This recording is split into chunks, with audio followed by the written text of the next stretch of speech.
Hey guys, morning. I'm gonna sound horrible today, and it's gonna be probably a partial day. I'll mention it again when people start to show up, but I've been awake since midnight, so I've been awake for like 9 hours. I don't want to talk about it. I don't want to talk about. Hey, there is some good news. It wasn't like I was just, I don't know, I couldn't sleep and I didn't do anything but like I don't know, play games and watch hentai or something. No, I got our game on Steam. It's working. Did a bunch of fixes. Added a credits page. I did a bunch of fixes, like I said. So it's playable. It's download. I just downloaded it on this computer because I wanted to see if it would work here. And good news, it does. So yeah, I put a little options menu for our other map here, so that's pretty nice. I had to do it long story short, I had to do it this way. But I did make this, very quickly, and so you can jump over to different levels pretty fast and give them a shot too. So that's pretty nice. So it's all playable through Steam. We have the Steam overlay and everything. It's all working. Hey, Scuffy. Happy Monday. Just showing off our Steam build. Oh boy, did that take a little bit of work to get all properly set up. But I think I have the general pipeline of it down, and I have it working. I did do 2 full complete rebuilds of the game, which each take about like 2 hours to do. It's horrible. It's horrendous, and I can't do anything else on my computer while it's doing that. Where did we leave off in here? Alchemy section. Okay. And I probably have a lot of the old alchemy stuff that we can do. I say confidential information at the bottom page, because it is confidential. I own the company, and therefore I own all the information, and therefore I share it with you guys. But it's done mainly just to protect the information that this is property of our company. It is confidential, and for people who I don't want sharing it, for whatever reason, I can at any time just say, yeah, I don't want you sharing this. It's done out of safety, let's put it that way. Protect against malicious actors. Where's our alchemy section?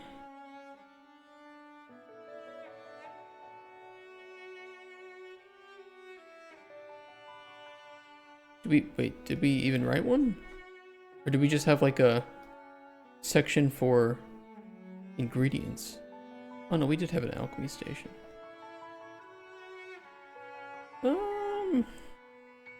I mean, all these photos are old. All of them.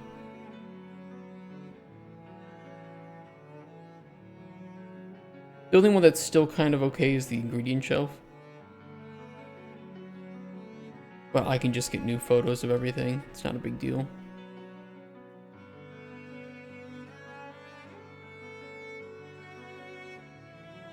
Yeah.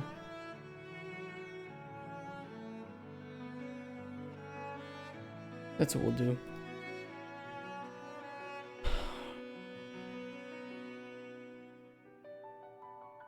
Alchemy minigame loop. I gotta warm up to this today. I've been awake for the last 9 hours. Since midnight. Working on Steam stuff. Fixing up bugs in the build and...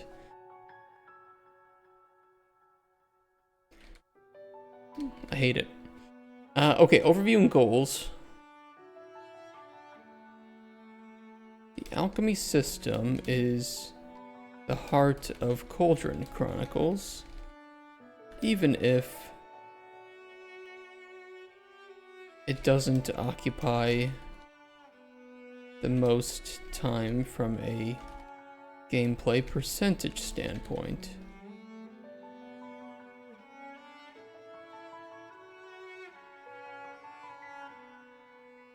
Alchemy is the backbone with which the player has motivation to explore the open world, also the tool set which to use to help characters with their problems.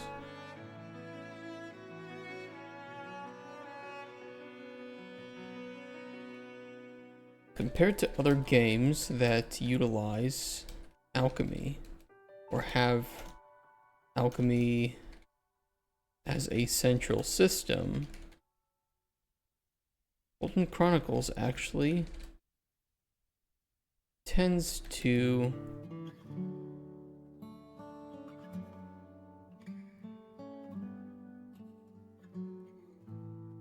make it less of a core focus than those titles. It's because usually those titles are shopkeeping games.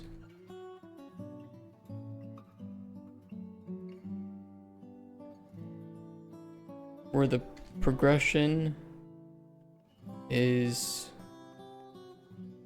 heavily gamified. Still don't know how you spell gamified, but this will work. Progression is heavily gamified, and alternative activities are minimal. Cauldron Chronicles, on the other hand, not a shopkeeping game. And the world hosts a bevy of secondary activities for the player to engage in.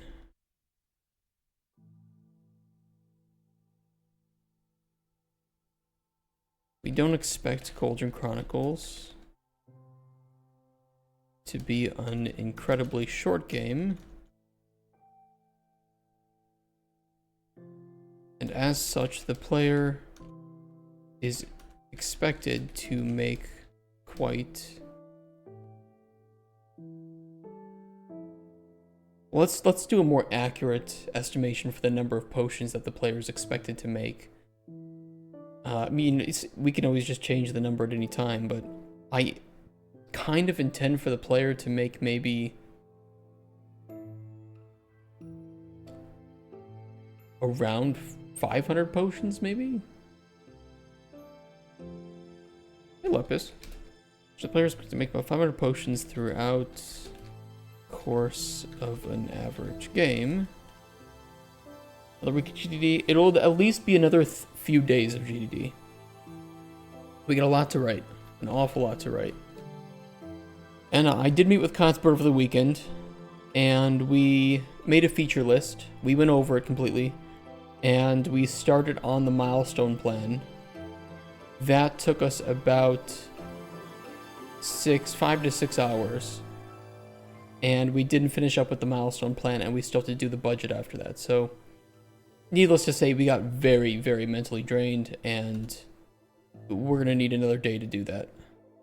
But I think that we can finish it up next time we meet. The milestone plan is a little over halfway done. Maybe it's closer to like 2/3. And the budget will just be extrapolating the people that we need from that and when we expect we need them. It's a lot of work. Awful lot of work. And then I'll have to put all of that into documentation, a spreadsheet.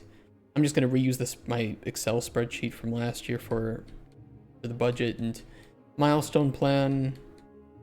I'll probably do a spreadsheet too.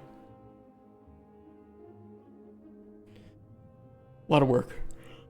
And I apologize, I've been up since midnight, so I have been awake for like 9 hours. And I'm operating on like 3 hours of sleep. So I kind of imagine that today's going to be a shorter day. out of necessity or a nap. It is what it is, but I'll try to reset my schedule today and get to bed early, wake up at the normal time. Good news is our game is on Steam. It is not public on Steam, of course, but the game is downloadable. It is playable through Steam. I didn't have any issues playing it. I will have to get some people to test it. I have 500 keys to give away to anybody who desires a key to test the game and to play it. All you need to do is ask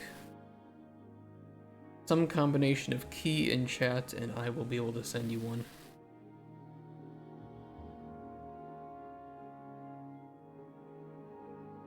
Can we stop with the foam? Can we just lay inert? Oh my god. Like half the stream is just spent pouring fucking Coca-Cola. I'm on edge today.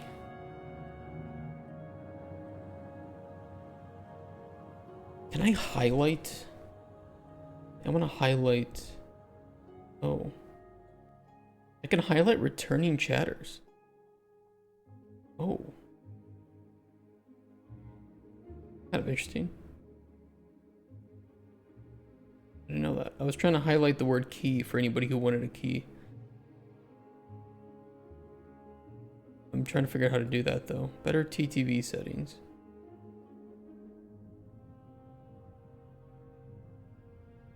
I can blacklist keywords. Highlight key. Oh, wait, here we go. Keyword. Key.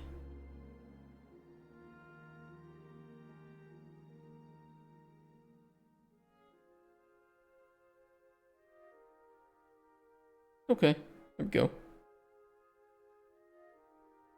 That way for anybody who wants a game key, just some usage of the word key in chat and I will, I have 500 keys to paste, so don't worry if somebody snags yours. If you mention it, just say that somebody else snagged it and I'll send a new one. Okay, where was I? I like to make my 500 potions throughout the course of the average game. We fully expect that this would get tedious and grindy feeling after a short enough while, with alchemy occupying a larger percentage of the gameplay loop. I actually write very well when I'm tired. I've learned throughout life, you know, I'm only 30 years old, but I've learned that when I'm drunk, I'm very good at editing. And when I'm tired, I actually write better than if I'm not tired. So I think that the perfect existence for me is to be both drunk and tired. And I could be the most exceptional document writer, I think, in the history of gaming. That's my secret. Okay, I got distracted. Distraction, however, is also very heightened when I am tired.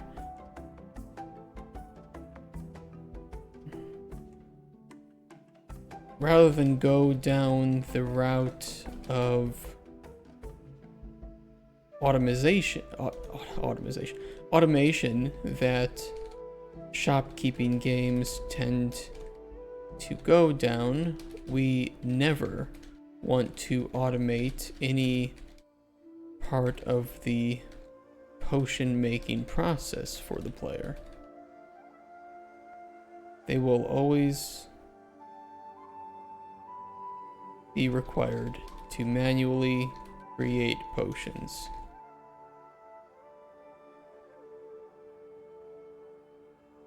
This is so that we don't take the interesting and core component of the game, automate the shit out of it, then the game becomes stale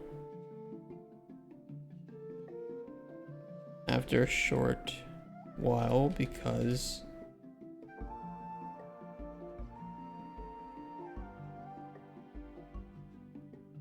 I'll just say that. Breaking one tomorrow, 5. Could you see me when I'm home? Like I said, if you ever want to, I can probably, you know, do I have you on Discord? Sorry, I'm extremely tired. My speech will be slurred as shit. I think you sent me something sometime, right? Yeah, I see you.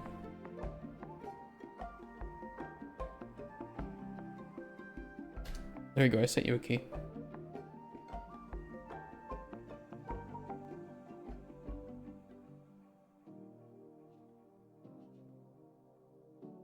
Easy.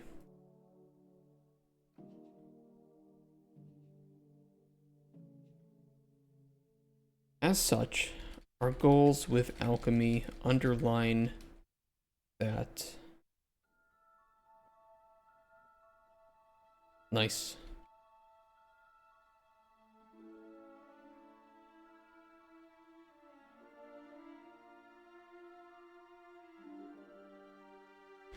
Alchemy should be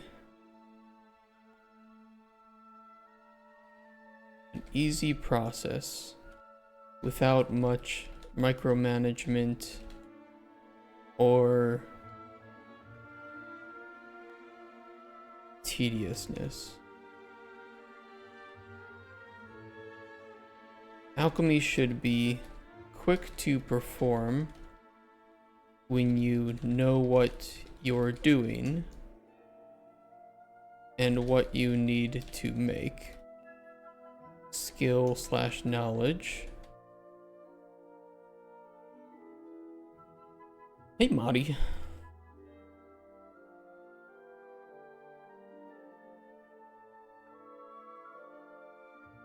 Oh, fuck. Michael. Processing ingredients should be immersive and quick.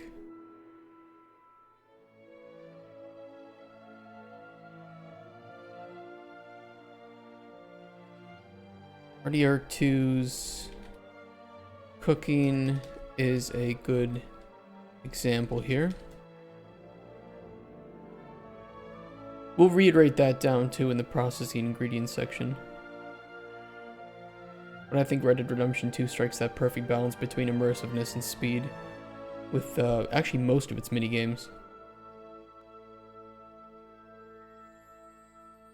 I love reading the discourse behind people that don't like Red Dead Redemption 2 though. Because, you know, it's very fair. I mean, they don't have to like the game, but sometimes I wonder if Rockstar didn't properly convey how much more of an immersive sim Red Dead Redemption 2 is, compared to the first game. Though looking back at the history of Rockstar games, that seems to be always what they've wanted to make, was immersive sims. And now they have the technology to go much deeper with that than they used to be able to.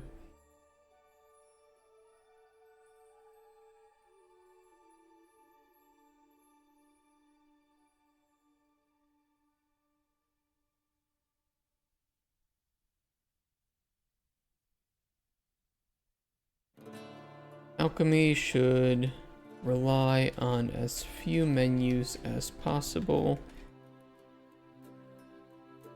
even though we'll need to display a lot of information. Yeah, I mean, those are the kind of the core goals. They underline the focus as well, I think.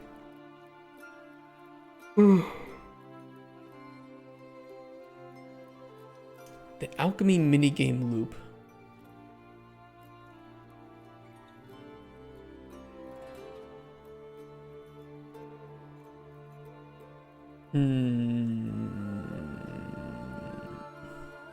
Kill the deer, skin the deer, put deer on horse, ride home, take deer off horse, donate deer to camp, supply, quit game because that whole process took 30 minutes out of your 2 hours of free time. It's a slower game. I can understand why people don't like it for that. But it's not meant to be finished in a day.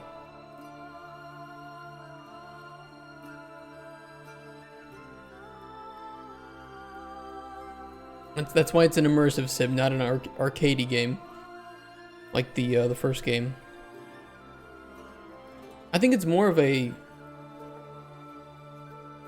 If GTA 5 is the step up as an immersive sim compared to GTA 4 and Red Dead Redemption 1, Red Dead Redemption 2 is the logical step up as an immersive sim compared to GTA 5. Talking about GTA, or we're talking about Red Dead Redemption 2.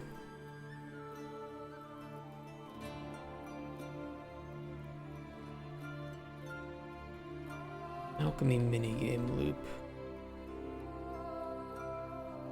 We should explain it here, and I'm gonna make a quick graph for this.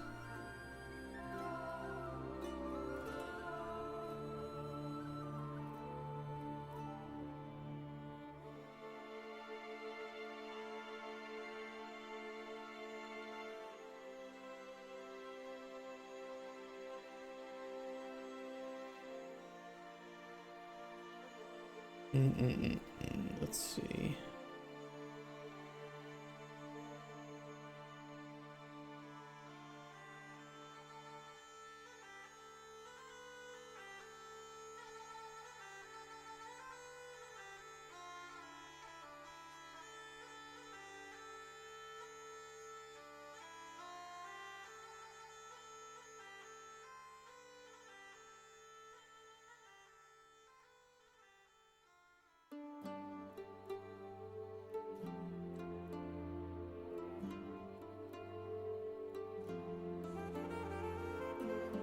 Do you want to imply? Well, no, because the player wouldn't always have a commission when doing potions.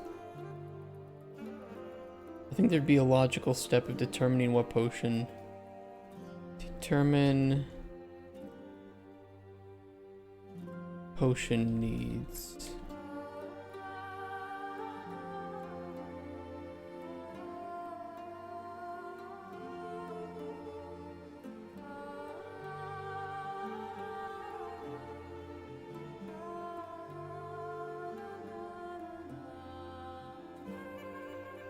I think we'll have an optional for processing.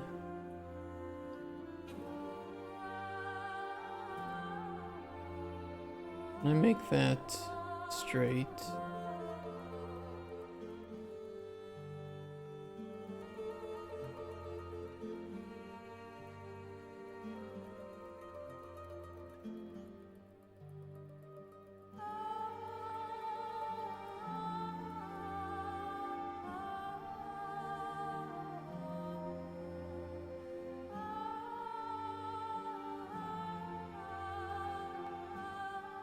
And it should be a very simple loop. Turn potion needs.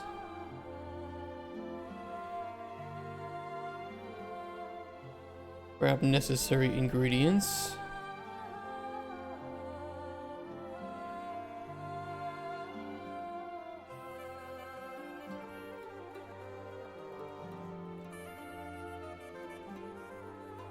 Process ingredients.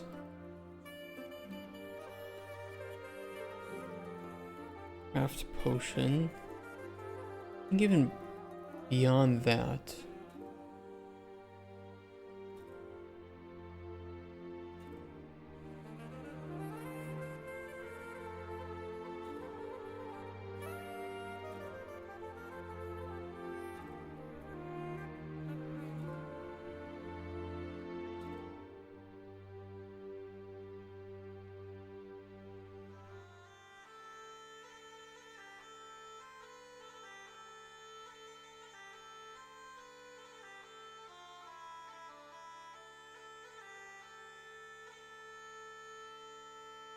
That's pretty much the loop.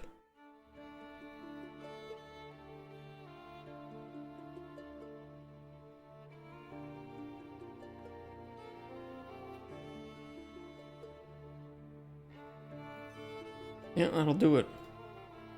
Good enough for me.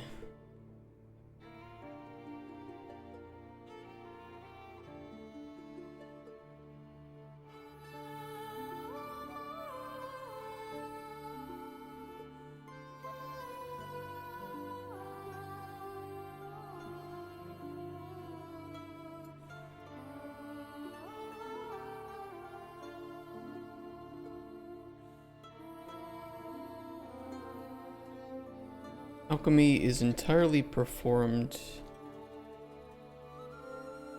at the alchemy table, acting as a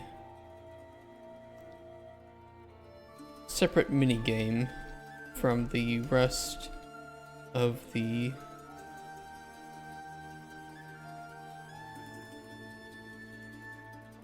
we'll just say acting as a separate minigame.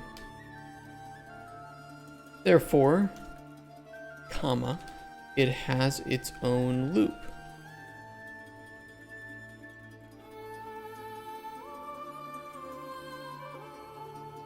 Should the player decide to make a potion,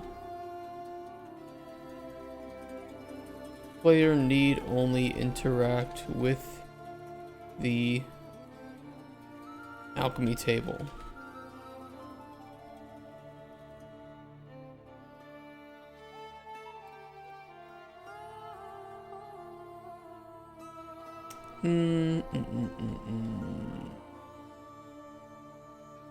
From here, the camera angle will snap to first person and become locked on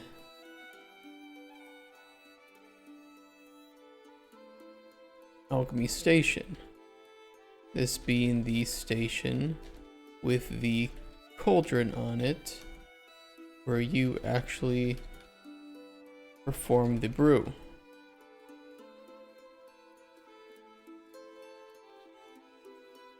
Two other stations exist, namely the ingredient shelf and the processing station.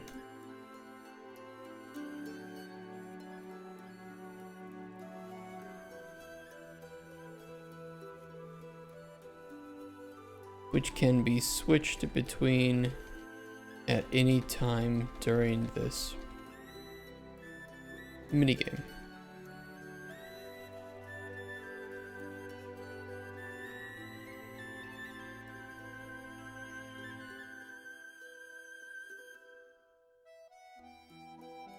I kind of wondered if we should show a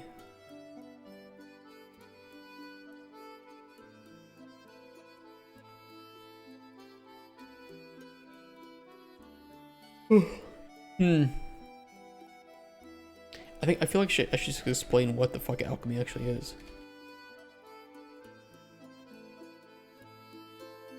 Is the act of making potions by combining ingredients in a cauldron and brewing them to craft a potion.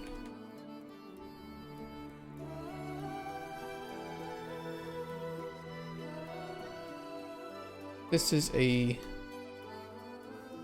freeform and sandboxy system, providing the player with countless, I mean it's not countless, but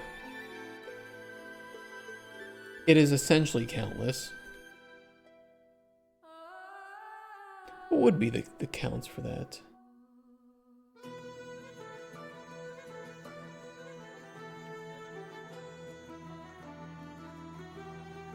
I mean, it would be a lot. There'd be a lot of different combinations.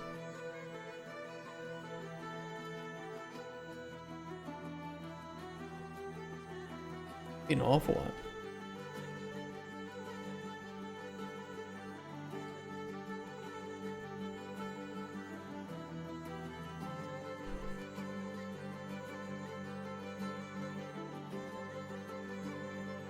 Not every combination results in a usable potion, of course.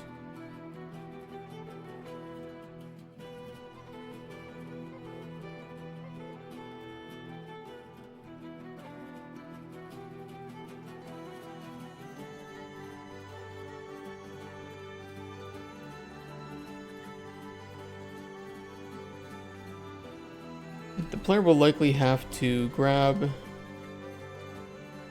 a number of ingredients with which to make a potion, assuming that they are aware of the effects on the ingredients enough to make the potion they desire.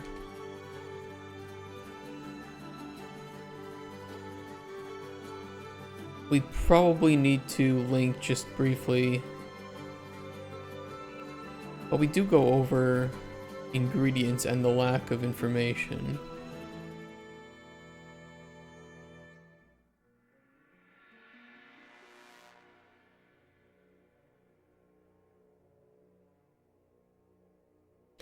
We don't really go over that though. We briefly mentioned here.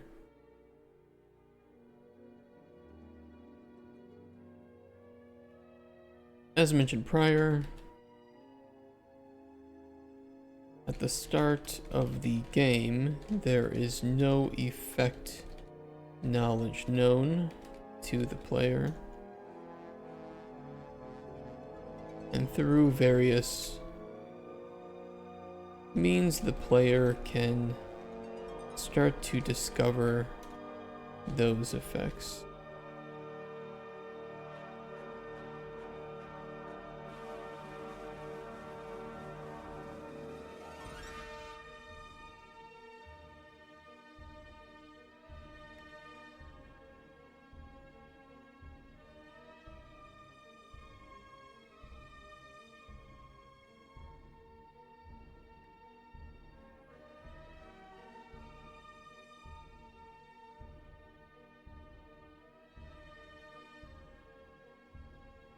From there, the player may optionally choose to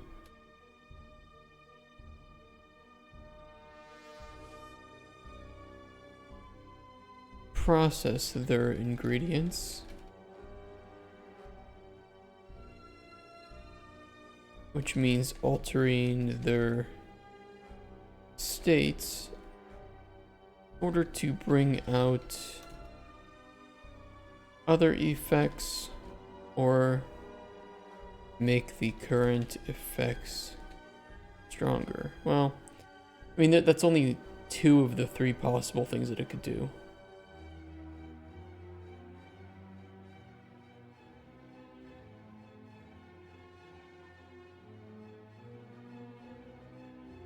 I'll say, and in the process, there are effects and flavor.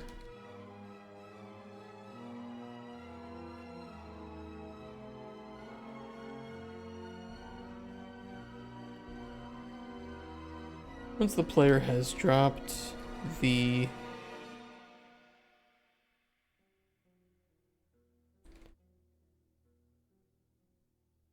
desired ingredients into the cauldron, brewing can be done. All in all, if you know what you're doing, it's a very fast process. Oh fuck, dude, I can't believe I'm already getting tired. I don't know how long I'm gonna be able to last today. Ugh. Got an old 3D printer working. I'm printing out a caddy for my VR equipment. Oh, that's cool. I wish I had a use for a 3D printer, because it always seemed like it would be pretty fun just to print things. Those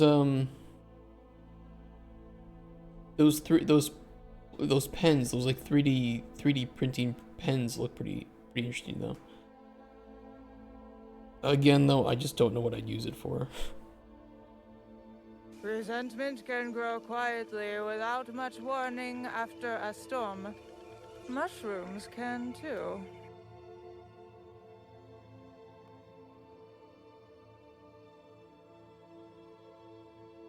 Where's the fart?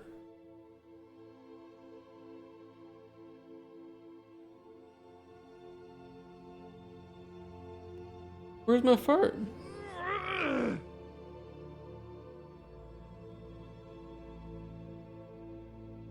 You guys not hear that?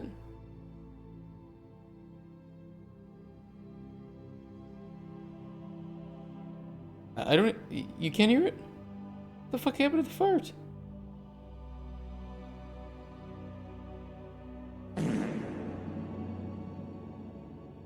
I can play it through my... Okay, that's kind of weird.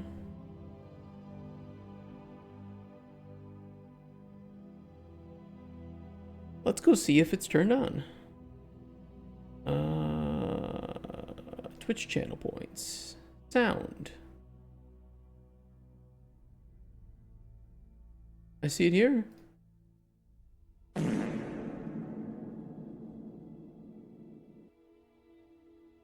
Is it hooked up to the right thing? Reward name fart reverb. Looks fine.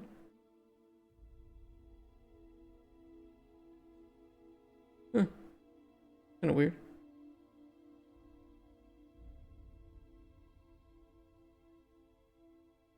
Fuck. It just won't play that one. I'll just try restarting the application, I guess. It's very weird.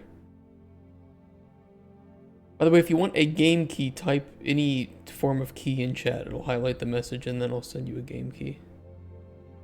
This one will work, by the way, and it is working right now. Like, you could actually just download the game and play it right now. You know, there's still some things that we need to fix up and might be missing, but... You want a key? Type in key.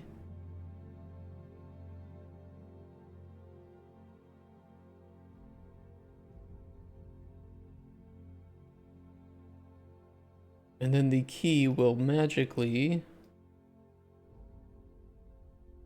appear in chat. Look, that's so crazy. Look at it. It's automated. I am the automation.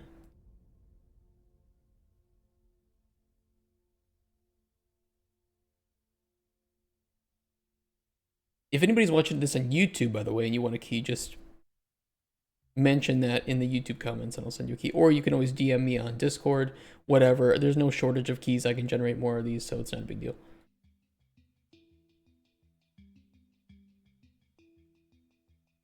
We have 500 of them in the first batch, and I think that we won't even get through all those, so...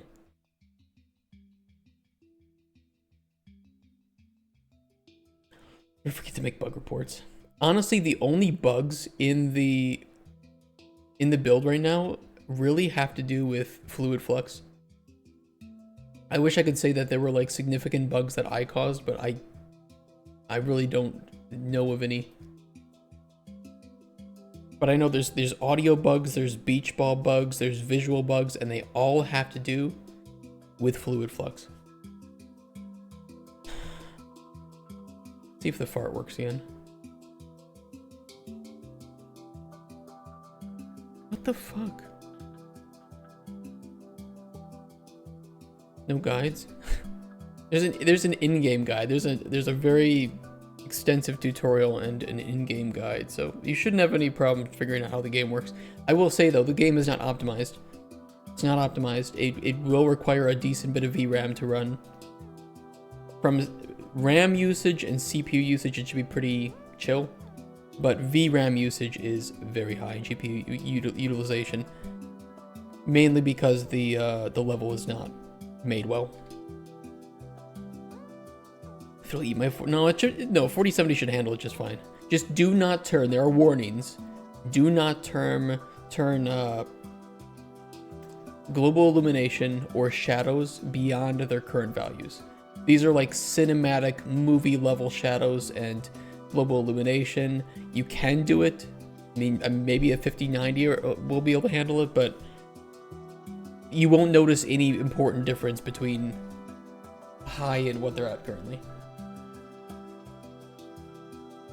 But you will play it and you'll be like, why is this so intensive? It's because the level is set up horribly. You don't want Ultra. Ultra is actually... It probably should be disabled because it's not meant for games. Or the epic quality. You can try to turn it on, but you're not going to notice any difference, and it's going to just tank your FPS. It's crazy.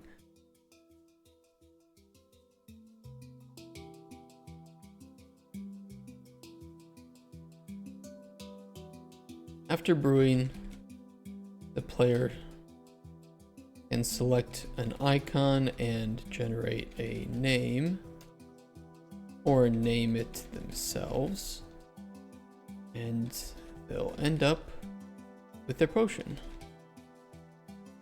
We should have a section in here about potion value.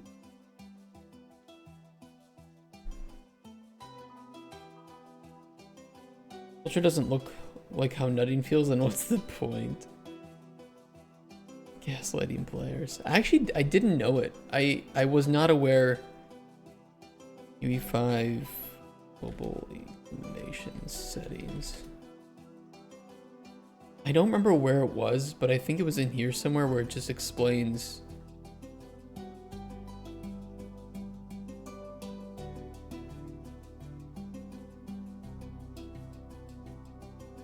Something in like the scalability. I don't remember where.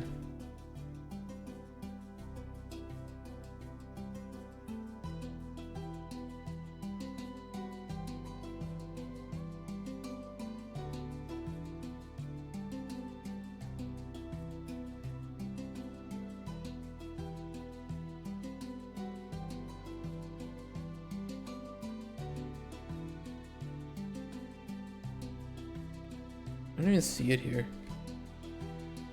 The good thing is the grass is using nanite, so there is a grass distance multiplier, and you can turn that up, and it has pretty much pretty much has no impact on your GPU usage. Lumen sucks. I've said that, yeah. Well, Lumen is just not very optimized, but it's also not meant to be yet.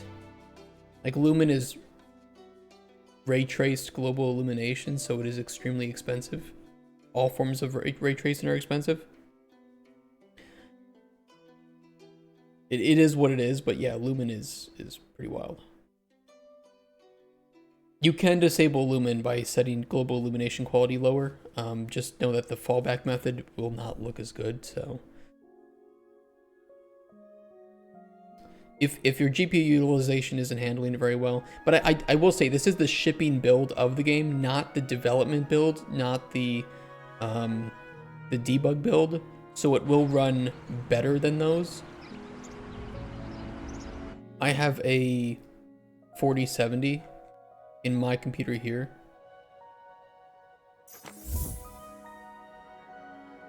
Jonas, thank you for the follow.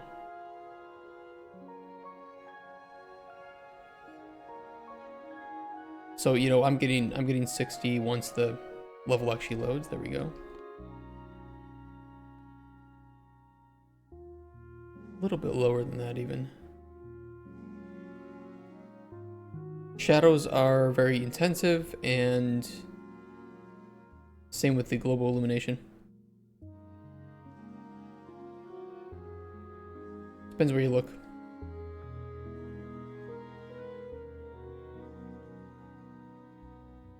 Might be hard to see. Grass render distance doesn't really affect anything at all. TSR, I do have TSR on by default just because I think it looks the best, but if you do set it down to lower FXAA, you will get better performance. But it will give you a lot of jaggies on the trees and the foliage. But it was 100% going to run better than TSR. Keep that in mind, and I promise you, Epic Shadows just tanks things. 40 FPS for literally no reason. The Core Keeper soundtrack, yes. That is the Core Keeper. One of the songs.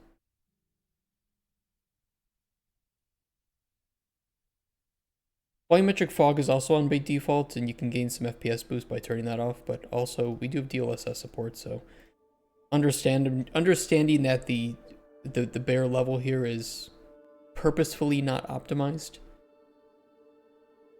If you need it to run a little bit better, just turn on DLSS. This is not a crutch that we intend to have. It's just a crutch for the prototype, since I want to spend a number of seconds equal to 0 doing crazy performance optimizations.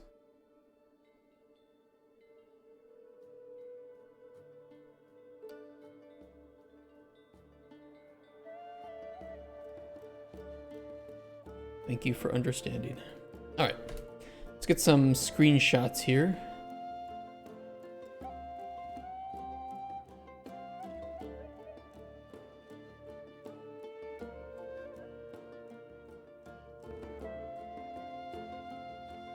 What can I complain about? No multiplayer?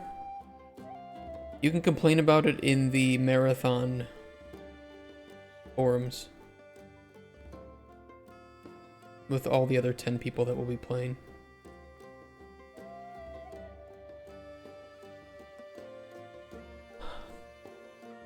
I actually didn't watch too much of that. I had like no time this weekend for anything. I only saw it, and from what I saw, I was like, oh, it's another hero shooter, okay. What's next? It literally just looks like the most generic trash that I've seen for the last 10 years. Feebroid models.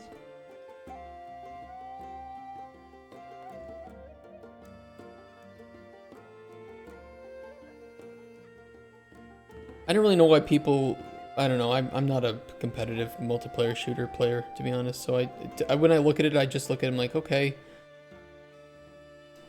I miss the days of Battlefield 3 and 4. Medal of Honor on the PS2.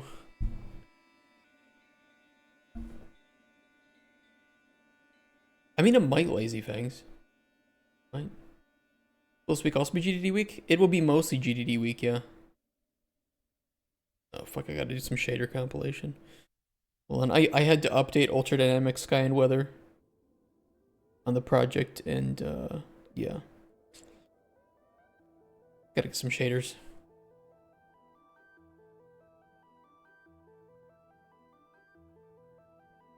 It's $40 you'll spend. It was there were a lot of updates since I last updated. I think we were on version like 8.0, now it's 8.5 or something, so I don't really know what came with that. I did see lens drip and lens free like frost effects. Those were two things that I noticed because I was fucking around trying to fix up a bug.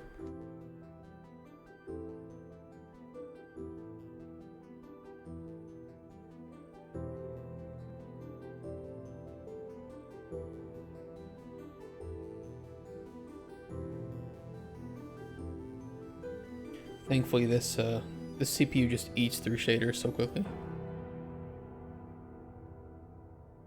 I do have DLSS on in the game.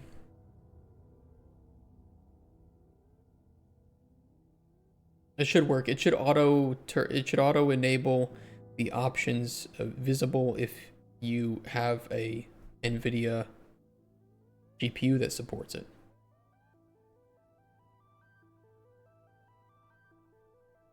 Like shitters.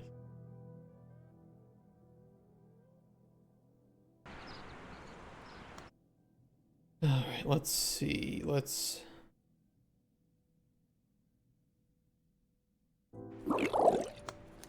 Oh my god. That kind of scared me. Sorry, I just cheated a whole bunch of shit.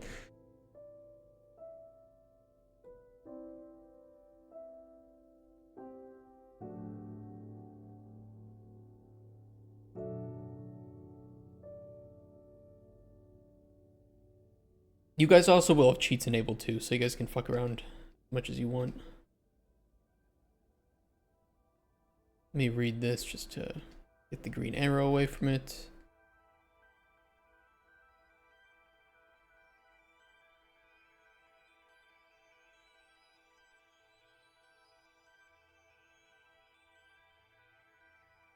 Why is it so big?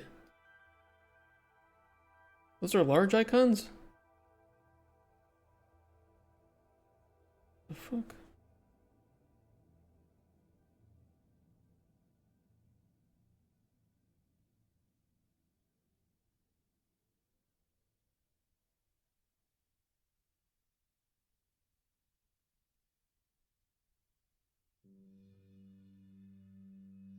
Try to look at the Cauldron Chronicles category in Twitch. I don't think there is a category because I think we have to add the game to the IGDB. Is there a category? Yeah, there isn't. Yeah. I mean, I could add that to the IGDB. Somebody told me it takes a while though, or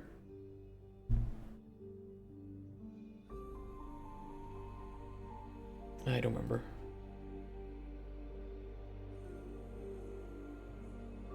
Process for adding your game. I swear that it's done based on the IGDB.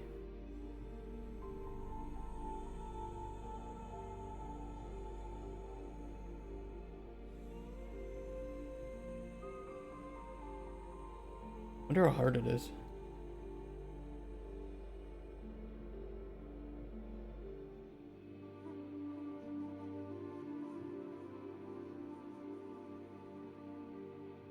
There are like some other pages. Localization, alternative title. Oh boy. I can probably do this later. Fuck me.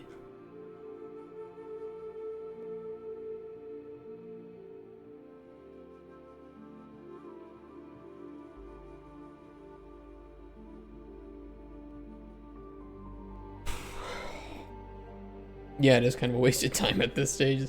I actually agree with that.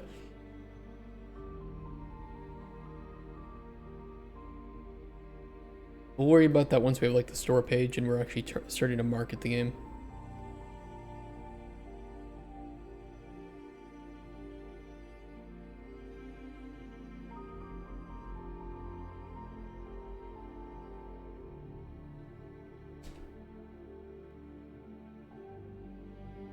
Found within the player's hut.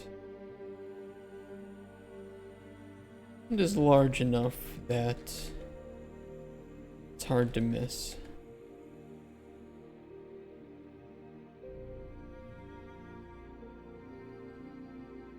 Other alchemy tables, or let's say the main alchemy tables found within the player's hut, or the player's own alchemy table. Other alchemy tables may exist in the wild.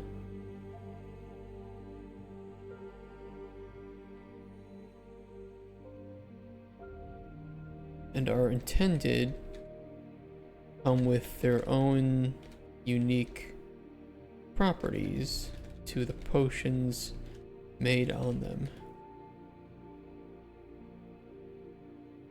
I think we explained that somewhere. And read more about that here.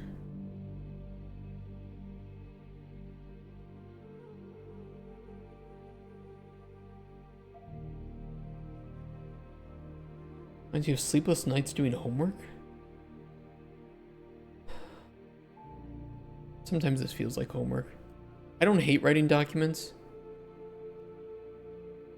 I definitely prefer working an engine though.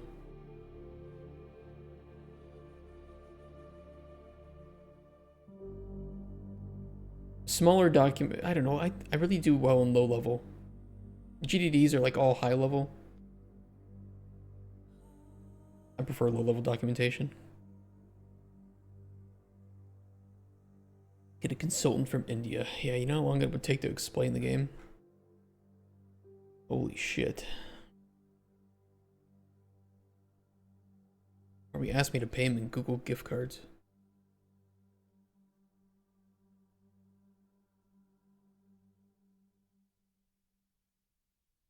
Let's get a shot of the ingredient shelf. I think I cheated all. Oh no, I didn't.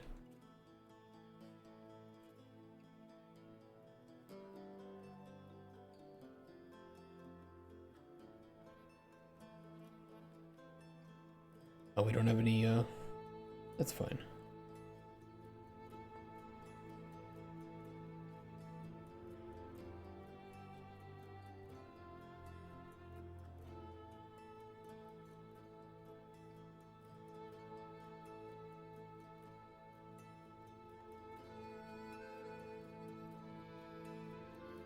20 rupee. Sounds cheap.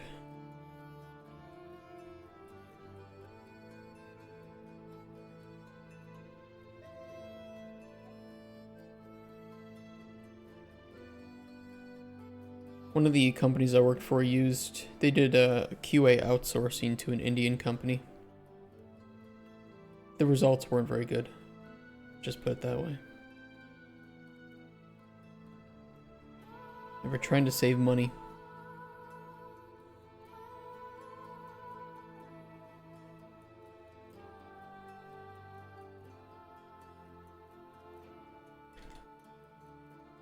All of the players' ingredients can be found on the ingredient shelf.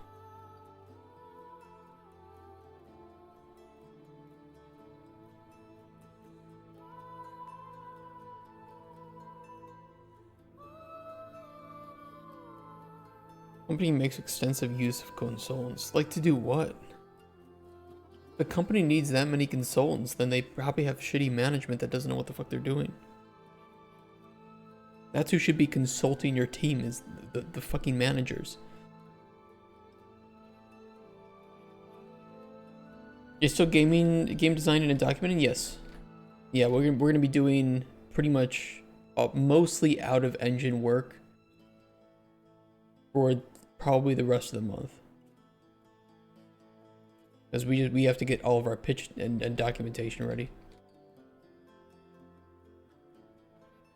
Cost cutting, big corporal, big cost. Yeah, but they're not how are they cost cutting if they're hiring consultants? Greenie shelf.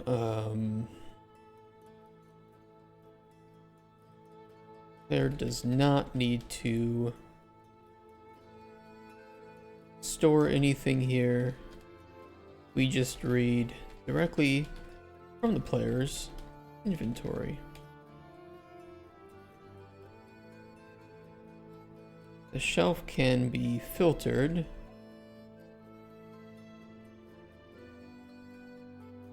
by effect, and we desire flavor filtering too.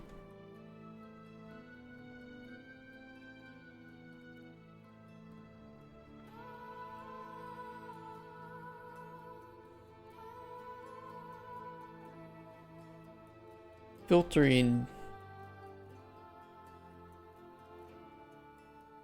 will take into account knowledge. So while you can filter for an effect like restore essence, if you do not know of any ingredients having that effect, Shiitake? that's not what I wanted to say. Nothing will show up. Hey Rex. Comes from India are cheap. What do Indian consultants do? Anything you hire them for? Oh, it's just cheap labor, okay. I mean, it's Poland, you already have cheap labor. Why do they need to why do they need to cut more money? Sorry guys, I'm gonna slur my words a lot today. I'm not drunk, I've been up since midnight, working on Cauldron Chronicles, so today will probably be a bit of a half day. We're gonna see when I run out of energy. I don't know when that will happen, but it probably will happen sooner than anticipated. Hey Nixie.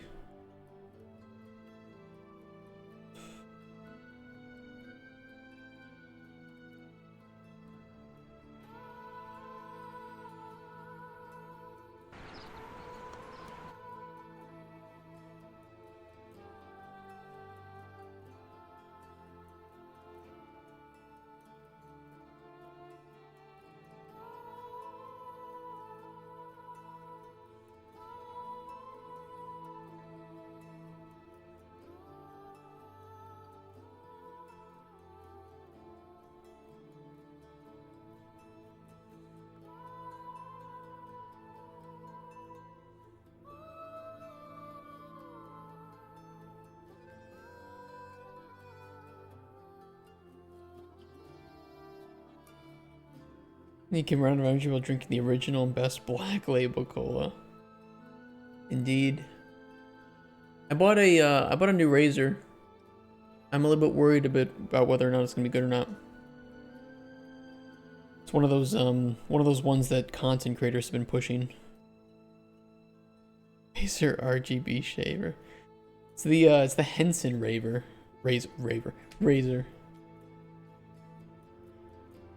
It's got pretty good reviews. People have said some pretty good things about it, so I'm gonna try one out. One of these.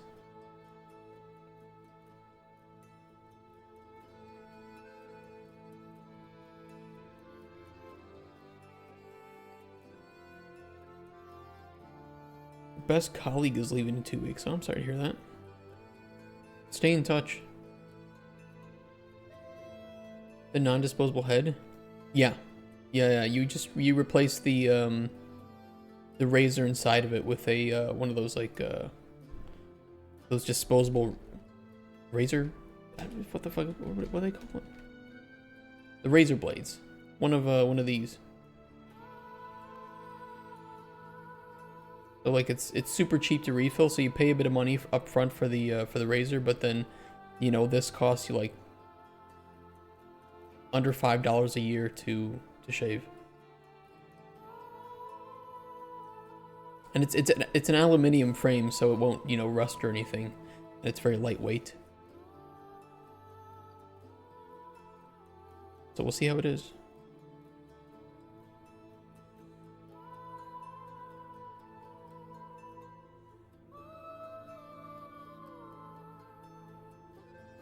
It is not electric.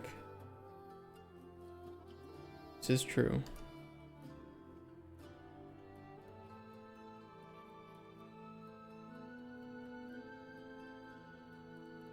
I saw some people say, though, that it doesn't give you a very close shave. And you have to shave every day, and then I had like an awakening moment where I realized that some people don't shave every day. Like I don't need it to shave that closely that I don't have to shave for 2 days. I shave every day anyway. I have a beard. Literally every razor I've tried makes you look like I lost a fight with a tiger. From what I've read, it's a pretty like lightweight razor for people who do shave every day or every other day.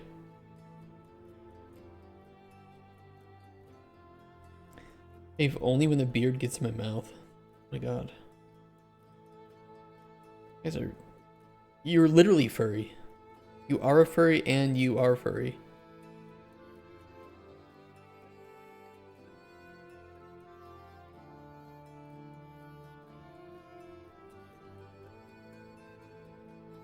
Each jar represents a base type of ingredient, with each processed variant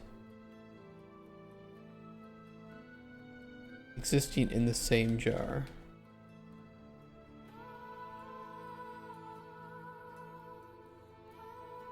One of my tags on Twitch is Fat Wookie. Hey, by the way, if anybody wants a key for Cauldron Chronicles for the playtest, just let me know. It is downloadable right now. That's what I was up since midnight doing. Lots of fixes, adding in the credits, updating Ultra Dynamic Sky, having to do a full rebuild of the game, uploading like 8 different builds, blah blah blah blah blah. Yes, look, Henry. Anybody wants a key to Cauldron Chronicles? Now, these keys will be revoked after the playtest, so, you know, when we eventually have a proper build, but you can own the game for a little while. How long is the playtest? Probably like a year. I'll keep that build up, and we'll keep updating it. Well, we will keep updating it until we enter production. Put it that way.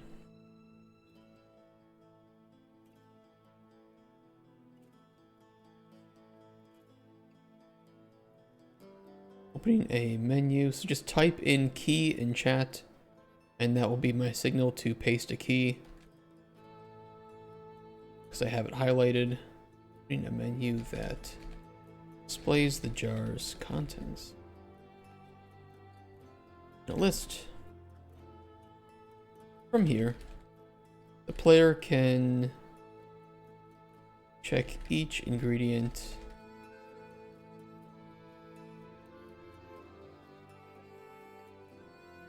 state to paste key. Well, I have 500 keys, so if somebody does rob somebody of a key, just tell me and I'll paste another one in. And this is just the first batch. I can probably get up to another couple thousand keys from Steam for this. At a certain point, they might say, hey, you know, that's probably enough for the moment. But I don't think there's going to be more than a few hundred people interested in getting keys.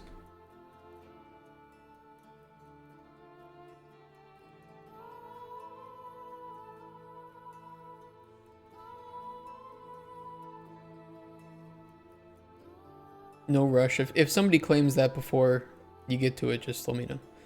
I can check each ingredient state to see its properties. And these are not final release keys, but they are technically they are keys for the game.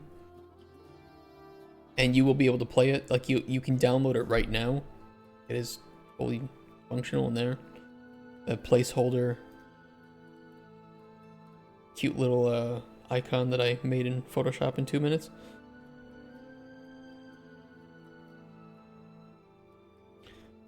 Beta version, well, it's technically a beta key, but that's because they don't have pre-production keys. I was looking around like, hey, do you have anything that's before beta? Because we're not even at alpha yet. We're not even at vertical slice, so... Yeah, it's a PP key.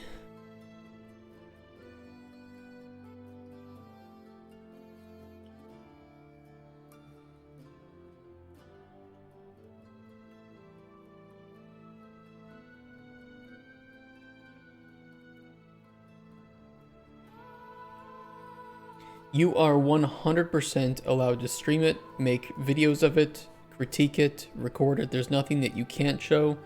You can do whatever you want with it. You can cheat in it, you can mod it. There's built-in cheats for it too, so you guys don't even have to go like too crazy with anything. You can go into it if you want. Yep, you can do whatever you need to. There's no NDA. You can check each ingredient properties and...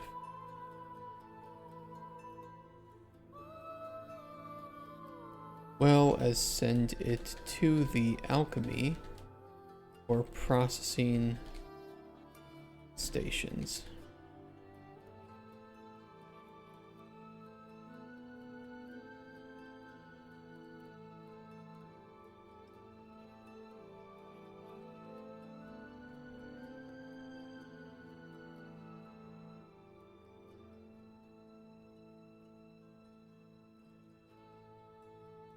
The processed variants do not have the send to processing button.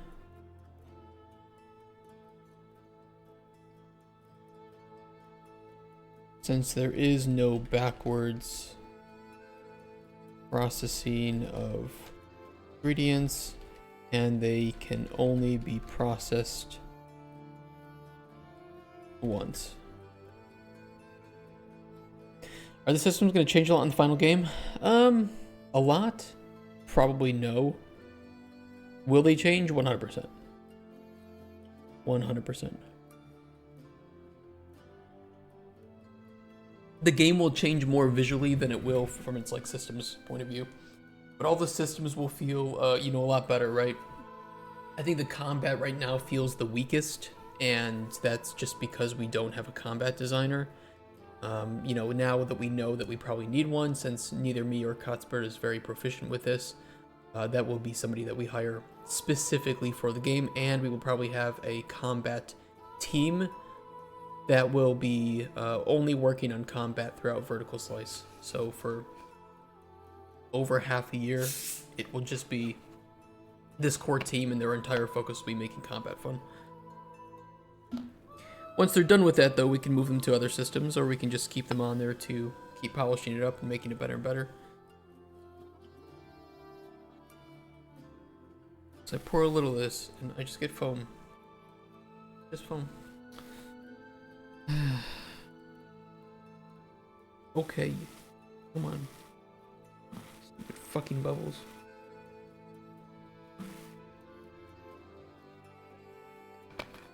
Combat doesn't really know how to design combat using entirely thrown potions. It's outside the wheelhouse. They should. I think that it will be a challenge compared to more like martial forms of combat, but a competent combat designer should know how to achieve what we want to achieve with it. Especially with the money that we'd be paying for it, so I'm not too worried about it. I just know that I can't do it very well, and I'd rather focus on things that I'm better at, like the systems, and I don't think I'll have that much time to do systems design anyway. So we do intend to hire enough designers to handle the game without my intervention. Just because it's safer to assume that I'm not going to have any time, because I will be creative directing the game and, you know, talking with the publisher and producers and all that, and probably more on the high level. I've already done enough work on the design for the game that I think I can hand it over to a team, and I can be the lead for that team and review the notes and compare it to what we want with the vision. That'll be a lot safer. So we'll probably have 3 designers on the game. I think that's what Cuthbert and I kind of initially came up with. We haven't finished with this yet, but we did get some bare bones numbers down for the people that we want on the team.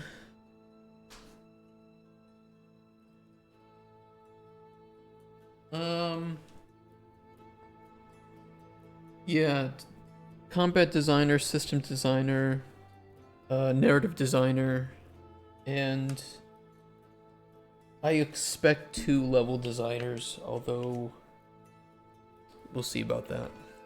One competent level designer might be enough, but I think that we'll need 2. Somewhere. On the ground for now. Juxtaposition gratification designers. No. Maybe I'll throw that out there as like a design test. I will, like in the interview for designers, I'll say, what is the term juxtaposition gratification? See, I think that I could do that, but I think that that's also kind of mean. I think there are some really competent people that just don't do well in interviews, and if you try to throw them like a question that they're supposed to have I don't even think I could ask what it means to them, because they'd probably just ask me, like, they'd probably just say, I don't know what it means. Like, how do I define something that I don't even understand?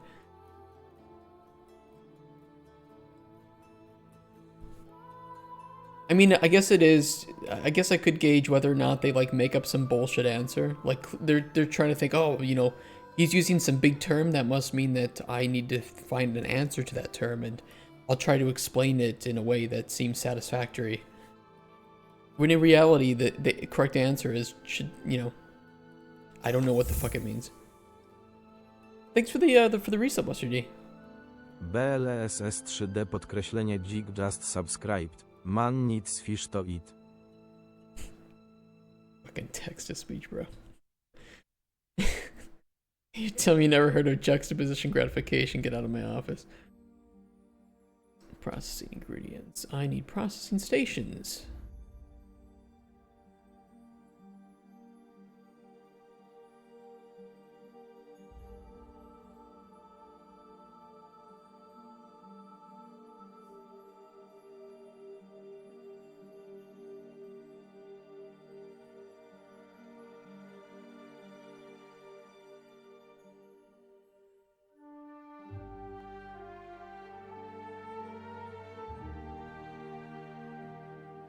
What do we want to take screenshots of for this? We definitely want to take something like this.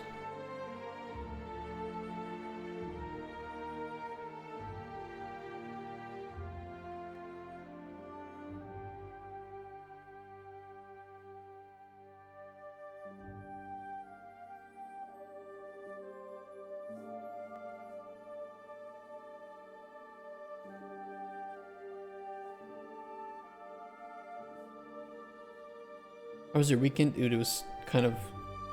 I mean, there was some productivity, but it was also just mentally draining. I spent the entirety of Saturday with Cuthbert, and we were hammering out details with the game, and then... Oh, I gotta fix that cutting off. And then, you know, I really didn't have any time, and then Sunday was... It was nice. It was nicer. I went out a little bit, but it was also... I had to go to bed at like 5 p.m. and then I woke up at 11 p.m.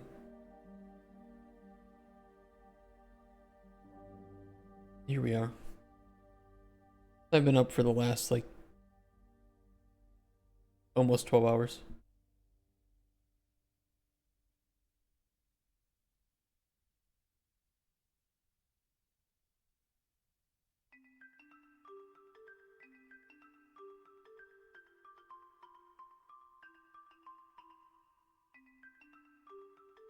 How big the minigames will be? The crafting process will probably require more running around, huh? What do you mean running around?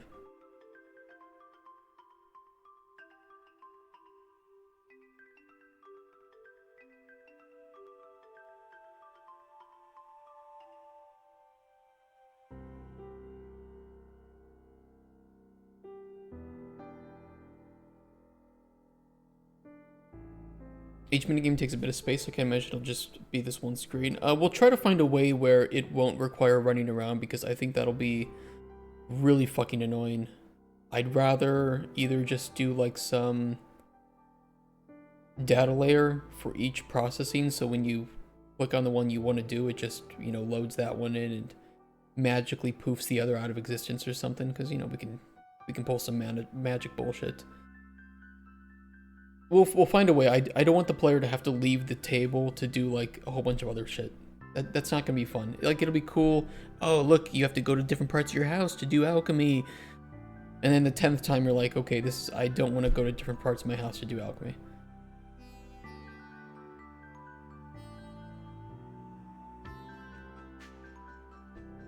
Yeah, I think there is some other stuff we can do. It would be like kinetic, like dragging stuff. In doing shit like that, but I want to lock the player to the screen for that.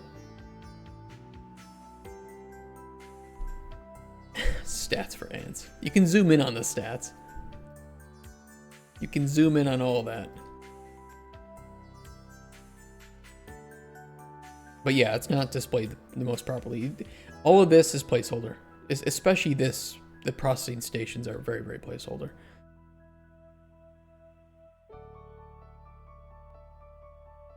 So I wouldn't worry about them. I think these are generally okay in terms of how they're viewed. They could just be, you know, made to look better and have better UX. This, though, is 100% placeholder. Not even a question.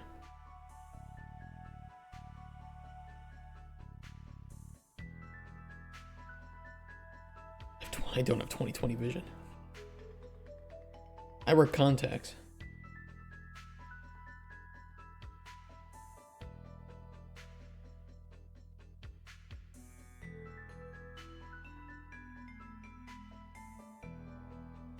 Yep.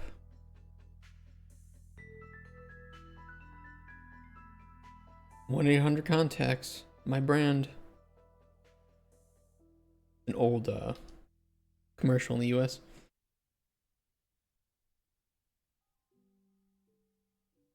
Glasses. Dude, my glasses were horrible. I didn't look good in them. They were fucking annoying.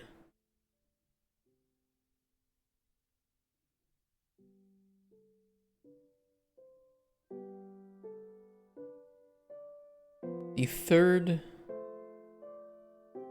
station is the processing station. This is where they play. Can I just copy some of this shit? I know processing hasn't changed at all. The fuck is processing?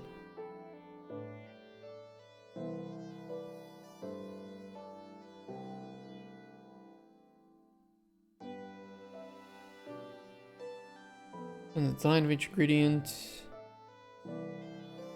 Blah blah blah blah blah blah blah blah blah blah blah blah blah blah blah. Processing ingredients in a prototype is instant when the player presses the right process button. More believable. Okay, blah, blah, blah. Cool, cool, cool. Okay, I'm just going to copy and paste that because that sounds pretty good. That's way cooler.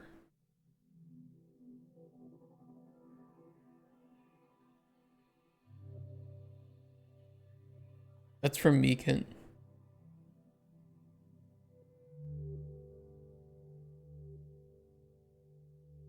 The game is not running.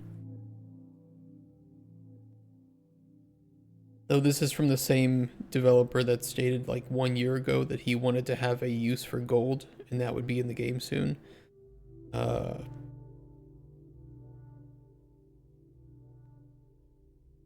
So we'll see when he fixes the API problems. Put it that way.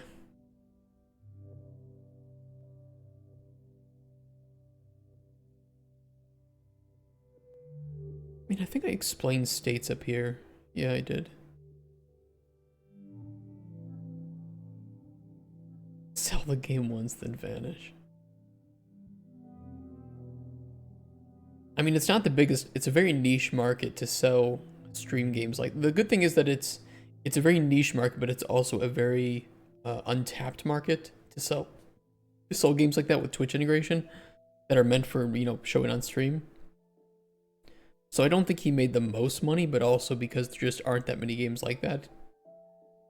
Anybody who was looking for a game to play on stream like that, you know, easy purchase.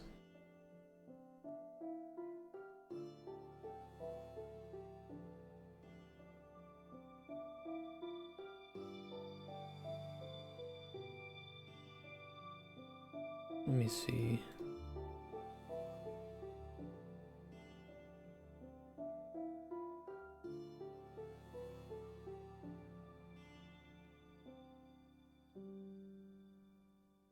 While dragging an ingredient on this station,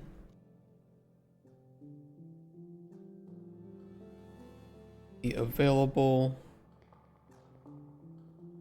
states with which to process ingredients will light up green, while unavailable states will show red. This makes it a bit easier to determine viable processing choices for each ingredient.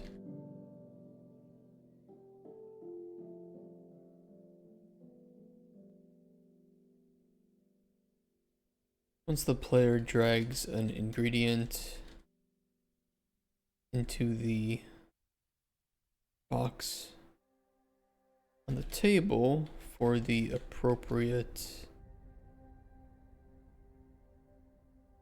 processing method,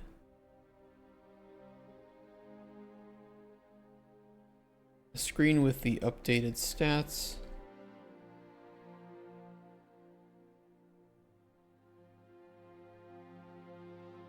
will appear along with a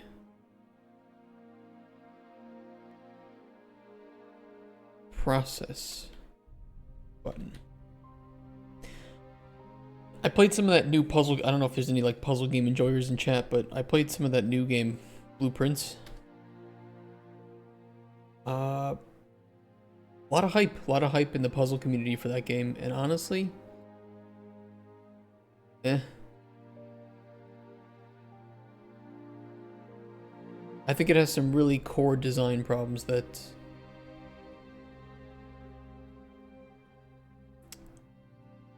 will not be the easiest to address, but I'm surprised that they didn't find them when playtesting.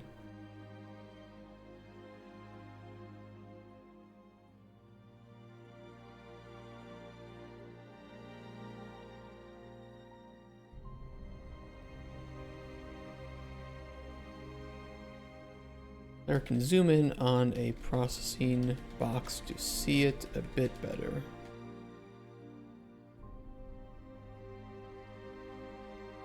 Like seen below.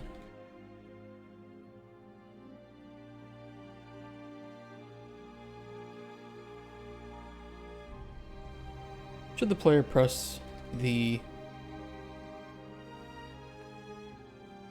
process button?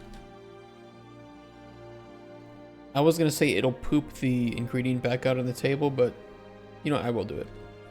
It'll poop the ingredient back out onto the processing table where the player can move it to the alchemy station or back to the ingredient shelf. I do need to add one thing too with the ingredient shelf.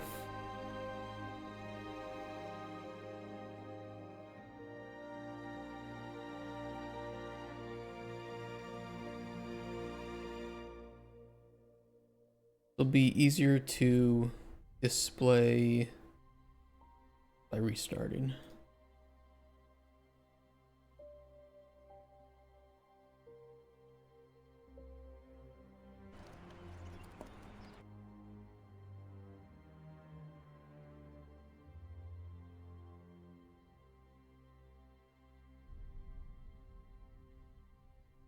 A nice little quality of life is that if you've discovered an ingredient type at any time, but you run out of that, we do save information about that, so.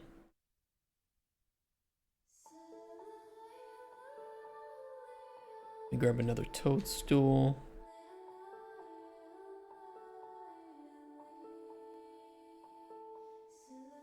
Don't make much money, even that fishing game, which I'd place in the successful category, only made a few grand after fees. Very, very niche. Because, like, you know, you can be the biggest streamer in the world. You can be somebody with, like, 20,000 viewers. It's only one sale of that game. There's no incentive for players to buy a copy because there's no use for it.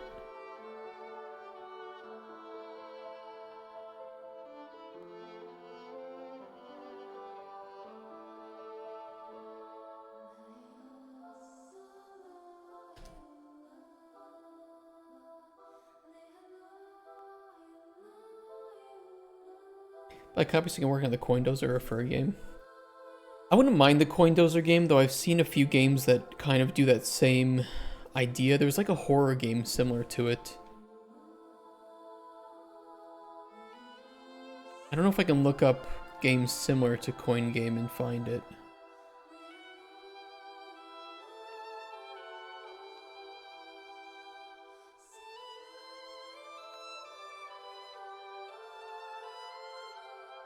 Decimation, I mean, some of that. The nice thing about the Coin Dozer game is that it would be very doable by myself in a lot of cases. I don't remember, there was something that was like Coin Game, but it was a horror game where you kind of were like supposed to keep playing these gambling games to like escape and something. I mean, that was a pretty cool idea. I feel like we'd have to put a twist on it like that.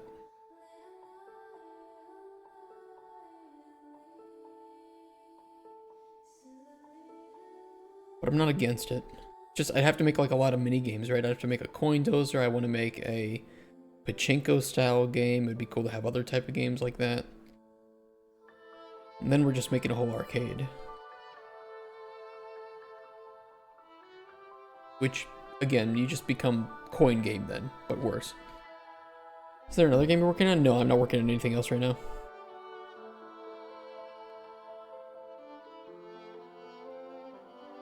I'm all in on Cauldron Chronicles. We'll see what happens after that, but right now it's all in Cauldron Chronicles.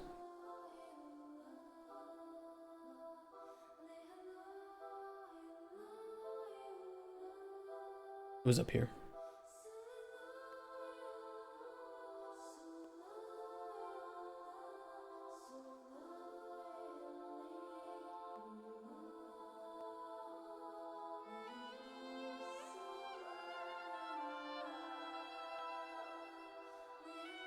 Player can certainly expend their stockpile of ingredients. We always display information of what they've learned. Well, the player doesn't have any ground toadstool in the below image, they can still see the statistics and properties of it.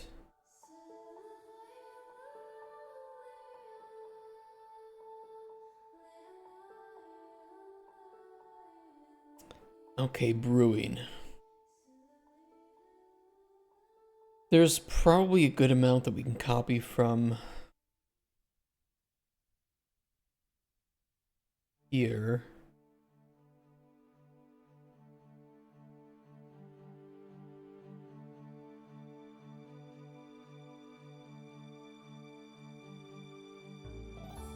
It's kind of weird that we don't explain the mixing here.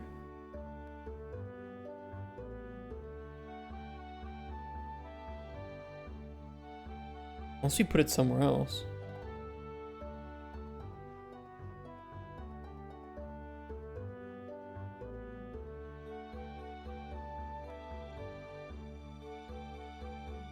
We explain commissions.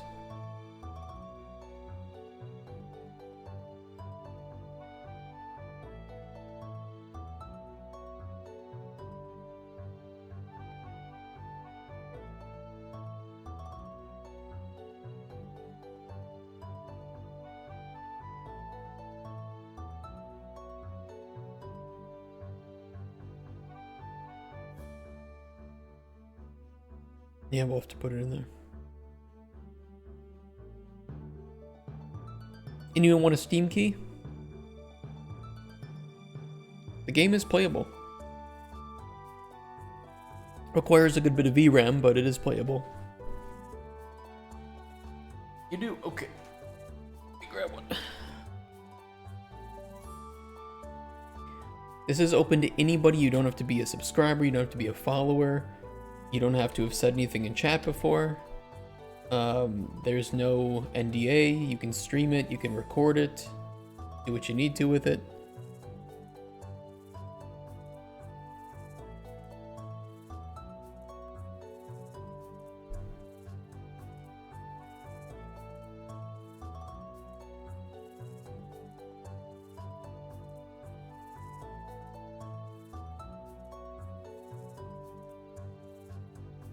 Cauldron Chronicles should be... You are very welcome, Ice Creek. Painless.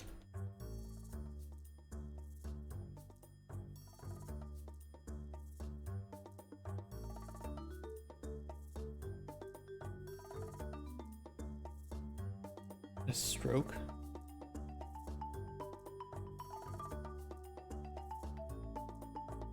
But that happens all the time. Do you want a key, Kent? Did you get one already?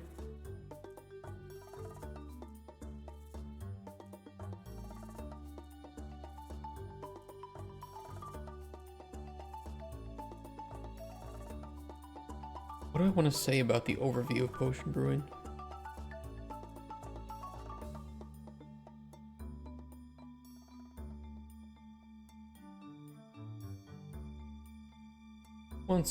Once at least 2 ingredients are in the cauldron.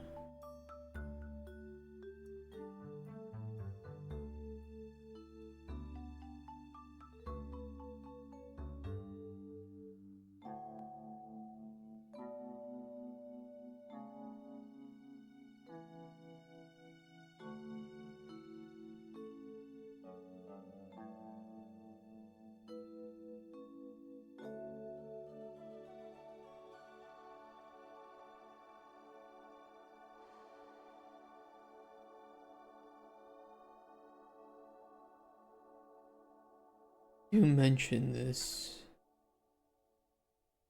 Well, no, I should get a screenshot of the main table.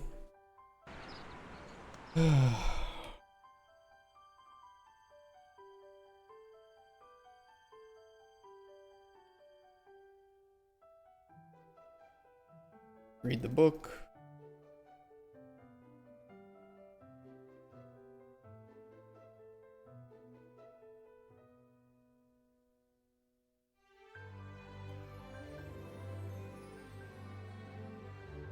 Toadstool.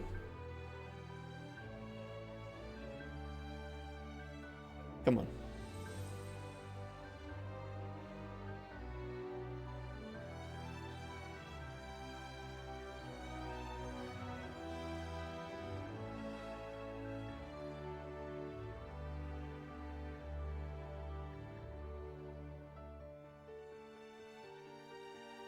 I can't get good screenshots if it's just spamming me with knowledge updates. Horrible system. Let the UI and UX designer worry about that.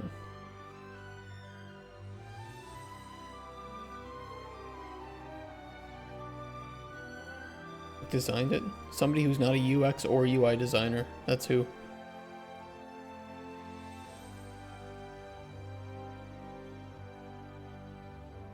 Good intention, bad result.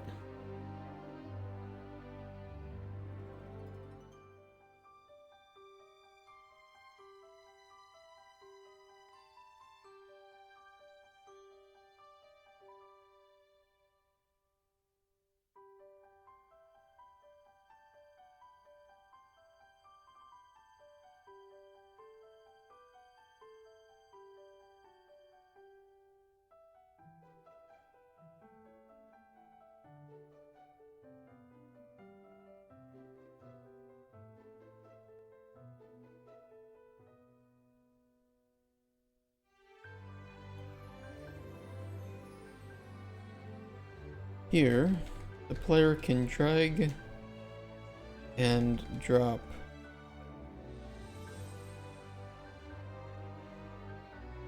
ingredients into the lovely, well-modeled cauldron on the table.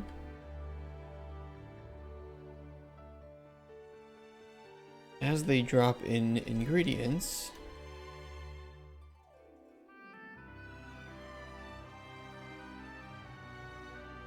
two displays above the cauldron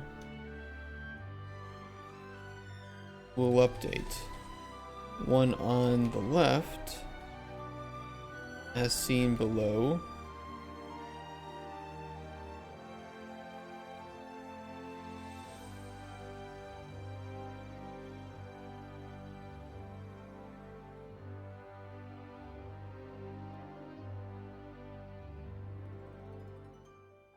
we'll say the player can also, let's do this.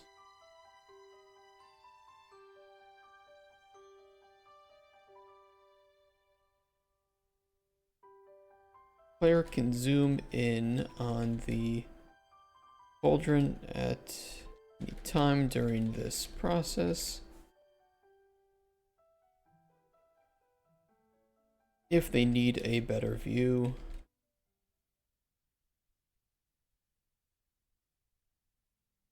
That way I can take a screenshot of this.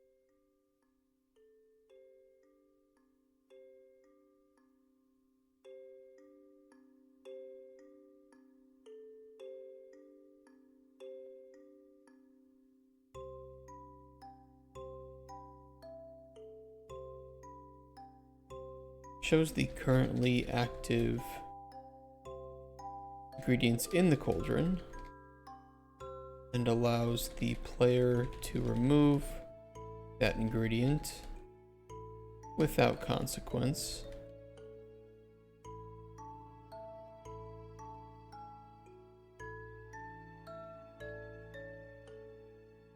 The right panel shows what the resulting potion will be if player brews the ingredients inside the cauldron.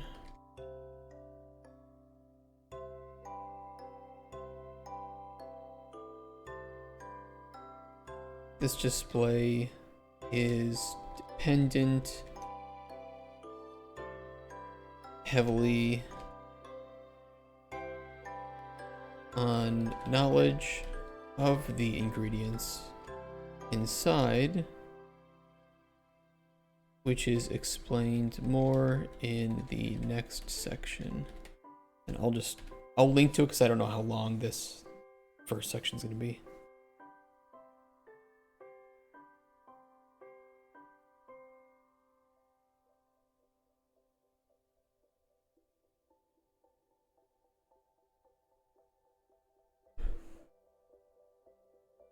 Holy fuck, this is long. Jesus Christ. Doesn't look like it, but there's a lot left to write.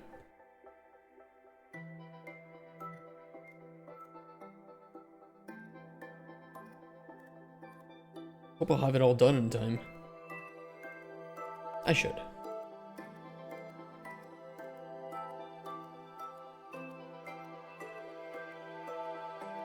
Free overtime. My regular time is free.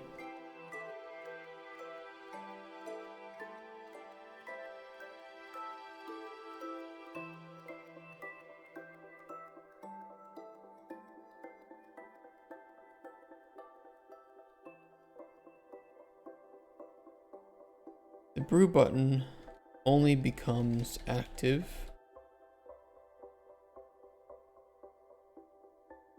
after 2 or more ingredients are in the cauldron.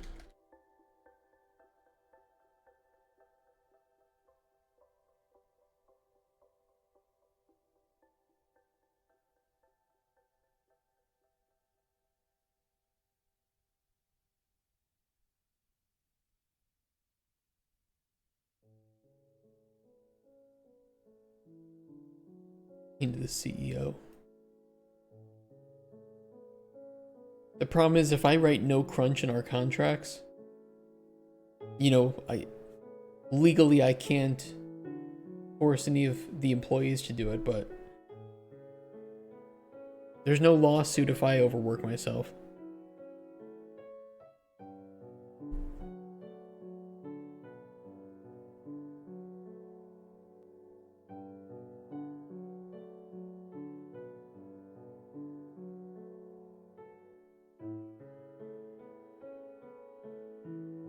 It's in definition of crunch. Well, doing more than 40 hours of work a week.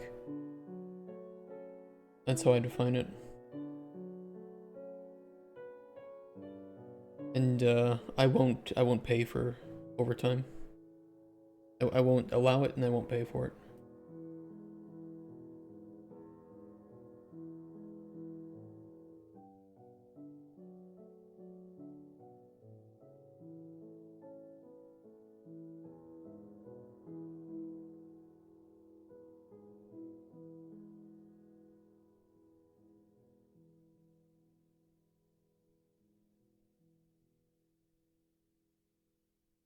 Oh shit, I wanted another screenshot from that actually.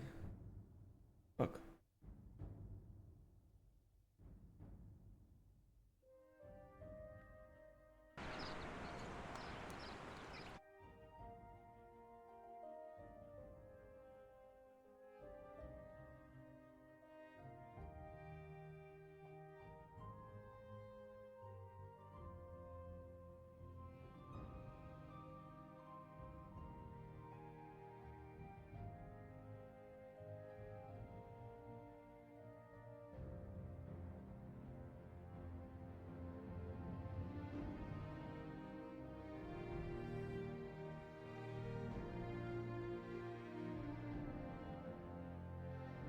Reader.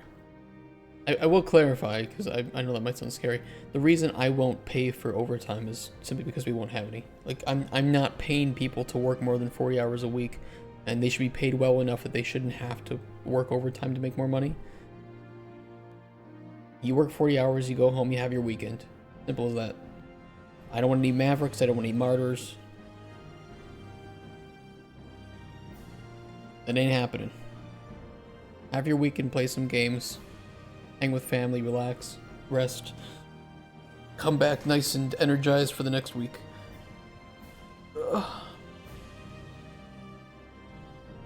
So it's not that I don't pay for it, we won't have it, so there will never be a reason to pay for it.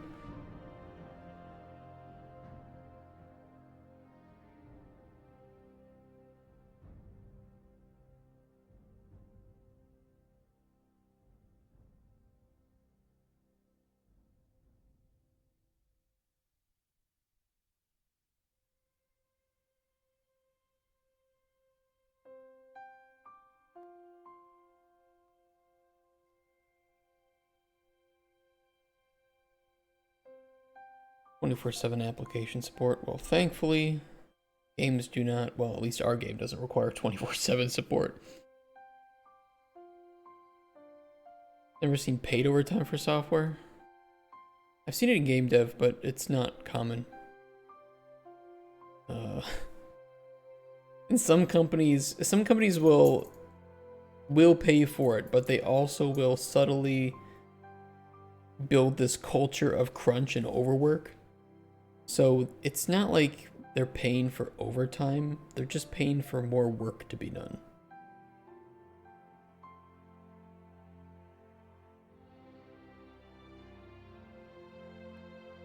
In a shorter period of time.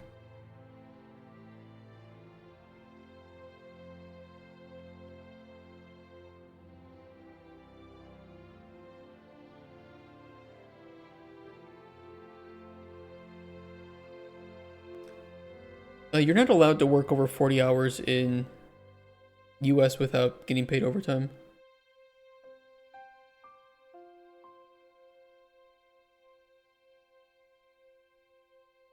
Although some companies get away with that by putting you on salary, right? So that you're not working hourly and harder to track. But salary is very common over here in Poland, at least.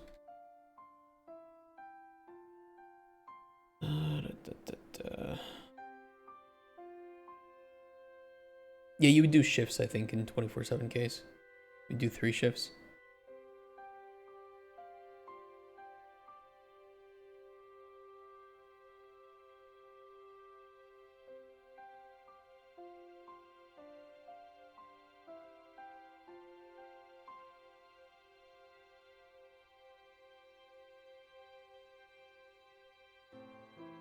As we know of restore health existing on both ingredients, but they're still unknown effect and flavor information,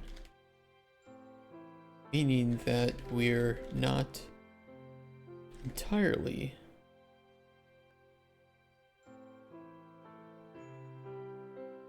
sure if the potion we create will actually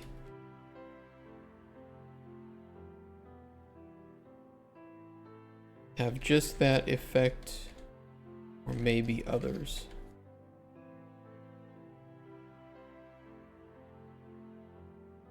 Yeah, I don't know where you're working, Kent, that you don't get paid for overtime, but I'm pretty sure either it's by state or federally you cannot work over 40 hours a week without getting overtime pay. And there are mandates for holiday pay. Living in EU, so it must be on contract, so it's not even that you're like a proper employee and they can abuse you that way.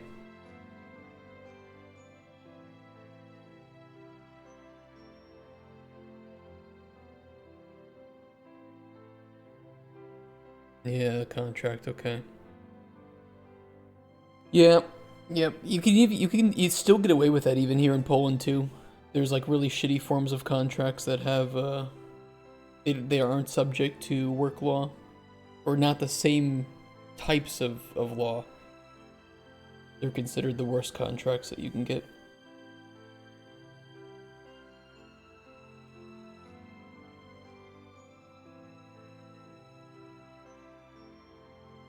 Don't do overtime anyway. That's pretty good.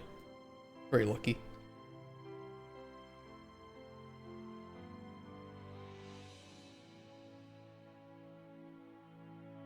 Also hover over effects on the resulting potion information panel to see which ingredients are providing which effects. I'm actually pretty proud of how our alchemy system works. A lot of little quality of life in it.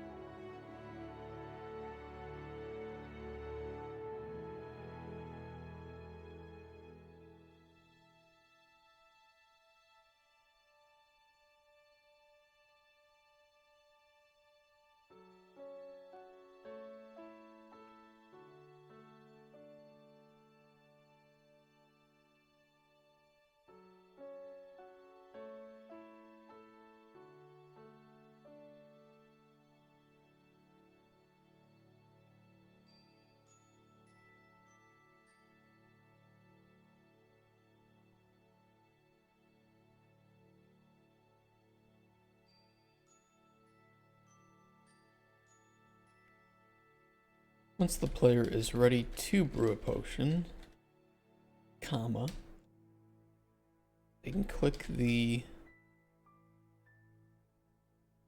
brew button.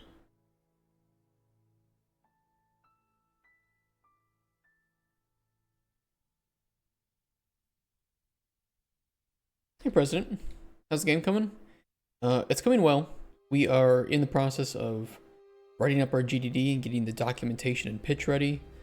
And I mean, the prototype is fully playable and it's looking good. Did some bug fixing this morning. Got the build uploaded to Steam for some private playtesting, of which anybody can have access to if you want a key. Simply state it.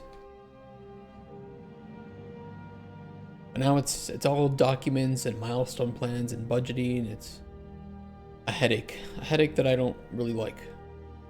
Much prefer making the game than figuring out how to make the game.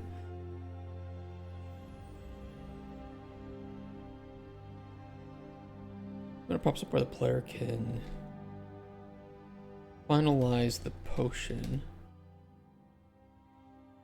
Let's watch it. Before you said last time I saw you was working on waterfalls. We've definitely been working on the waterfall. We had to change. I don't know if you saw us. We had to change how it looked pretty recently.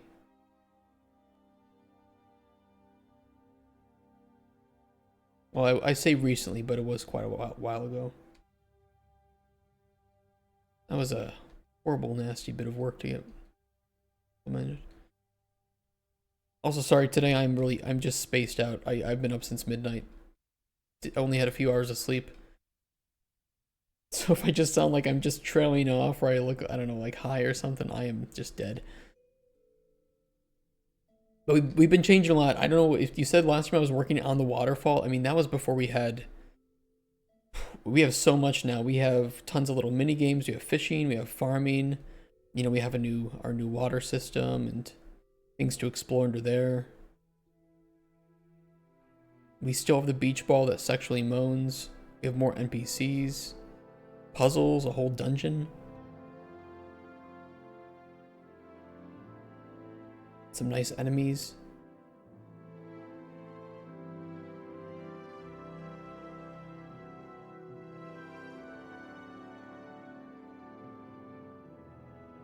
We still have the do not enter. We do. We do have that.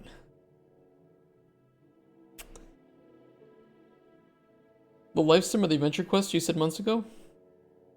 It's RPG life sim, I think would be a really good way to put it.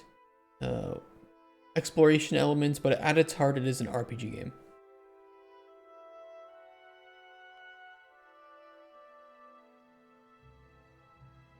I know last year we pitched it as a, you know, like adventure puzzle hybrid game. Yeah. What's the stats? Like the player stats or something else that I was showing?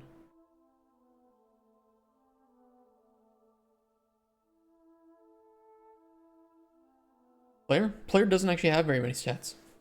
All the RPG is in the actual role playing that you do as an alchemist and the choices you make with NPCs.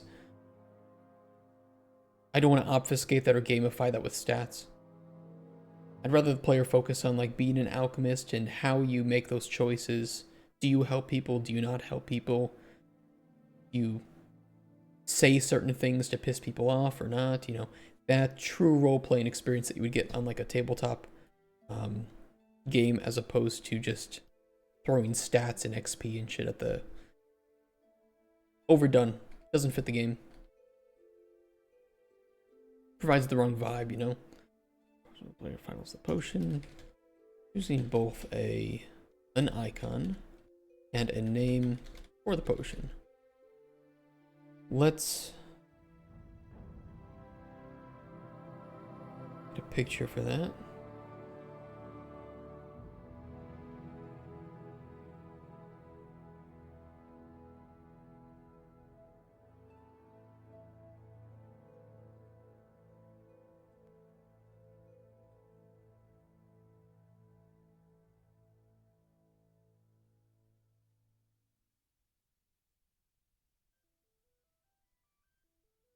Potion of...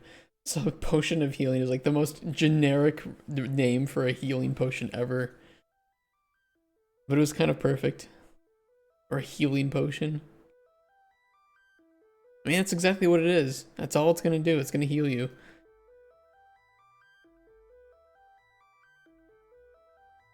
Kind of fun though. It's a good system. Good naming system.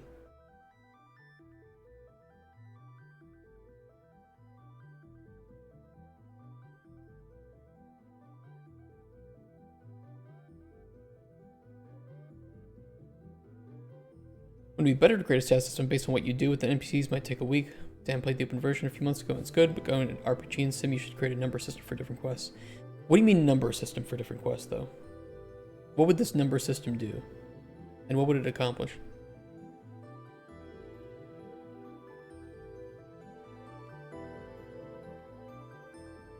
Fuck off with your juxtaposition gratification. Because maybe we're talking about like two different systems here. Also, if you want and you can play the game, I can give you a key. You can download the game on Steam right now. Collect plants equals NPC, fishing equals NPC. Break that down even more.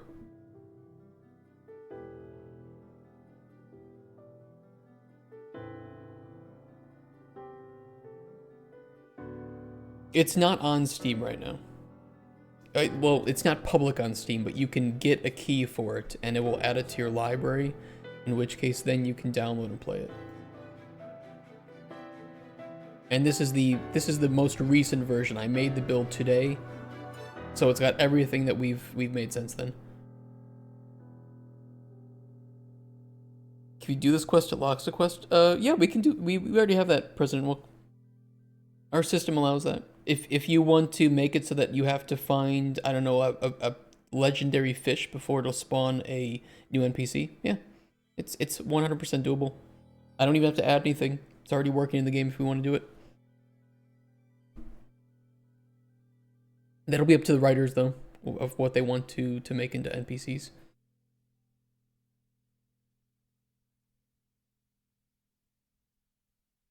It's Hilo.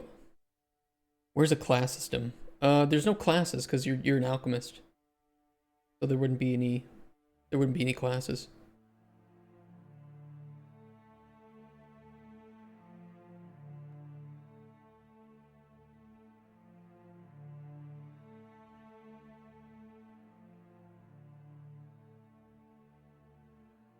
No class, the one spoon. Already have all the tools. Yeah, but what classes would the player be as an alchemist?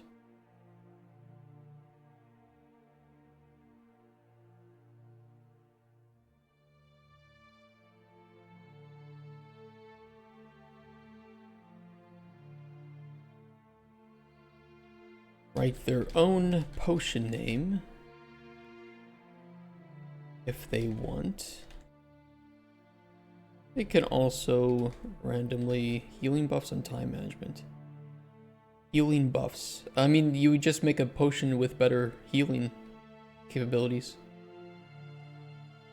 Well, we have combat. We have potion combat. Like I said, if you've been out for months, you're missing an awful lot.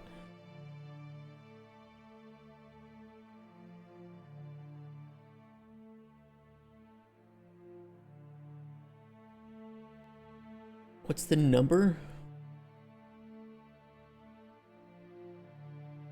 What's the number go up system? There isn't. It's an anti-dopamine game. This is for people who have been addicted and want to restore themselves from dopamine games. This is help NPCs, sabotage them, fuck them over, tell them that they look ugly, do what you want. That is your role that you play. Well, there is also, you know, collection and stuff like that too, and there's merchanting, there's items that you can make, but it's centered around those NPCs. No automation, fuck that, no levels, no XP, no perks.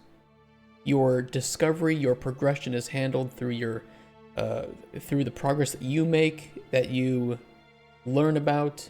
If you want to upgrade your cauldron, if you want to find a new processing station, you will have to go out, you have to kill the boss, raid the dungeon yourself, buy it from a merchant that you help. Fuck perks. Overdone. Expected. Boring. What's the fun about clicking a number and watching something happen? There isn't. You've been lied to. You know what's more fun?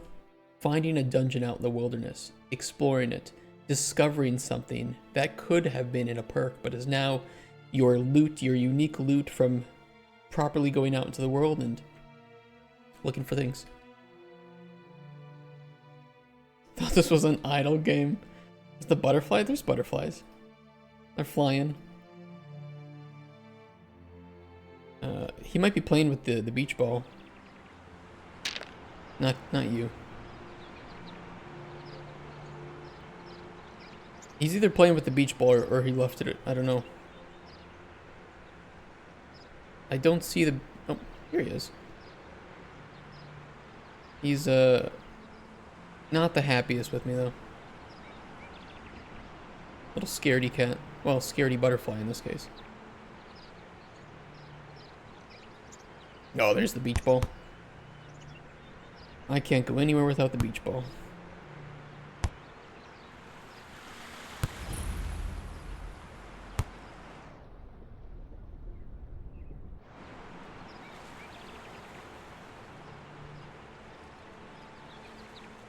We have a big oinkers too when it rains, which apparently Kotspur told me that he will attack,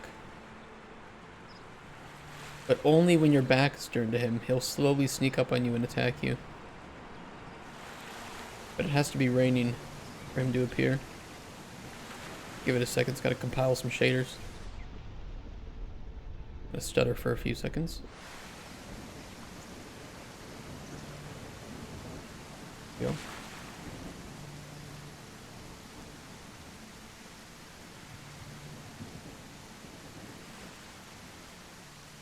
GPU count, I got a 4070 in here. But I'm also testing an engine, so it's much less performant than the build game. Oh, there he is. There's big oinkers.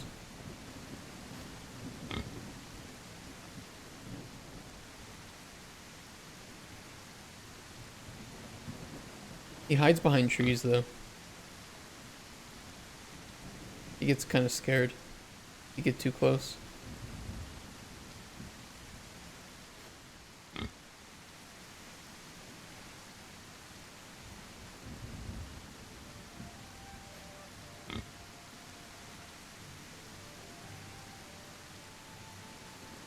Until arc, I mean, I imagine it could run. It's just that this level is not optimized at all, just intentional. Oh, Draco, thank you for the bit. I appreciate that, man.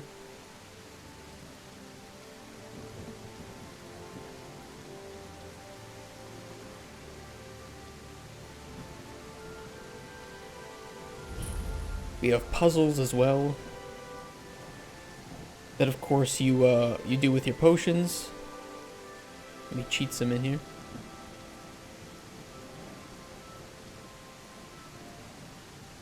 This is an Aetherlight potion.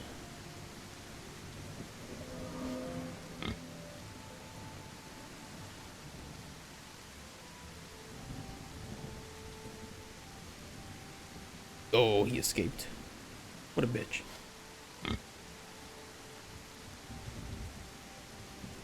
Alright, I won't attack him. Wasting potions on him.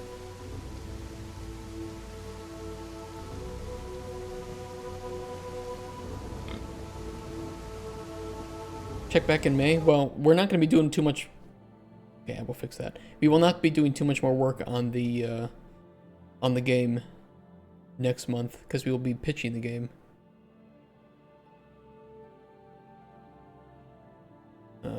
Bug because I updated Ultra Dynamic Sky. Okay, I can fix that. Let's not lose that.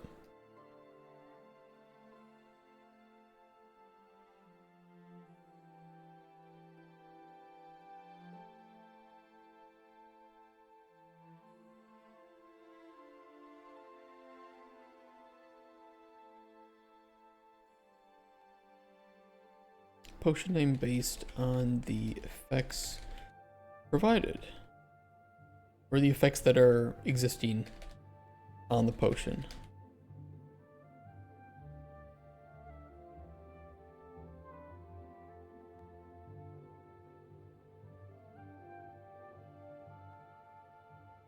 This can be seen below.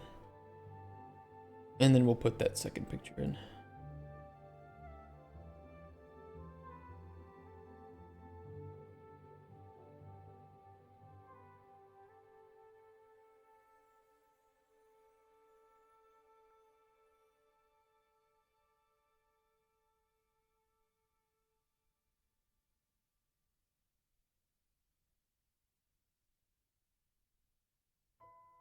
Finally, the player can press the finish button to brew the potion. This consumes the ingredients in the cauldron and provides you with the potion you made.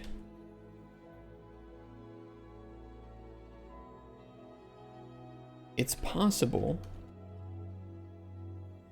that the brewed potion will be slightly different due to lack of knowledge about effects and flavor. For instance, we probably should talk about effect cancellation too. Oh god, there's so much fucking shit to write. Well, that'll probably be down here in calculating effects and flavor.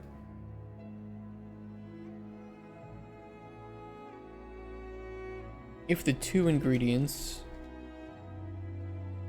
we've used in this example had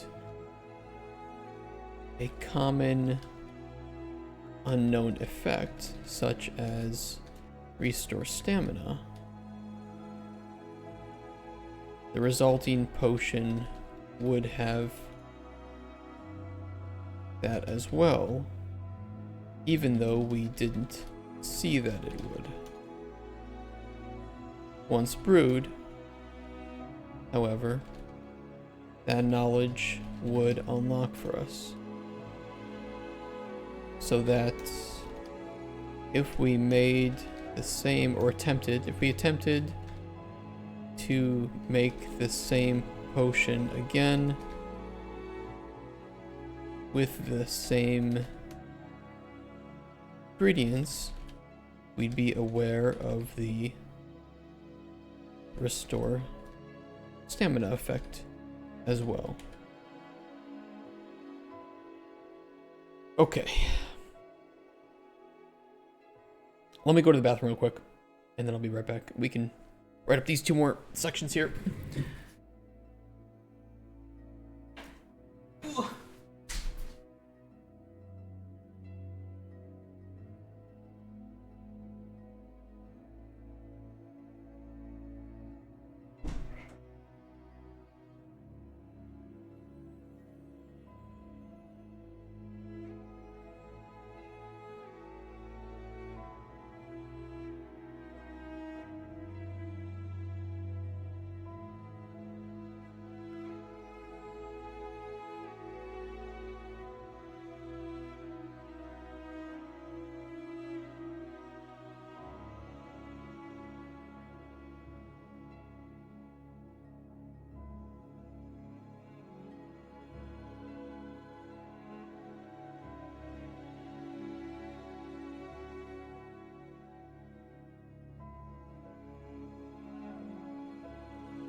Hey, Verilog.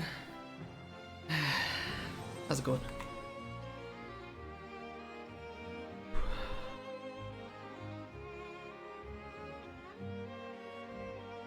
Nope. Shiitake? I'm gonna come. Oh.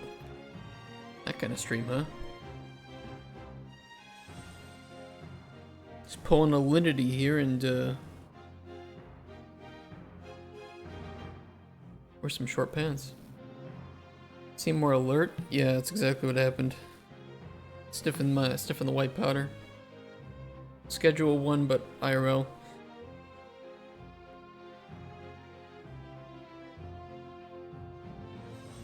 I think some people will see our lack of XP and levels as a selling point, and some people will be hesitant towards that. You know, rightly so, I think. I feel like modern RPGs have just conditioned people through such a vague term to think that an RPG must have those things. When I would argue that just different ways to, like, don't call it an RPG. Use the full name. I think honestly using the full name of role-playing game would make it seem... What am I trying to say? I agree with you, is what I'm trying to say.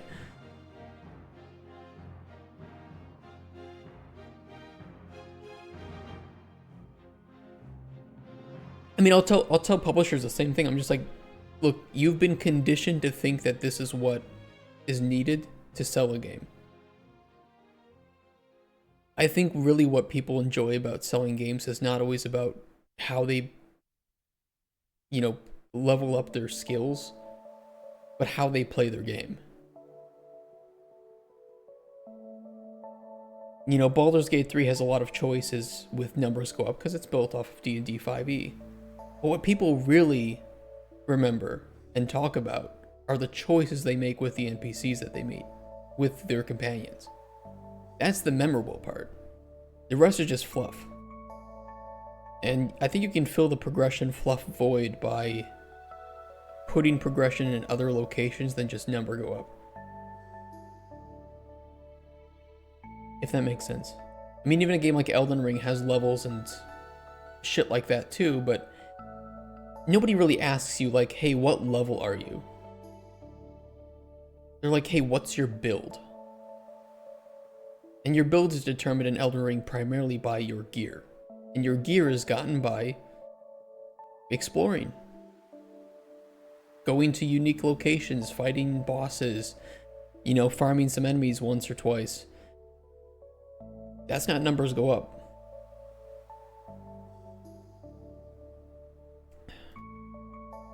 What will they ask when you play CC?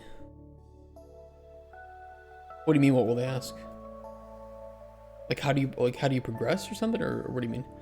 Calculating value. Potion value is calculated through function that has to determine what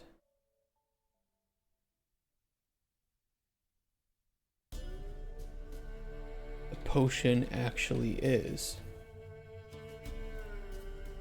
More importantly, is it a positive or negative potion?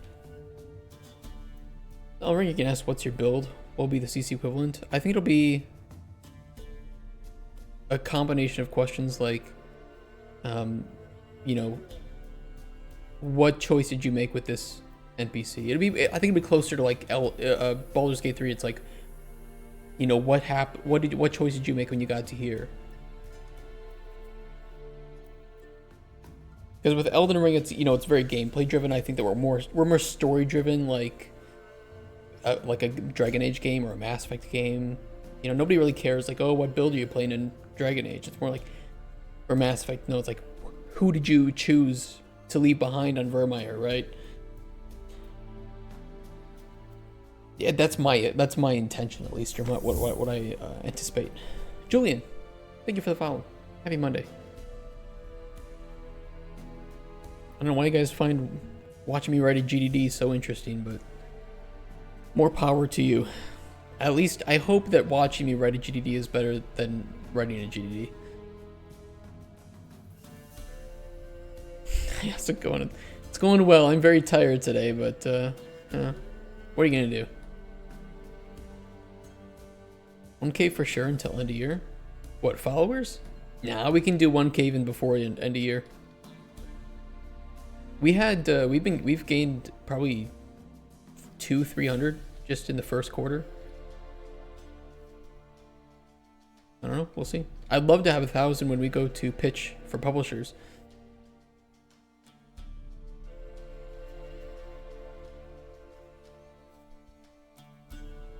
Way we do this is by combining tiers of effects on the potion and seeing which is higher. If they're equal, we randomly choose.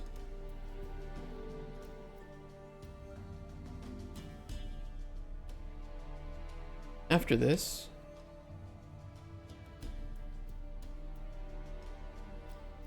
we then look for... I don't want to glance over the fact that if the potion contains poison, we rename it specifically to toxin. It is a complex function, though.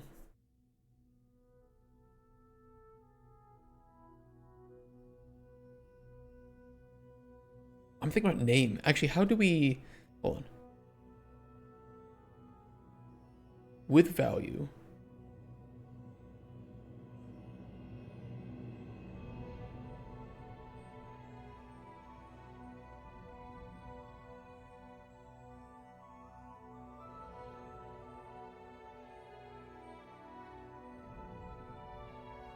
Key value? Whose key?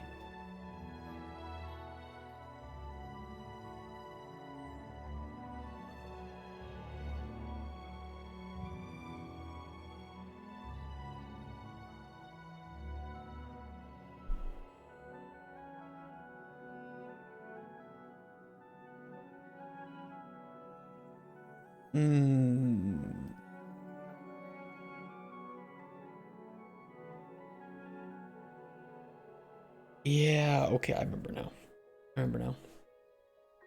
I kind of remember now.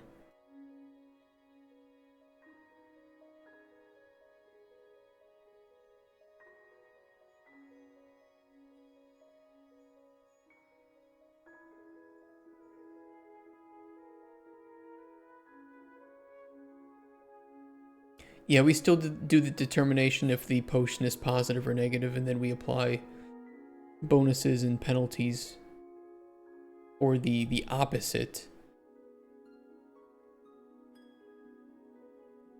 Running that check here.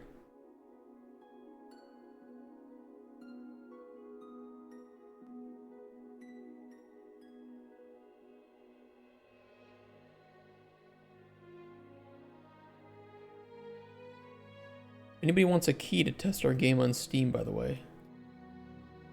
Just say so.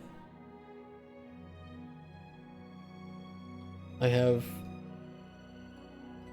495 more keys.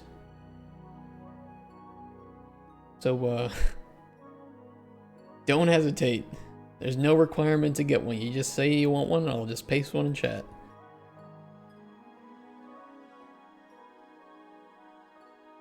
Not enough for your followers? Well, I don't know if they want.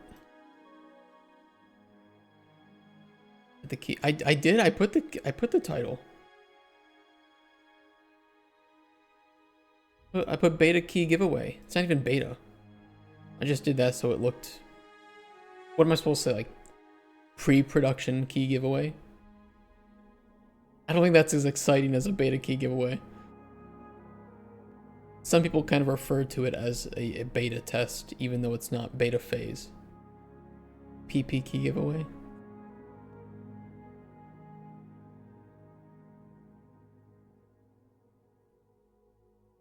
I wish we were in beta phase. Holy shit, that would be great. The game would be coming out. That's what that would mean.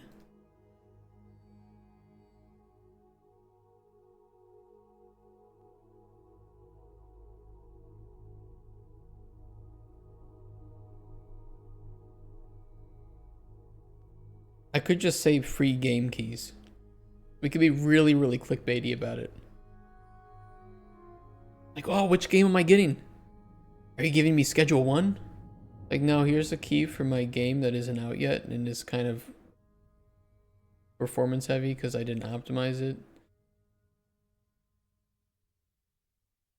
Do I get to keep the key? No, I have to ban the key once we go into production. Some of you, by the way, will receive actual full keys. So don't worry. But I want that to be from a different set of keys from this the beta list. Because it's easier for me to just like plug this into Steamworks and say, hey, get rid of all these keys. And then I can have a separate one for close friends and people who send me nudes on Discord.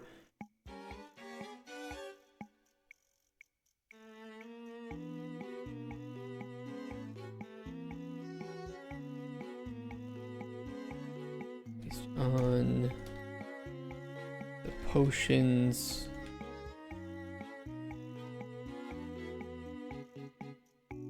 Positivity, negativity. With this, you might find that having a high restore health effect can be, from a value perspective, completely negated by having a few negative effects.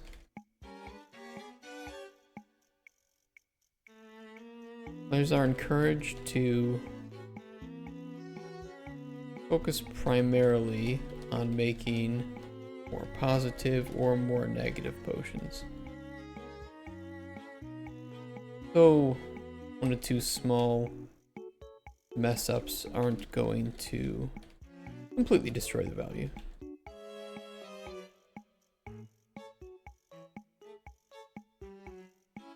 And we'll put a picture of a potion in here.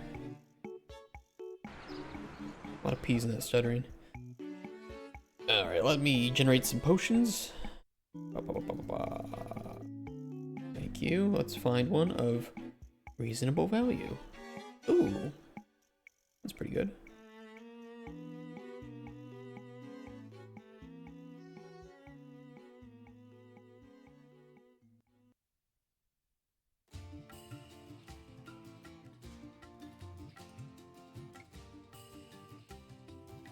A lot of positive potions here. Jesus.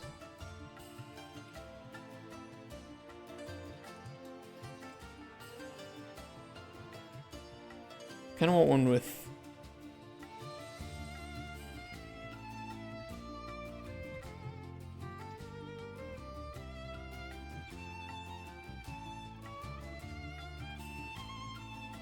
that's actually a pretty good example right there. Or even this one. This one's pretty good too.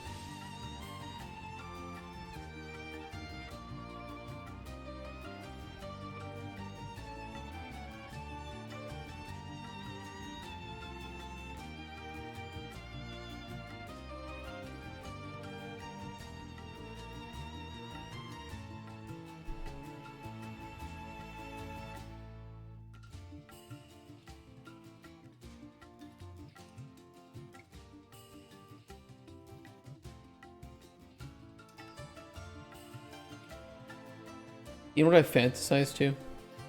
I fantasize talking to like some really awesome publisher and I show them what I have and they're like, oh, you didn't need to make this much. Yeah, no, we like the game idea. We'll give you the money. But you kind of just, you made way more than you needed to.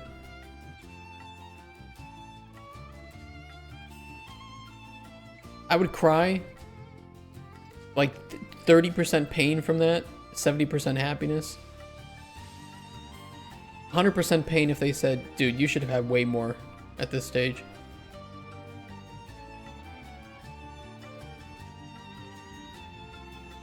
I think I would eat a Tide Pod if that happened. Calculating effects and flavor.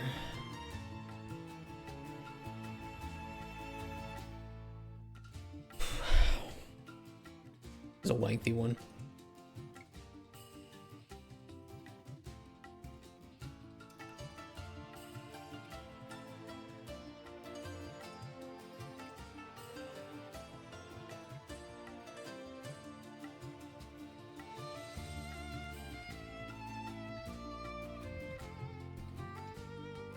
Calculating potion effects and flavor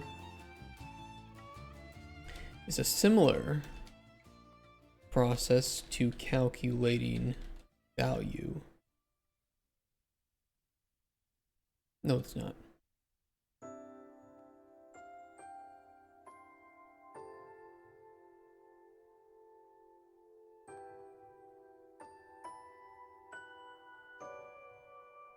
They're separate, but both connected to the ingredients used at the time of brewing.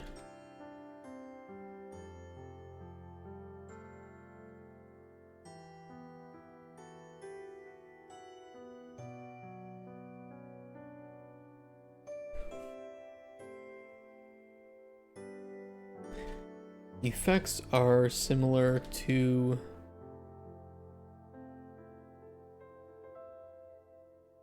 the Elder Scrolls series' alchemy.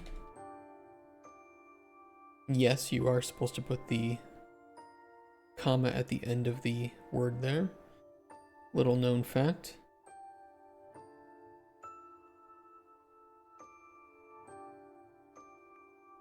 Where you'll need 2 ingredients with the same... Hey, Tonic, is this the day? What day? What's happening today?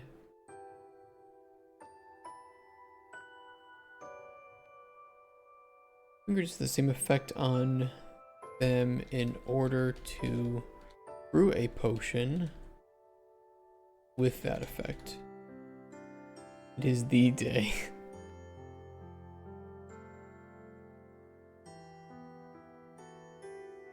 Flavor, however, is a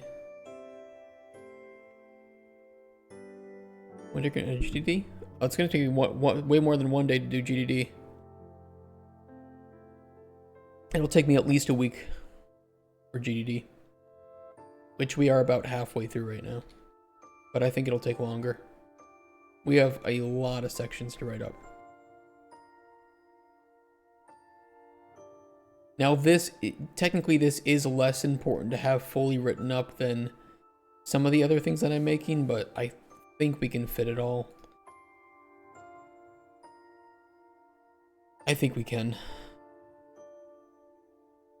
There's a lot more time left than I think, that I'm giving it credit for. And if we can even do 1 or 2 sections a day, depending on some of these, we'll be good.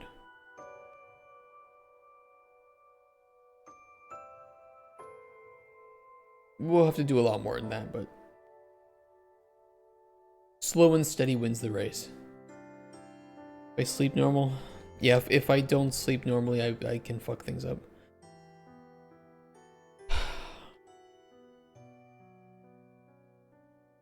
I fucked up going to bed at like 6 p.m. last night.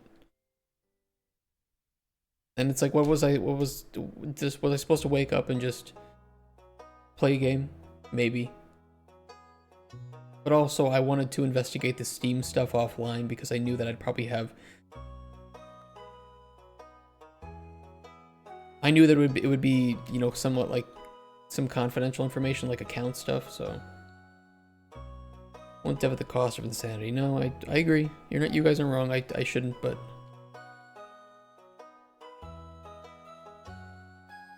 We'll keep with this. We will keep going with this.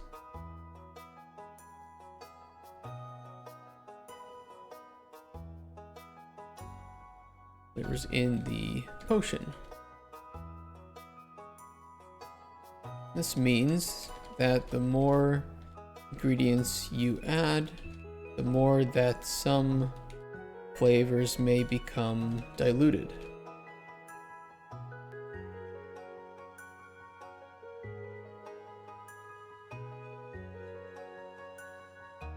To reiterate, comma,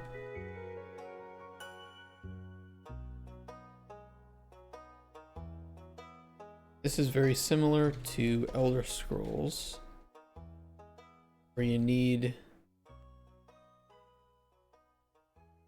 at least 2 ingredients with the same effect to have that effect on the resulting potion. However, the tier of that effect is determined by the highest common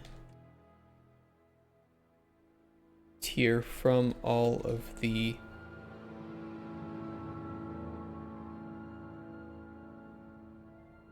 from every occurrence of that effect.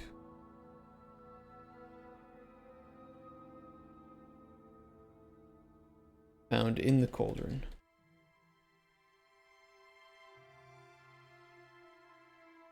Using the following effects as an example.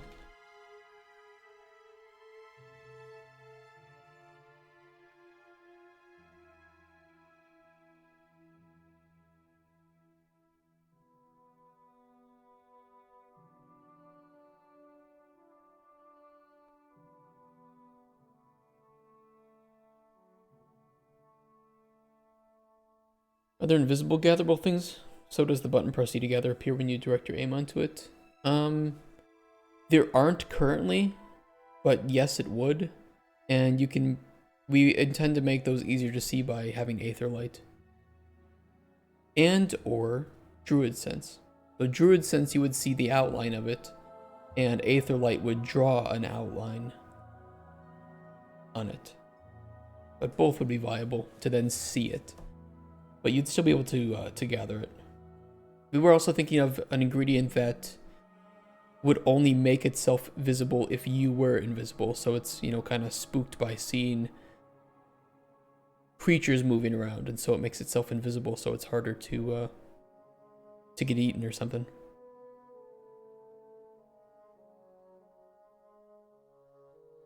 In which case, the aforementioned 2 ways to see it would still exist.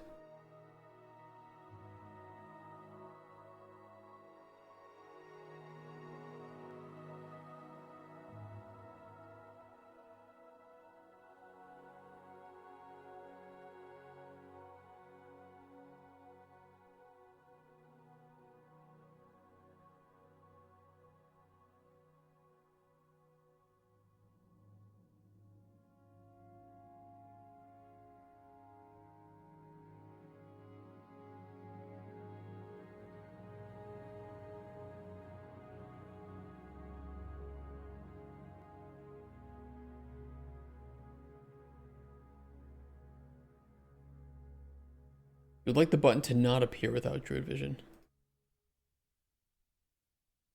Could be done. We'll see how it plays if we do something like that in the vertical slice. Or after.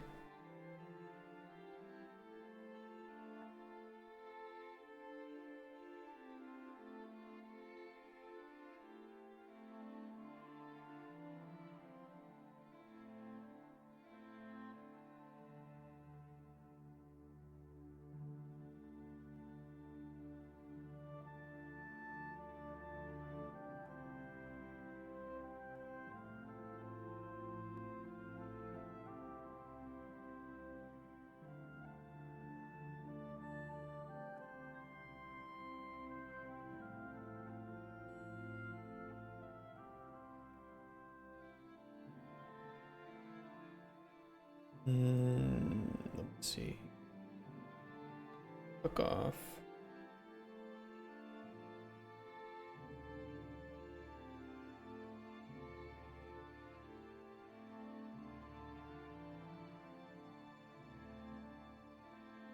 From the following, or from the above example,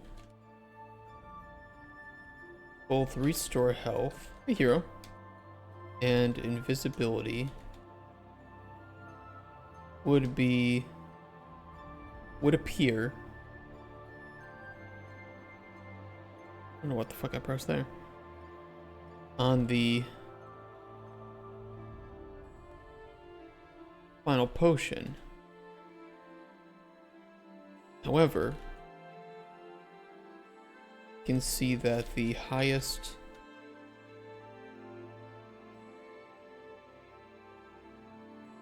common tier of restore health is 1. What's the name of the level? I'm trying to find on your stream from when you did it, but can't find it.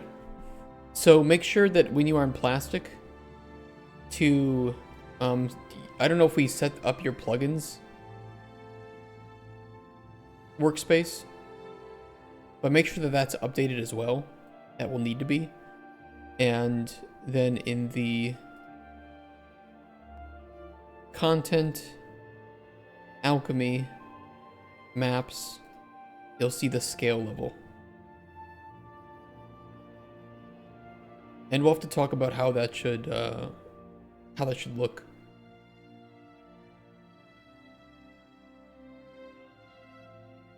We only have one branch on that repository anyway, so updating to main should handle it just fine. It says I don't have any changes here. So you should be good to go just to update that.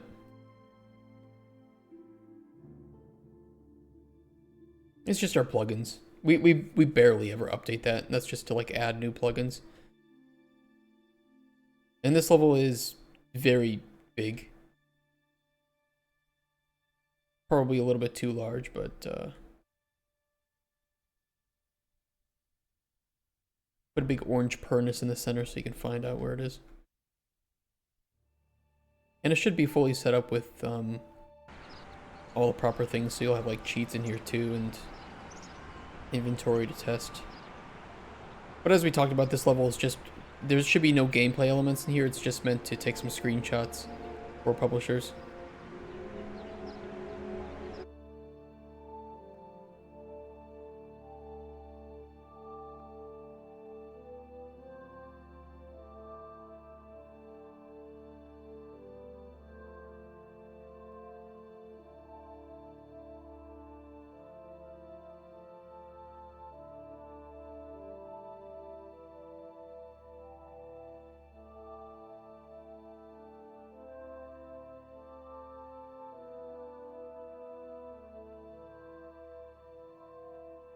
This means that the potion will have restore health 1 on it. Moving to invisibility.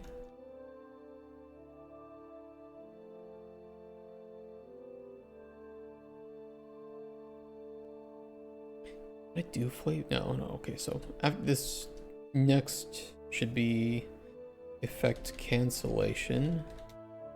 And then finally, flavor calculation.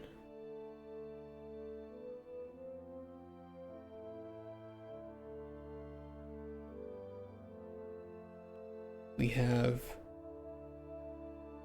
a tier 1, 2, and 3.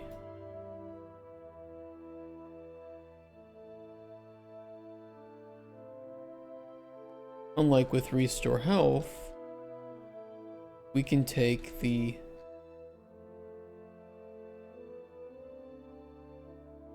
highest common tier again, determining that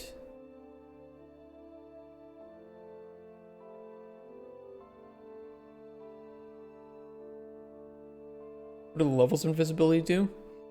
Levels for tiers do mean different things. In this case, invisibility increase would increase the radius at which the effect is applied, as well as the duration for the effect, since there wouldn't really be like a strength of invisibility at this point.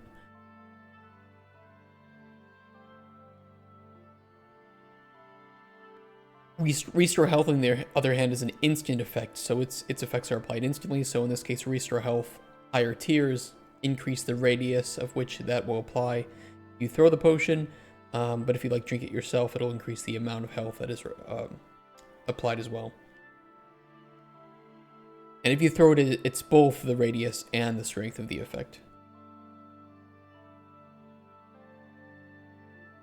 We need a document for all that. We actually just need a vision document for the potion combat.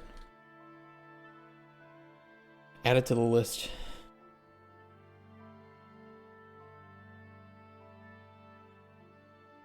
Ignore invisibility 1 on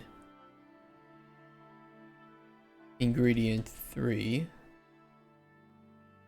And instead use the tier 2 and 3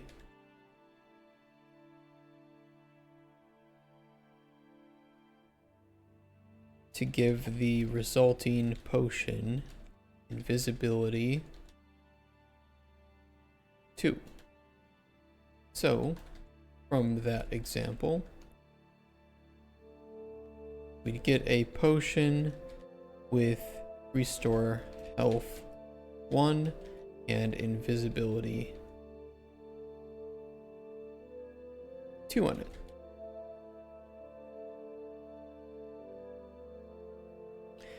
I think the alchemy system, the potion making system, is pretty self-explanatory.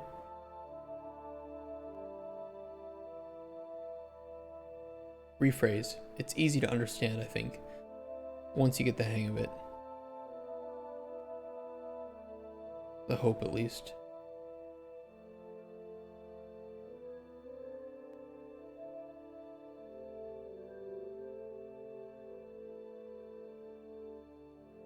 Where brewing can get a bit tricky is with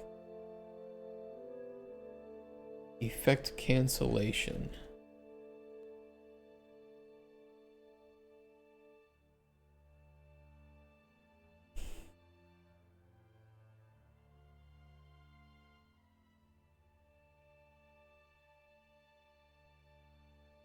Some effects are not meant to exist together. Namely, the white effects and the... Oh, wait, no, that's a different thing. Some effects are not meant to exist together. Poison and restore health being an example.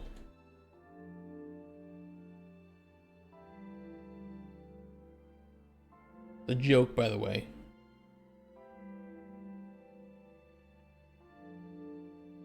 Why not? Because they don't work together. Same with like immolation and chill, warmth and chill, cure poison and poison. You can still brew the potion. They will just cancel each other out unless poison is higher tier than restore health or restore health is higher tier than poison. Whirlwind will disagree. So you could still include poison and restore health, but you can say, okay, I want to make a poison, but I can see I have poison 3 and restore health 1. Restore health 1 will go bye-bye, poison 3 will stay. So, you know, you can mix ingredients together that may not look like they should go together, but as long as the desired effects are stronger than the undesired ones get canceled out. If they're the same tier, they both get canceled out. Yes, setting that all up in the functions was a nightmare. As those of you who were around should definitely remember.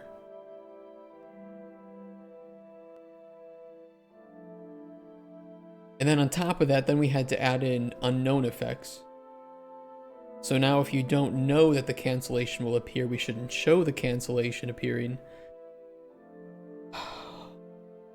Nightmare, absolute nightmare. It's cool though, I think that's very unique.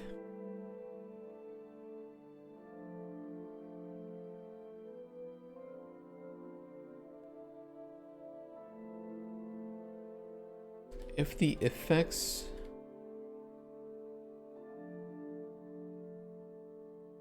if the resulting effects would be at the same tier, such as poison 1 and restore health 1,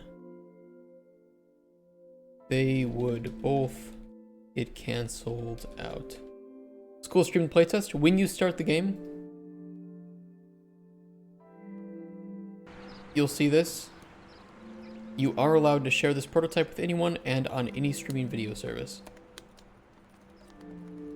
And there's no NDA. There's nothing that you can't show here.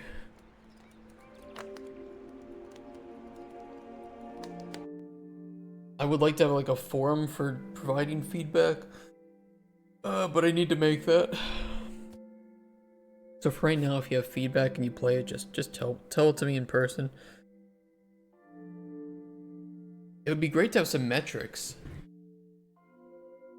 or gameplay percentages, because I'd love to know how much time people are spending at the alchemy table, outside of the hut, and in dialogues with NPCs. I don't want to have, you know what, I want to collect those metrics really. I think just right now, do your best mental math to think about how much time you spend at these things. Like, oh, I spent, 20% of my time out like at alchemy table. If Discord use the forum option, we could, yeah, I could do a feedback.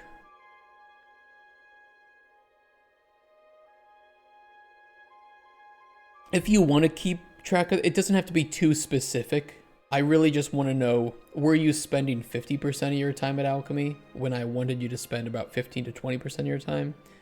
If it was, I also, it's the start of the game, you're just learning alchemy, so of course, naturally, I think your time spent at the alchemy table when you start the game will be much higher than once you start to get a hang of it. I could do rough trigger, like I could do a pretty easy cost, but it's so minor right now compared to getting the GD done. How much a quest we have right now? You have Alaric, Blue Dick Boy, who's like tutorial encounters. You have Spoon and the Merchant. And Spoon is, well, if you don't get him killed, he can be pretty long, and if you actually want to read his dialogue, the Merchant is about like medium length between the two. So what I would recommend, if you're playing for your first time, you can keep the NPCs at your hut. They won't leave or anything, but I would choose the default NPC spawn personally, because it'll be a little bit more like how you would have it in the full game. So they will have to travel from completely outside the map, which hopefully still works. I didn't actually test it. I'm a little bit worried about that.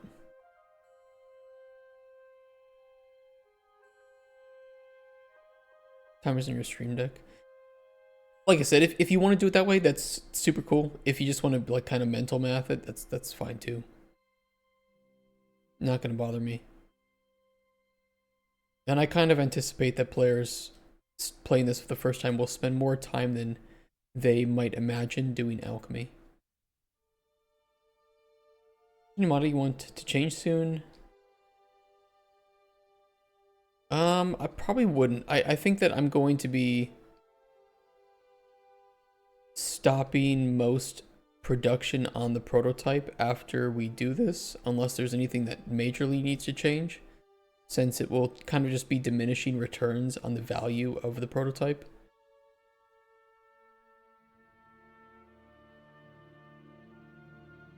We might do some smaller features and updates, but it just is what it is. It really just needs to be remade from scratch, It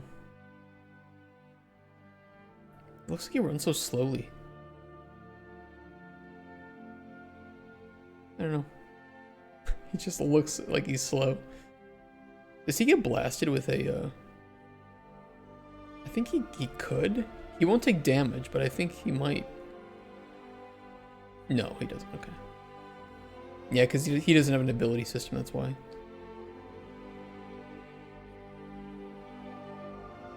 I would like to for the full game, so that they can just be attacked like any other NPC if you want. But yeah, for right now they are invincible. 2 potions. Well, the ones that you can throw, they're invincible too.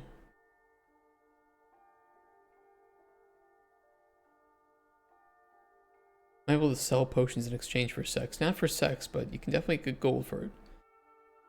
Just gets ragdolled across the map. I should really do a balance pass on some of these effects too.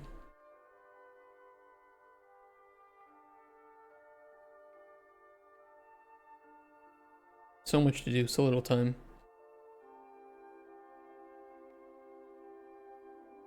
At least he looks like he's making it to the hut and back. That's a good thing.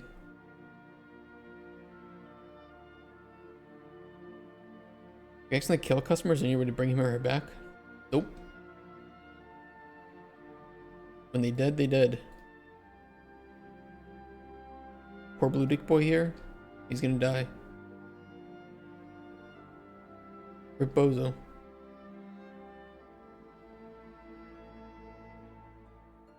Will save screen be allowed? Well, not in the prototype, since there's no saving.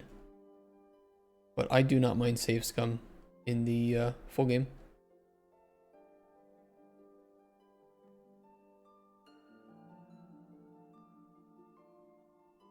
A different way. What documentation do you need to develop a new game? Like from scratch, like a completely new game? I would at least have a one sheet, pillars, and gameplay loop.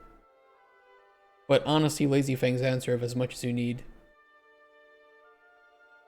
is not a wrong answer either.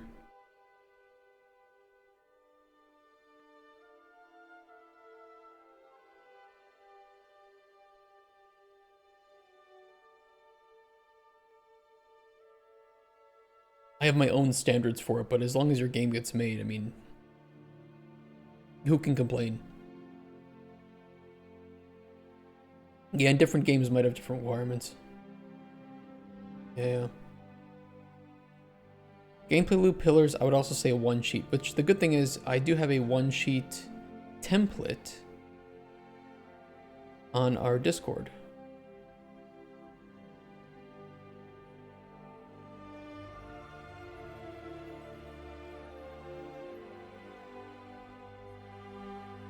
No such thing as, I actually think there is such a thing as too much documentation. I think that if you're spending too much time thinking about what your game should be instead of just prototyping parts of your game, you're wasting time. And in some cases, that's why I just like one sheet is really easy to make. Gameplay loop and pillars should also not take too much time to make. You can probably get those done in 1 or 2 days if you're kind of slow. And then you should just jump into prototyping. You'll resolve more issues and figure out more problems just by jumping in and seeing what you can and can't do and how fun it is or isn't than you would spend writing up like one of these before actually making the game itself. Prototyping and paper aside of digital vital for development? For some games, yes. Like if you're making like a turn-based strategy game or even like a real-time strategy game, you can make those turn-based if you know what you're doing. Yeah, prototype on paper. It's cheap. It's easy. I did that for a strategy game once. I made a real-time strategy game into a turn-based strategy game on paper. And it worked pretty well. Yeah, no, I agree with you, Hero.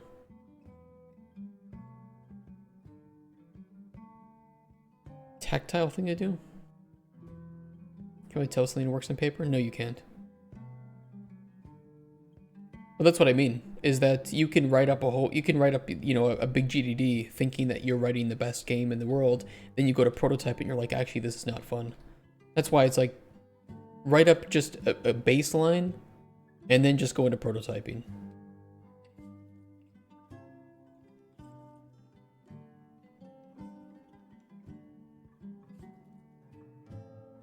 Of the effects be higher than another, the lower tier effect gets canceled out. Where do I find the one-sheet template? That is in our dev forums on the Discord. So scroll down to the developers section, and right up at the top is my one-sheet template.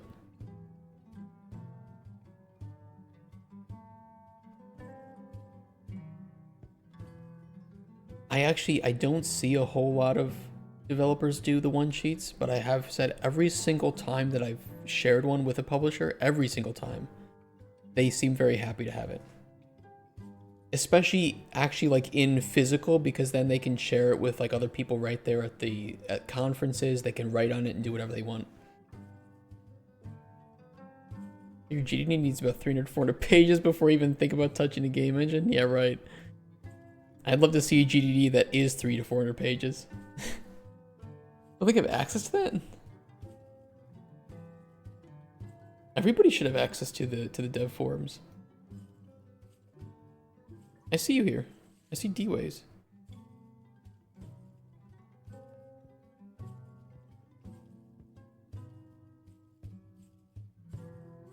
Do you have it like minimized or something?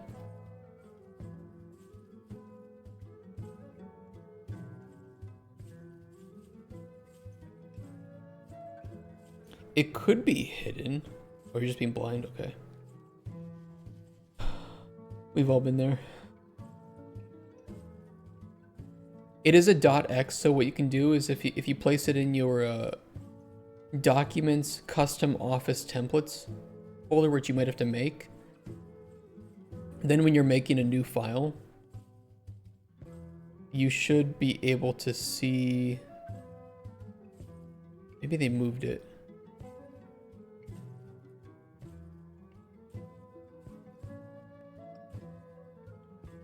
I swear there used to be like a custom templates page. We can pin documents too, so then just make a copy.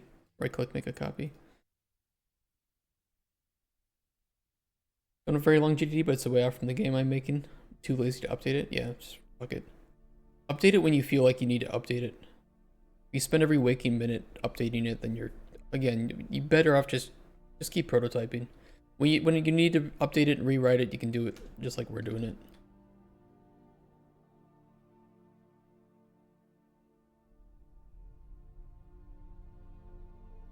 Is an average between all other flavors in the cauldron. Should we also talk about like knowledge too? The catch with cancellation is similar. We don't really mention it here though. Okay, let me do it here.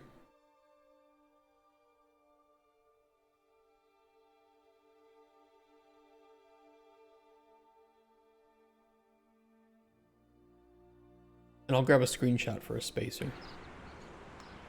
Let me first see.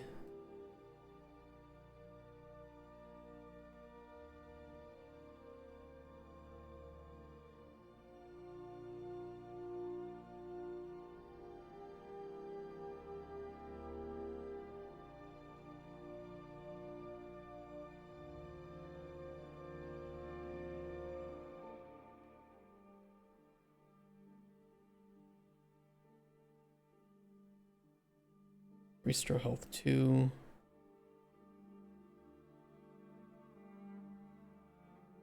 A toadstool cooked honey and flowering bush.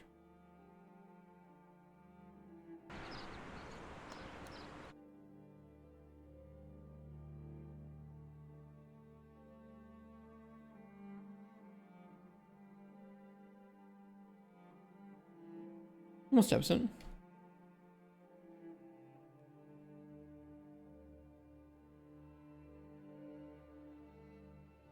Flowering bush. We like bush. Do another one. Toadstool. Cooked. And honey.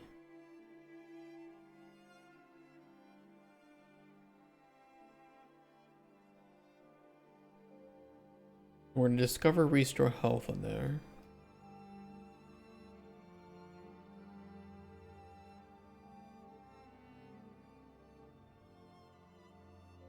GD's meant to be informal or technical. Kind of a mix. Like, you'll have both team members and publishers read your GDD. So it's not like it has to be informal or formal. It has to be. It has to communicate well. I wouldn't go overly technical though, since you might do lower level documents for technical aspects. If you have like a smaller game, you could probably put your low level and high level both into the GDD, but for a larger game, you might want to separate those documents for readability. Nobody wants to skim, you know, the first 50 pages of your GDD in order to read just about like alchemy, for instance. And honestly, if you're spending that much time writing documents, you might as well just have had like a meeting, a call, to explain how it works. And then do minimal documentation as a supportive measure so that the most important aspects are conveyed.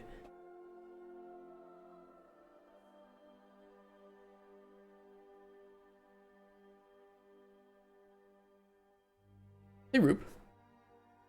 Why does it say restore health 2? That's not good. It's actually a bug. It should show restore health 1. Oh, wonderful. I was trying to get a screenshot of it showing restore health 1, even though we don't know that restore health exists on the honey, but it's automatically updating that. Fuck.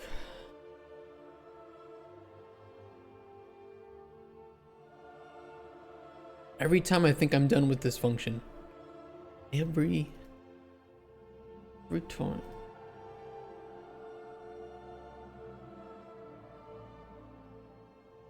You think you fix it.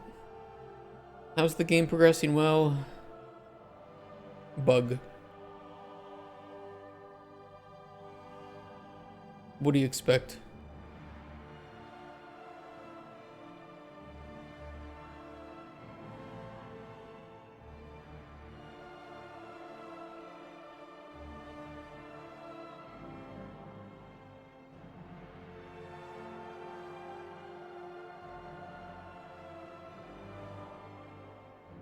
It shows restore health 1 here, so why are we not building that with restore health 1?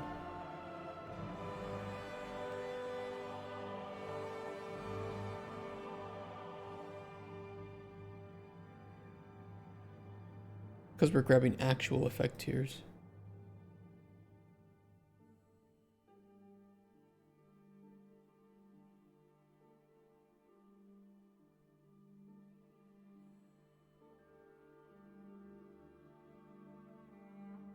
I feel like you should probably grab the minimum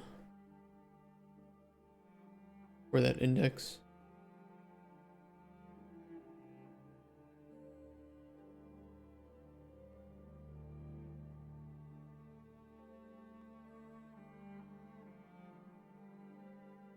Problem is, I did this here for a reason.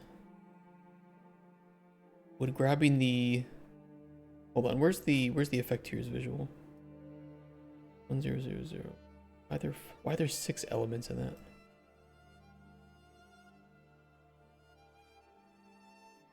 But 5 here. What?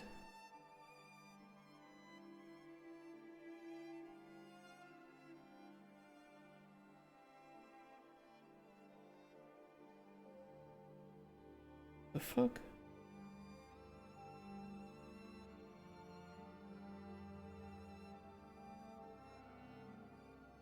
Six?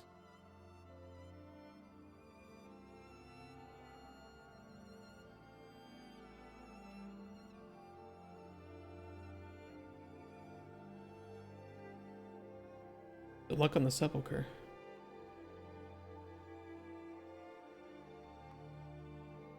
We need effect knowledge rate is 7.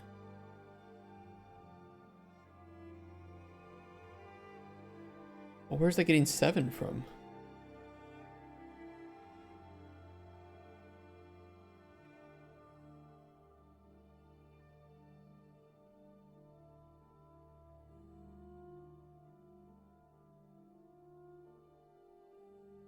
Okay, this is where it's getting 7 from, because there's 7 total effects. Okay. Where is it getting 6 from then? I can see where it's getting the number 5. I can see where it's getting the number 7. I cannot see where it's getting the number 6.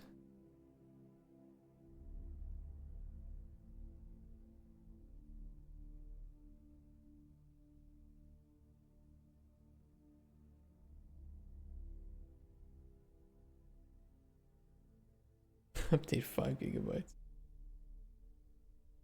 Here, you want a Steam key as well for testing on there if you need it?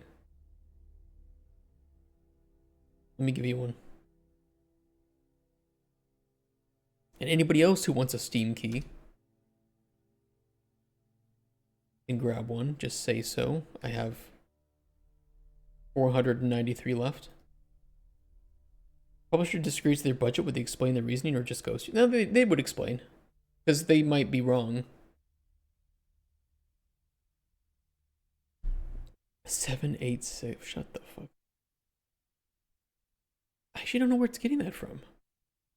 Where's it building that? For max effects tiers visual. Got 6 in there. You want one? Okay, I can give you one.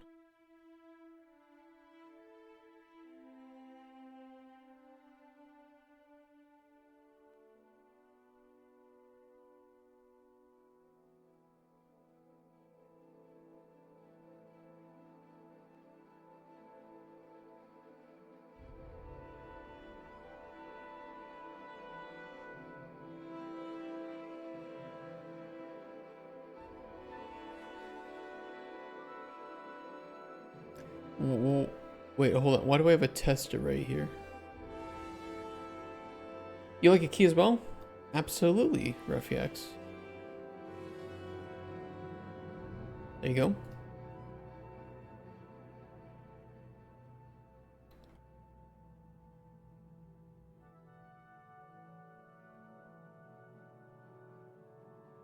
Oh, I was setting it. Okay. Yeah, but we're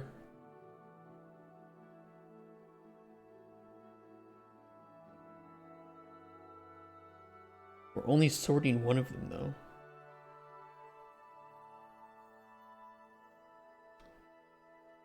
The fuck?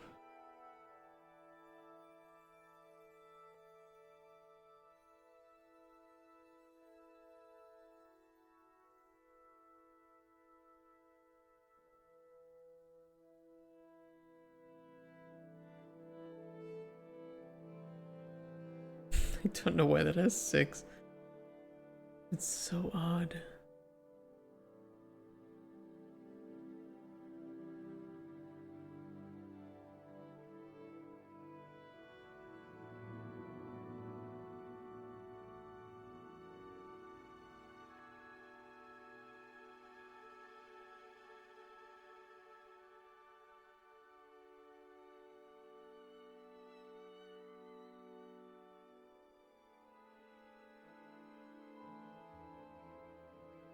I mean, I think that should be fine. If I just go through the max effect tiers visual and the max effect tiers and we just set the array element equal to the minimum.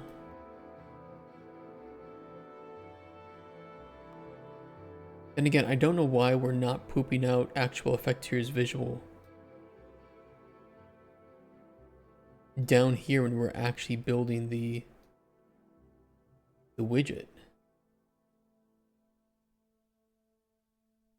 Because if you know all the knowledge, then this array should be a carbon copy of the visual one. If you don't know the knowledge, that's where it really matters.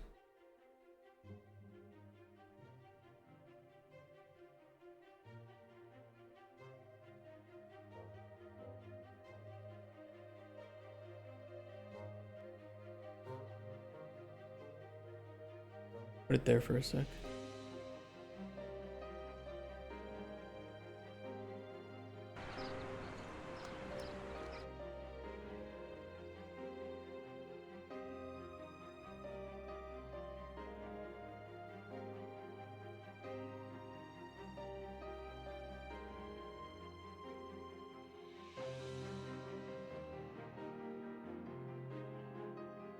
Where's honey? There it is.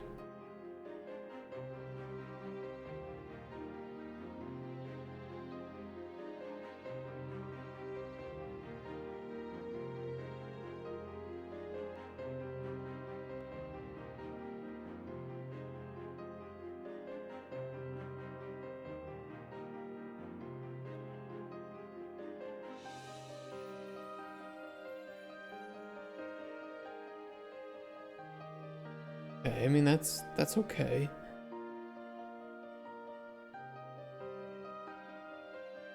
Where's like a soft core poison? Toxicap will definitely have it. Maybe Woody Nightshade.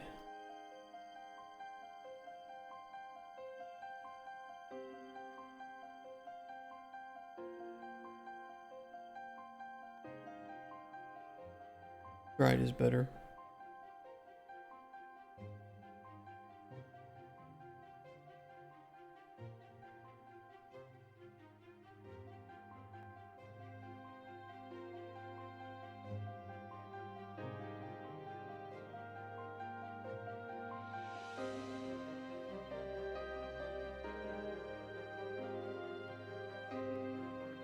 Yep, there's another problem.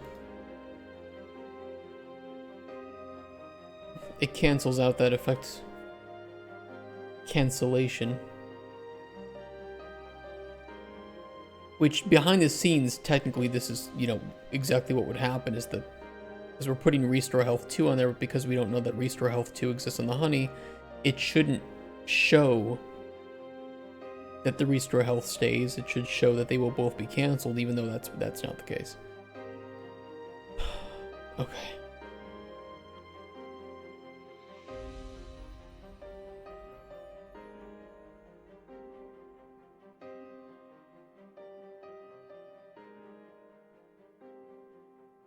Those are side effects of which the player has no knowledge. Well, they shouldn't because we check for tier, don't we? Or maybe not.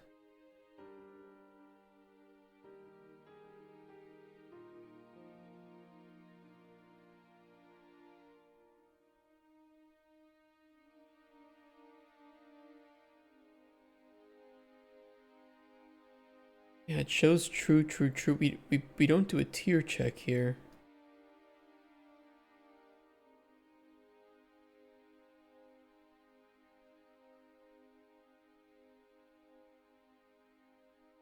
You took a shower I took a bath and a shower today, actually.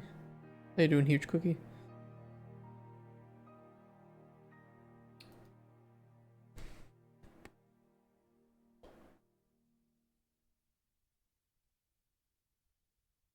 All we're doing is we're checking if there's at least 2, and then... Oh, fuck. Oh, fuck.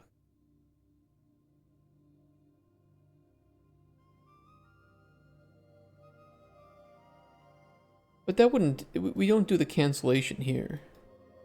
The cancellation check comes here.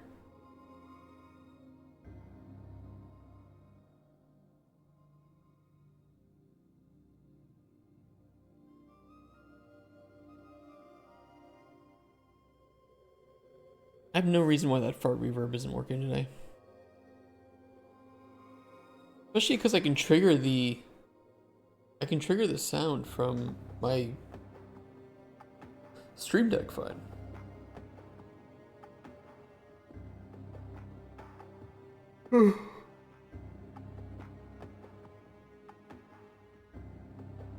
Sleep and come back, dude. I really do need sleep. I'm starting to die. Well, let me see what conflict data gets generated here.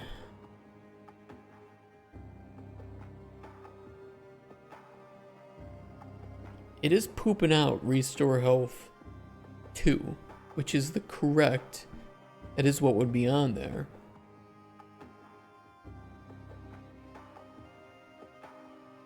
Should pull out the poison, which it did.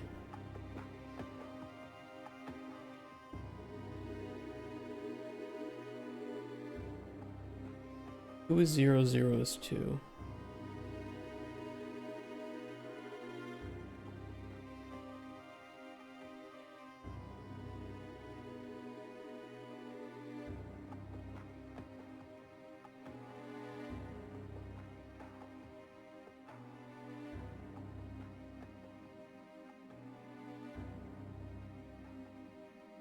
Where are the effects?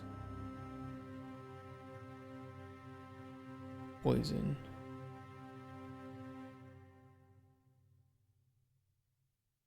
Poison 1.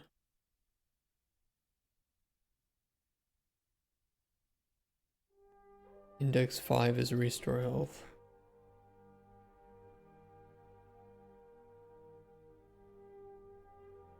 One.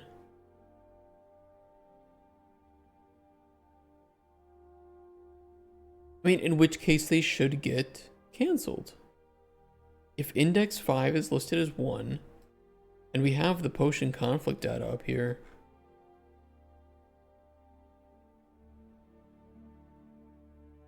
but it's probably because it says it's not getting removed. Okay, hold on.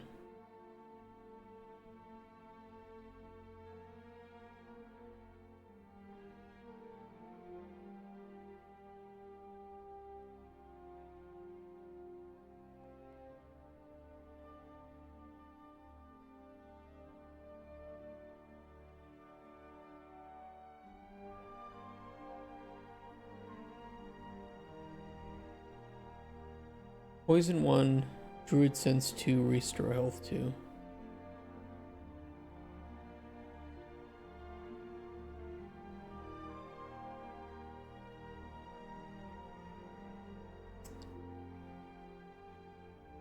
Hey, Alex Payne. What's this game about? Well, right now it's about fixing bugs. But the actual game, when I'm not fixing a bug, is about alchemy. You're in a fantasy world and you're making potions for NPCs, and very RPG at its core, so how you help NPCs determines if they live or die or maybe some other kind of fate.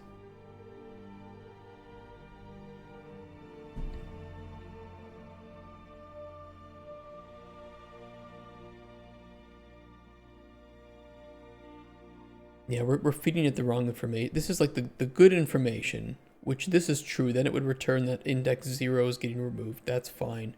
That's as expected. What we want to read from is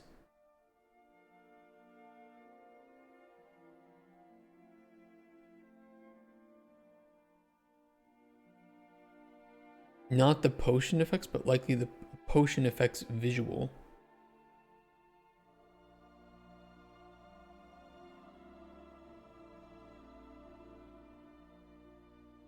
Which we should store.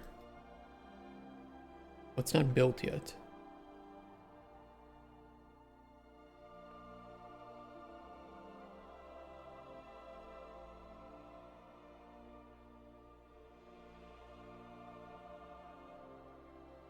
That's kind of weird. Why aren't the visual potion effects?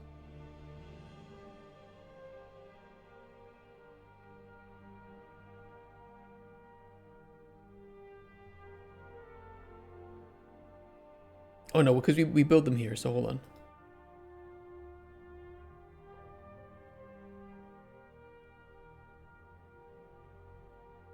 Plastic is whining about plugins. It probably you would have to update your plugins repo as well. Okay, I see the issue.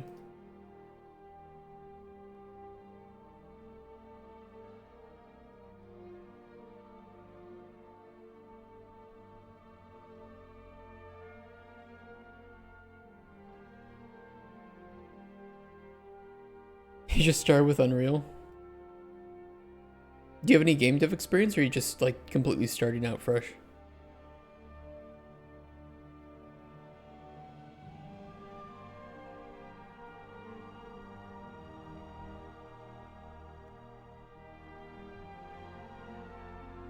Alright, we'll try building that again. Completely fresh, studying online. Oh, welcome to Unreal. This is a good place for you to stay. If you have any questions, just let me know and I can try to answer them. Nope, that's not what I wanted to do. I do apologize though, today I'm very, very tired. Thanks for the follow, man. How are the online courses going?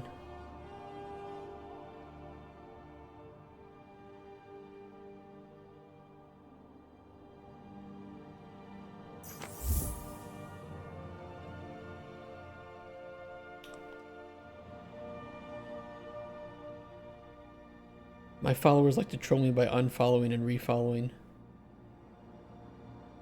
They're a bunch of buffoons.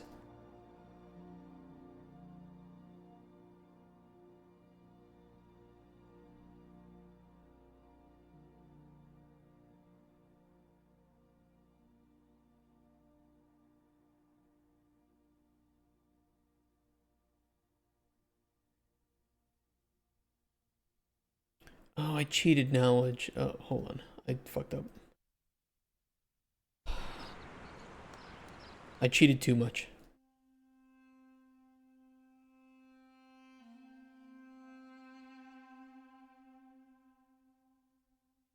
I've been up since midnight, so... the mind is not as sharp as it should be.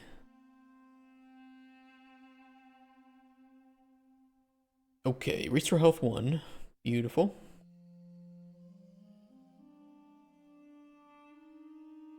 Let's grab Toxicap.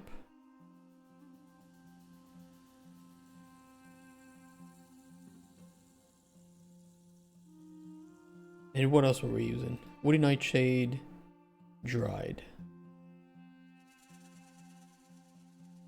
I think that'll give poison 1.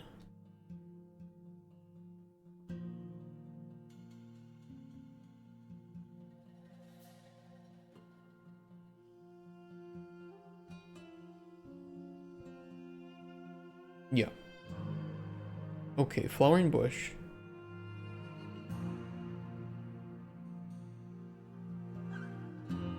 Toadstool. Fuck, those should cancel though. What are we doing?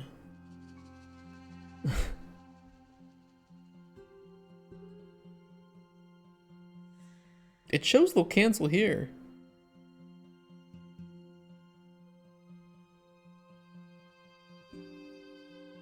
Finish reworking your choice system. Oh, nice.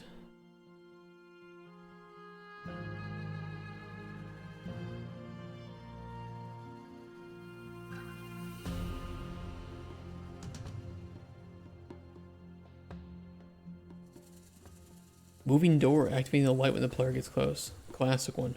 We have a tutorial on our YouTube as well. It is 4 hours, but there's no cuts or anything, so we go through the basics of like blueprint communication, data tables, material instances, you know, communicating to widgets, game instance storage, function libraries.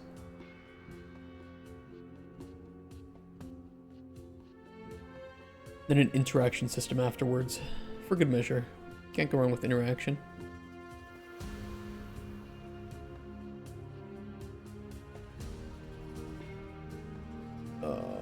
Probably.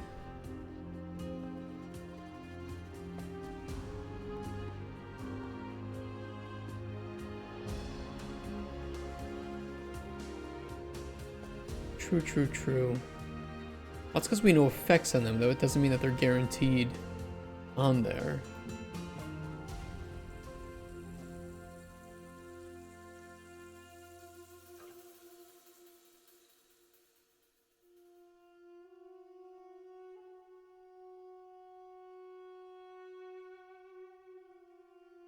YouTube linked on Twitch? Yeah. Yep. That's the one. There should be a playlist for it.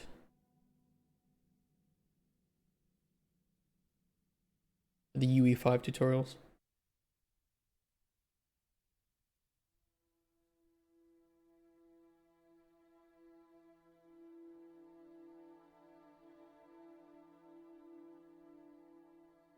Where do we set up? Oh, we set that up here. Yeah. Removed potion indices 0 and 2. Okay. Would have to be and, which it would be. So why would that show then?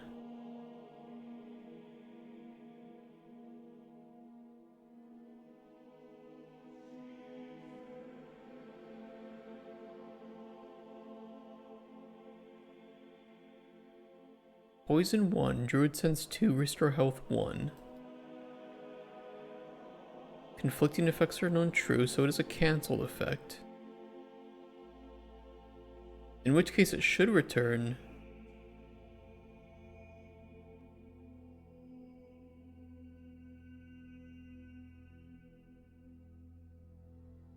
True.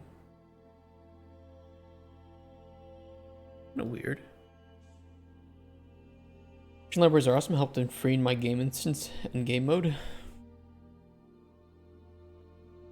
It's just nice being able to call it from anywhere too, you know?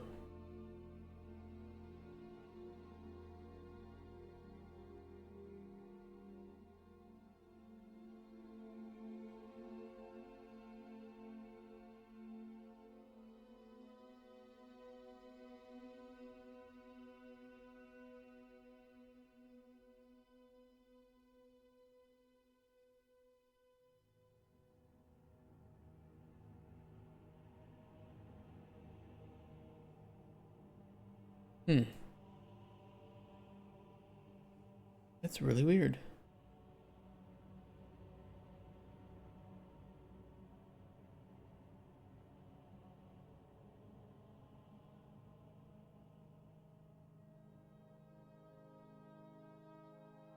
It says they're cancelled effects. I mean, it's setting it to true. We know that because when you go to brew the potion, it says they won't appear. And we read that from the Boolean that gets set.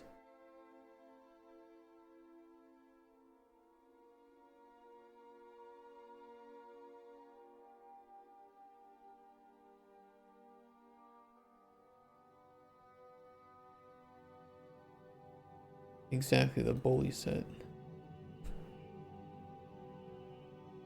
That's so odd.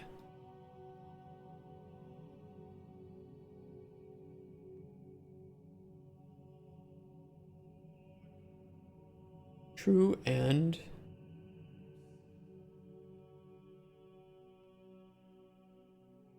current array index.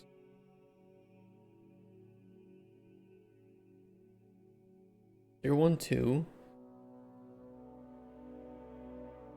0 1 5. Poison, Druid Sense, Restore Health.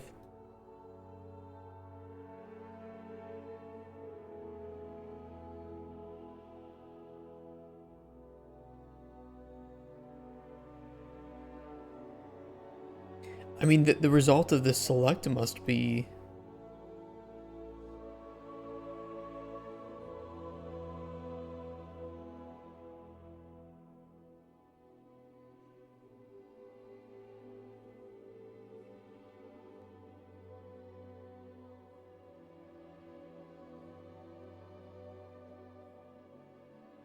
Conflicting effects are known. Well, they are known.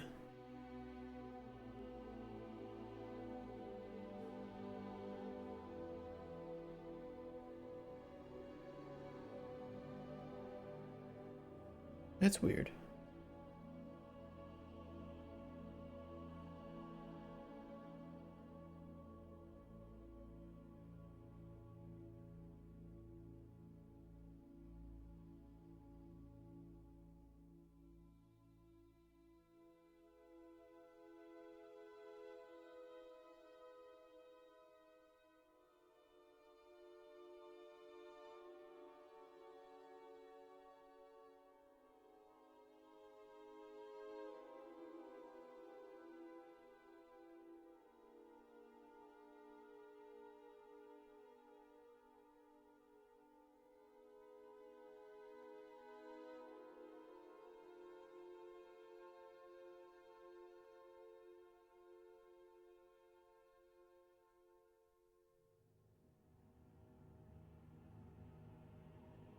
It's this find.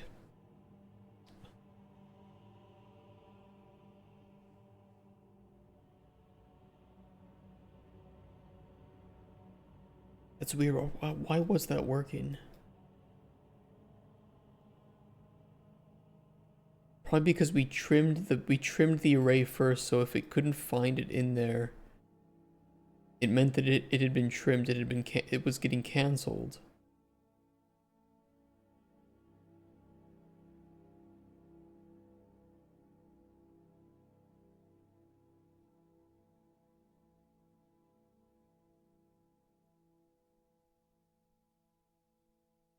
But what was the reason that I changed this over to visual instead of the raw potion effects? Oh, I just did this. Why did I do this?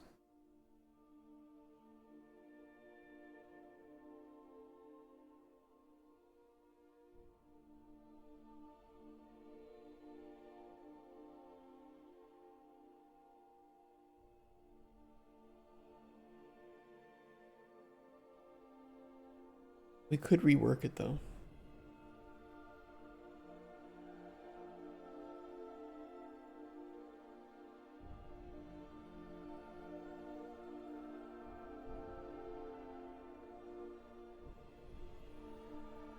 We want to cancel it if the...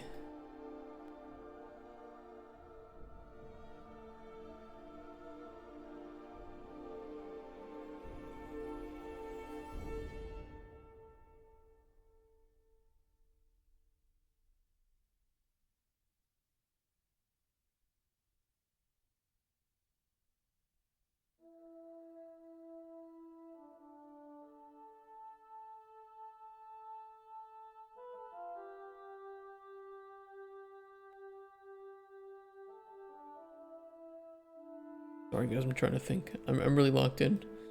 I'm very tired and I'm very locked in.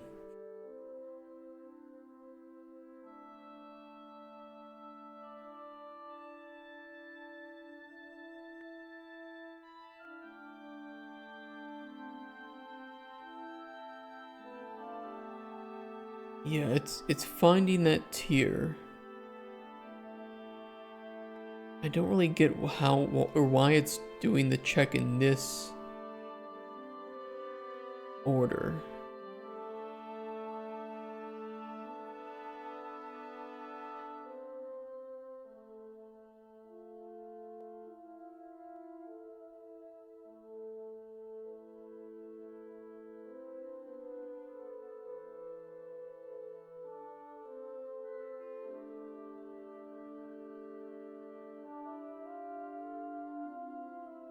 I feel like it's not necessary.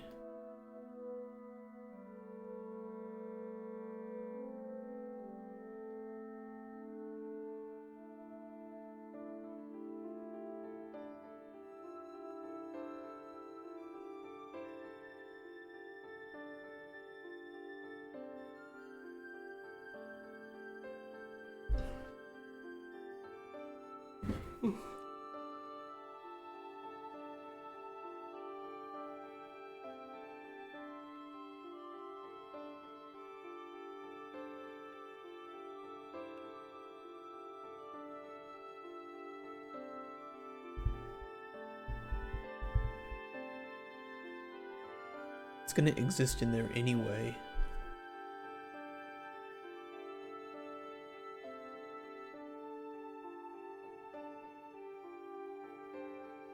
So we're grabbing the tier, we're grabbing the effect ID.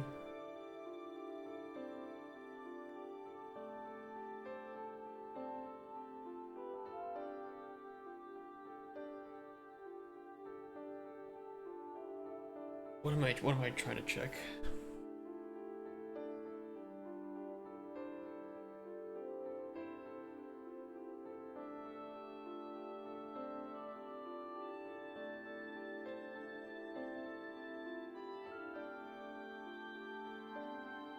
I mean, can we not just skip that check at this point?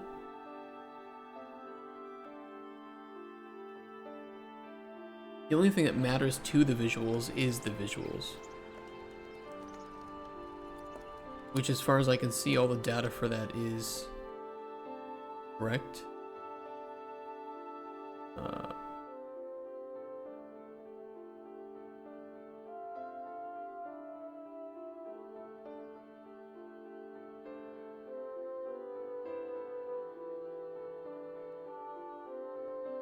Okay, Toxicap, Woody Nightshade, Dried.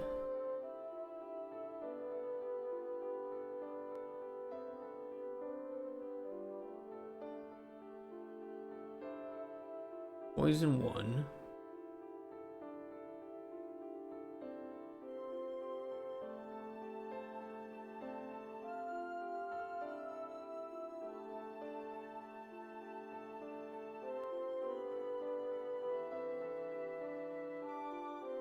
Fuck.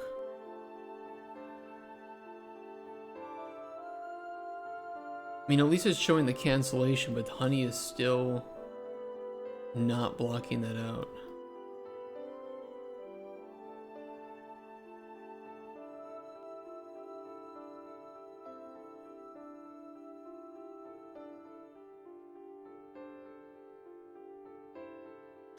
What should be happening is that because we don't know that honey has restore health too, we don't know that it's going to result in the potion with restore health too. Therefore, nothing on here should change in the effects. And it doesn't with the tier, but it does with the coloring, which indicates that it's being a bitch. A little bitch.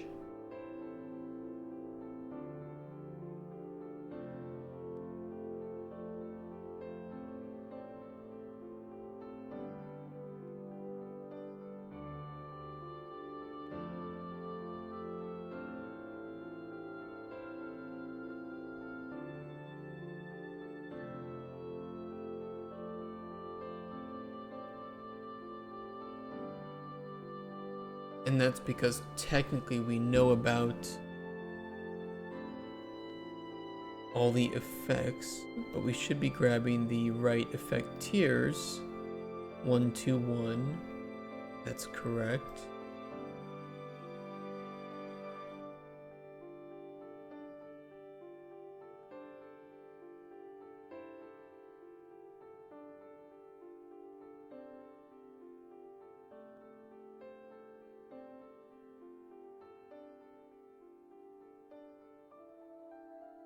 Moved potion into.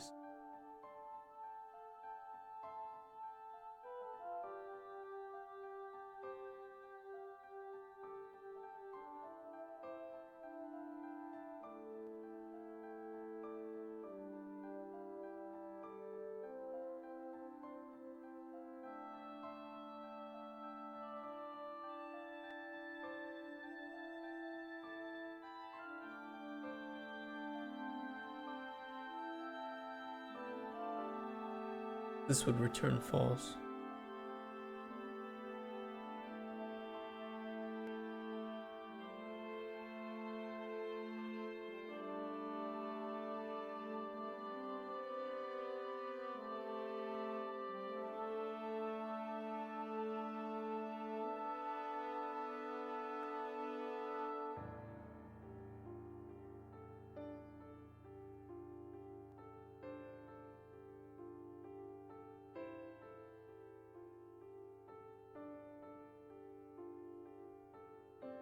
I feel like the conflict data is where the key to solving this lay.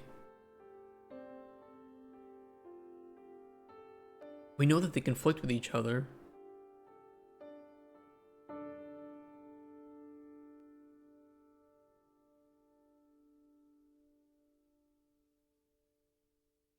It's almost like I should be sending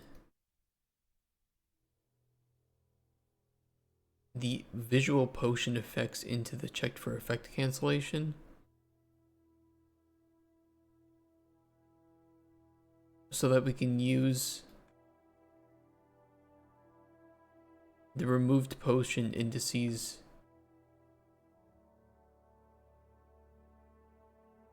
visual list.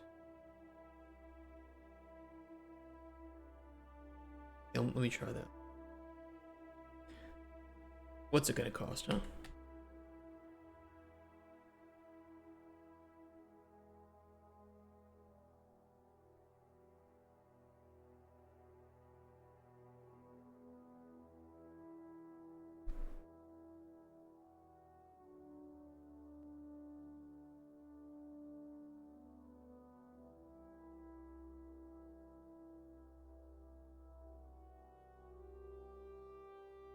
We don't care about the updated effects. We don't care about the conflict data. But we do care about visually which effects look like they're going to be canceled.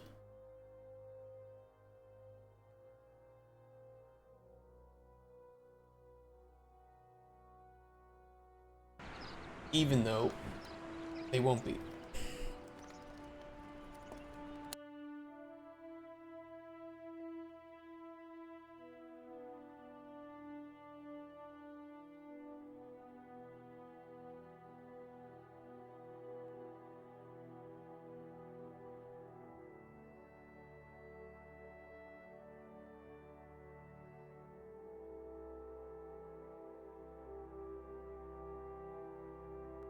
Okay.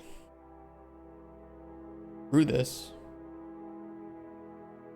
Through this.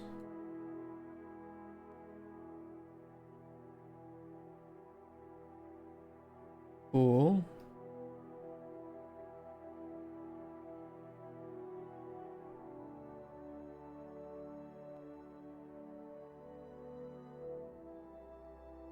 It's more broken. Okay, give me a sec. I gotta go to the bathroom. Oh man, I'm tired.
Bug.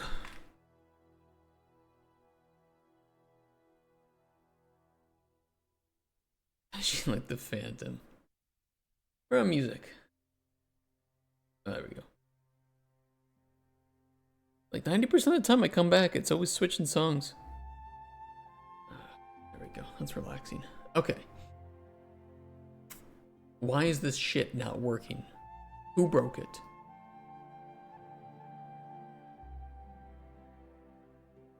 I feel like I've spent a combined 10 hours bug fixing this goddamn function in the past month.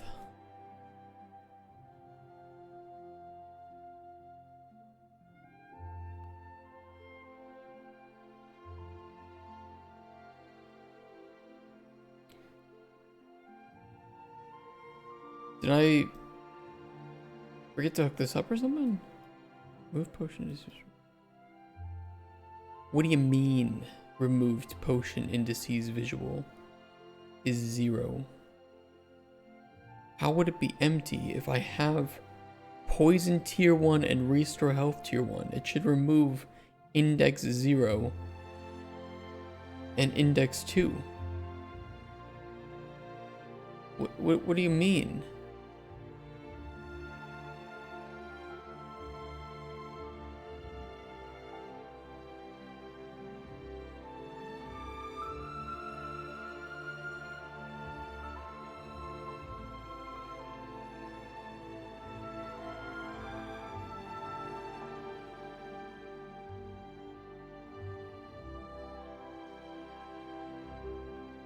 What do you mean it's empty?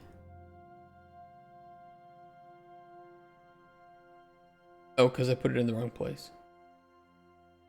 Never mind. I know why it's empty.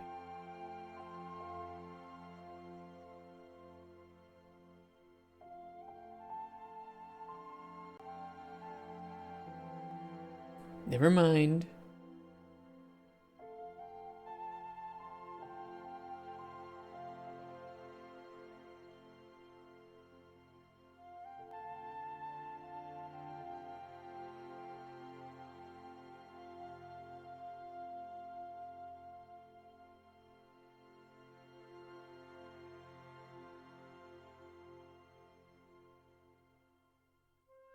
I don't think I need it connected here if this is empty, because then nothing is guaranteed.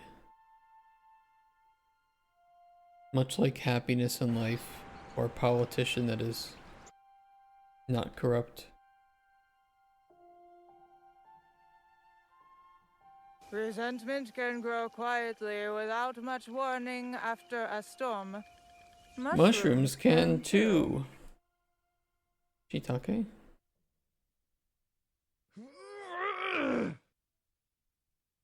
Oh. Shiitake? And where did you get that shiitake?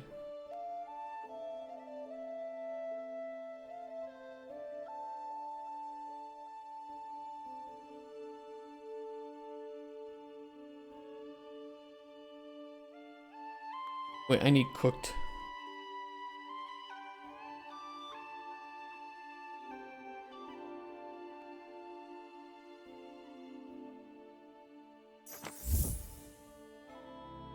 Bullet, thank you for the, oh, it's, thank you for the chaos spam. I appreciate that.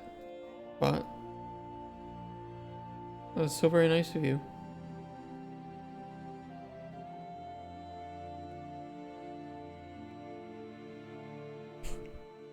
Stop.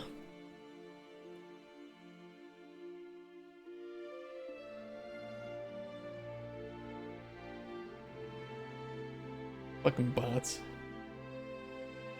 Worst thing ever. Oh, wait, hold on. Did we do it? That's correct. No change. Much like Obama winning the presidency. No change. I'm just kidding. No, that's fine. So this is fine. This was just a duplicate. Thanks for looking out for it, though.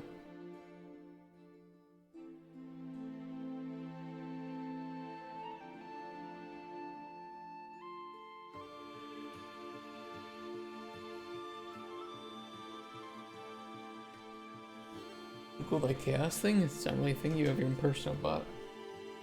No, the chaos spammers are very legitimate.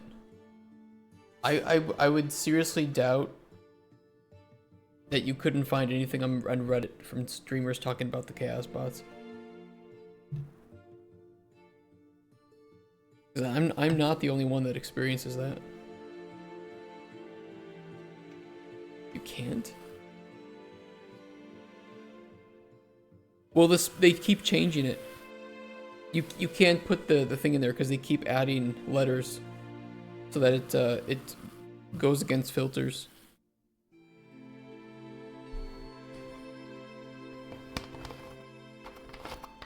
But they get insta banned by Twitch.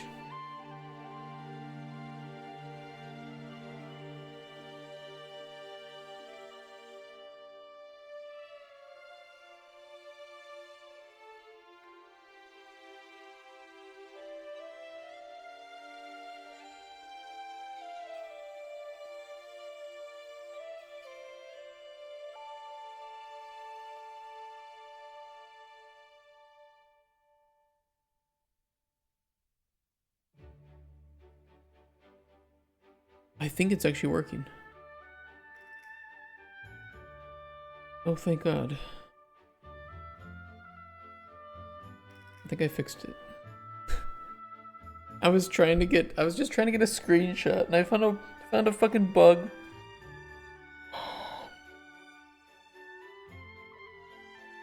I can't. What'll be my salary when I get a publisher?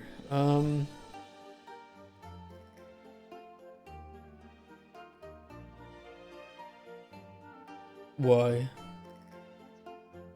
I can find it. I'm not against showing it. I'm just...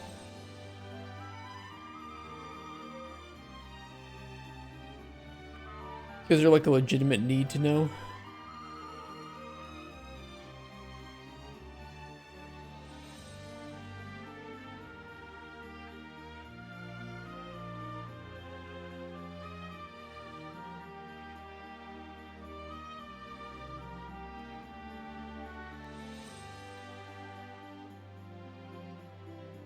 Okay, let me make the same potion again.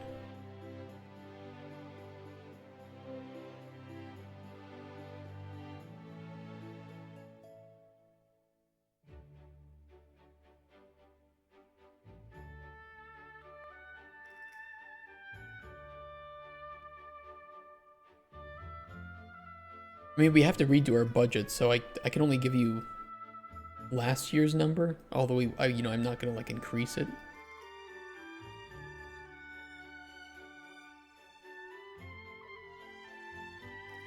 I think it's solved. You know, I've literally said this about the same function the last 5 times I've touched it. Every single time I go in here, I spend like 2 hours, I fix the bug, and then I say, I think I fixed it all. So I'm not gonna say anything this time. You know what? I haven't fixed all the bugs in this.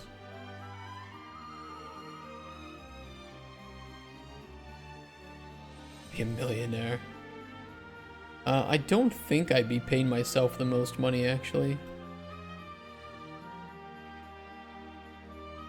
Because there are some jobs that will just cost more than some of my responsibilities, especially if we want to get good people.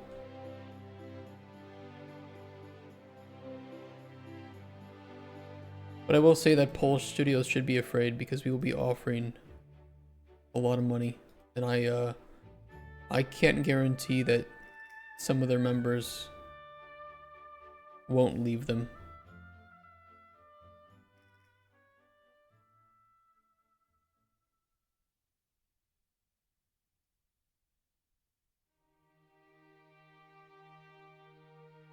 Sorry, not sorry. Old competition, baby.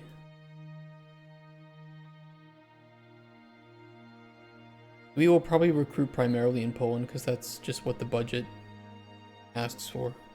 You know, if we wanted to go like mostly Western, we'd probably have to double the budget. You know, it'd become like a $10 million game.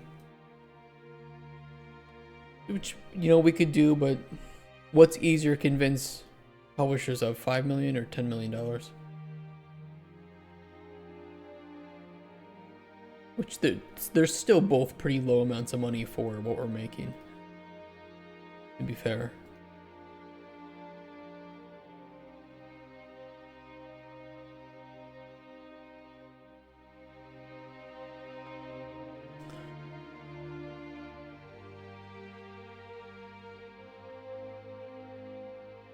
Okay, this is still in zloty.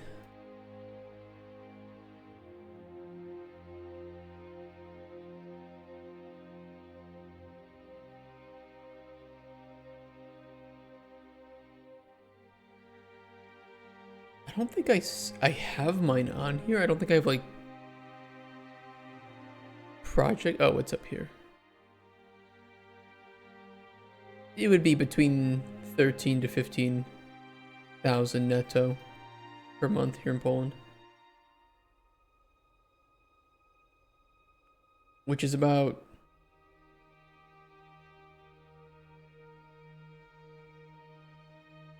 it's about like $4,500 US dollars a month.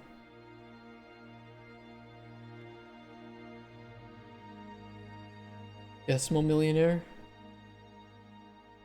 I'm the anti-millionaire, yeah. I have 1/1 millionth. I'm a 1/1 millionth heir. 13k netto in Poland is very good. It is, yeah. It is. Like I said, I want the best in Poland.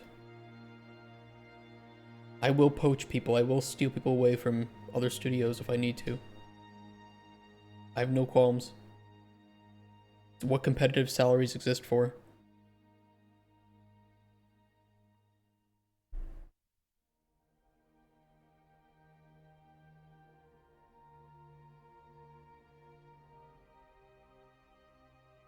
Alright, I needed a screenshot of effects being unknown. And then I need another one of effects being cancelled. What series are there in Poland? It's quite a lot. Those were the rates that I'd be paying probably in Poland.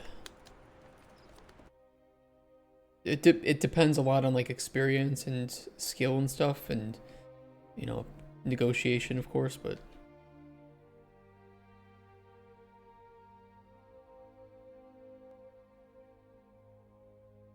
those are the rough costs.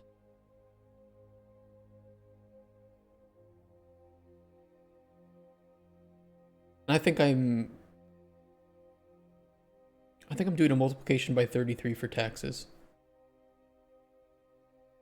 Netto, I do calculation for taxes based on roughly what it would spend for people on B2B contracts here in Poland, but then I have to pay tax as well on the amount of money that we have, obviously.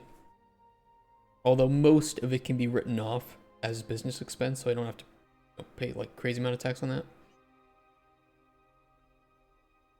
A big party in your Poland office. We don't have a Poland office. We can't afford an office.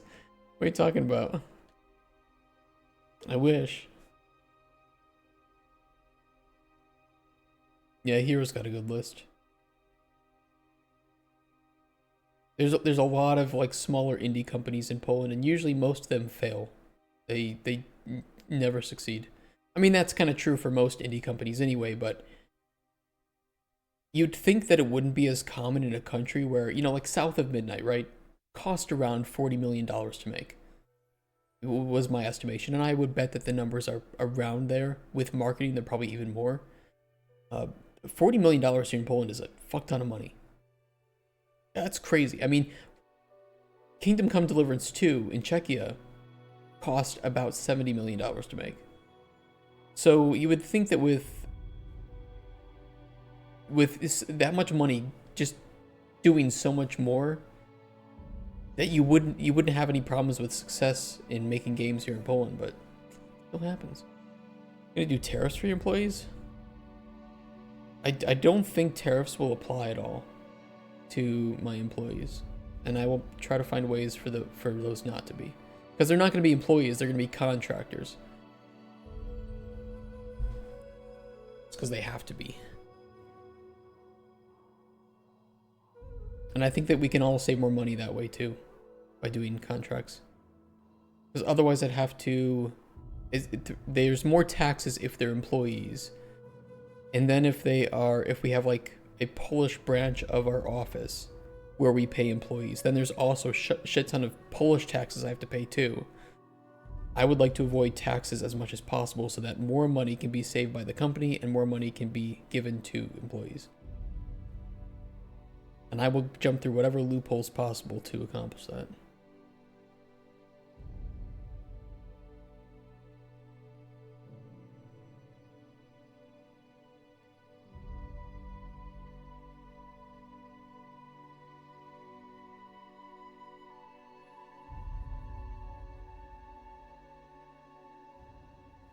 Toadstool.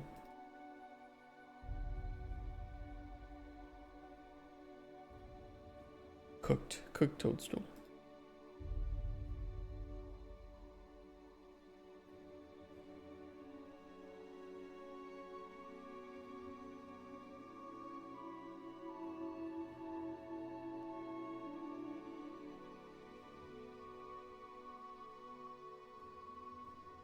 That could make for a nice picture I think would fit the needs of that.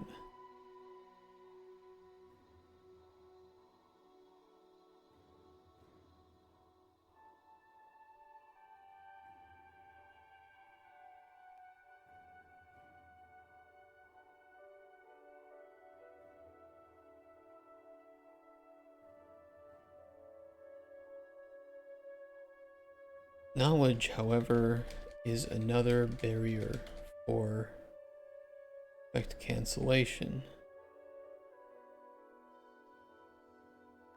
Well, for effects as a whole.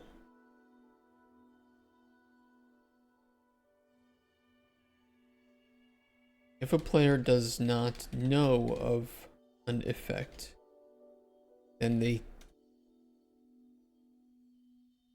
can't know of that potentially resulting in a potion with that effect. In cases like that, we show question marks. So while the effects, well, that's not even true either. Unless you know 100% that the potion you are making will result in exactly what it says, you won't know for sure.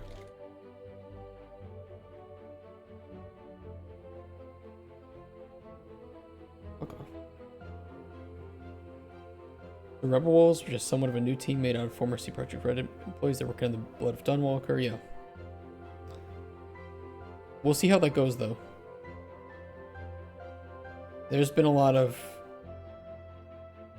Like I said, there's been a lot of studios that have popped up in Poland, even with ex-employees like that, and I'm going to be honest. There's many stories of people who used to work or have worked with big studios here in Poland that are exceptional. There seems to be a similar number of people who aren't very exceptional.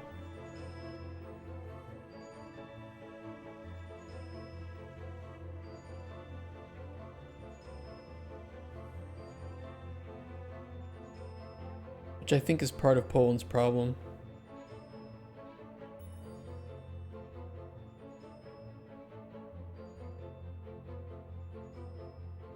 If you're good enough to make the kind of money that we'd be offering, you can probably just go work for a Western company and make a lot more money. There aren't that many Polish people who want to live in Poland and are really, really good and are okay making a Polish salary when they could just either move or find some work or some studio in Germany or UK or in the US. Especially if their English is good. Sadly.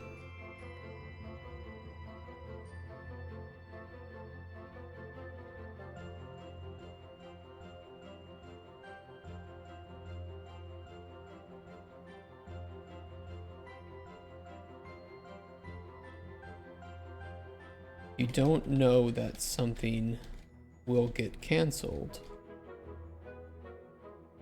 then it won't appear to be until you've brewed the potion, and then it's too late. Post more on Discord how to solve the plugin issue when launching the project. I have a lot of these right now. That would indicate to me that you don't have, like, you don't want to disable any of those. You just want to make sure that your plugins repo is up to date, which should be from today, because I pushed a change today. But this has to go to a different place. This has to go to your engine folder and not your project folder.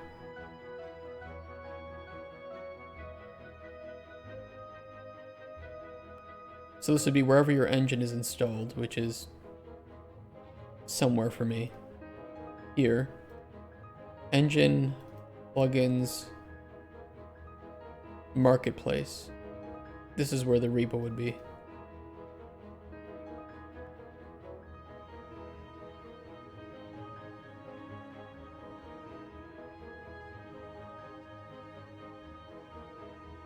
And you shouldn't have to download any of those from Epic, you just sync to the plugins repo. And put it in the right place, and then it should start up.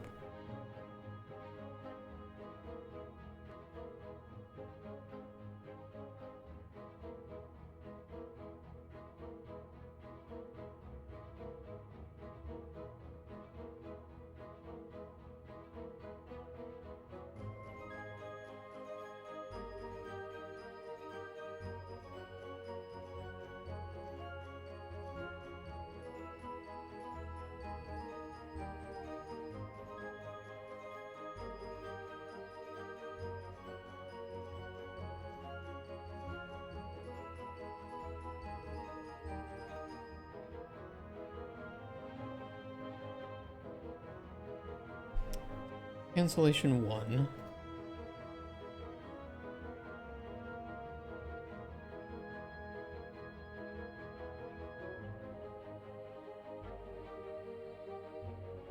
I'll put the image there of them canceling each other out.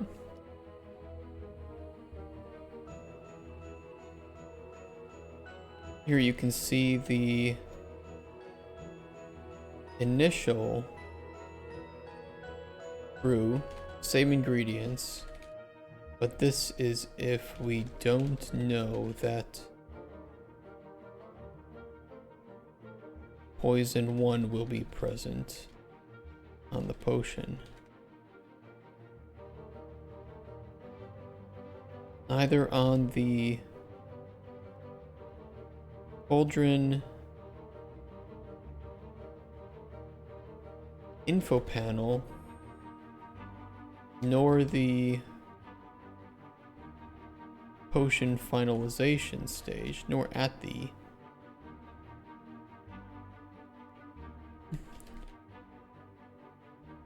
will it show, since that knowledge is unknown.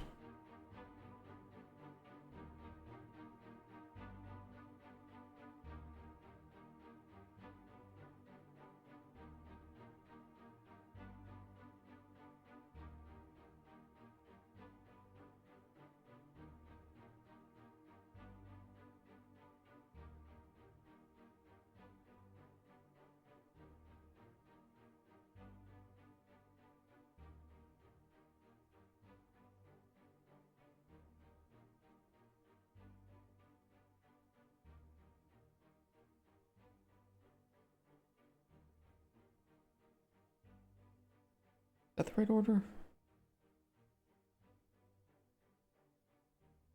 Other way. Let's make it a... Oh, fuck. Flowering bush. Toadstool. Toxicap. Woody nightshade. That's the same order, just to make the image look better.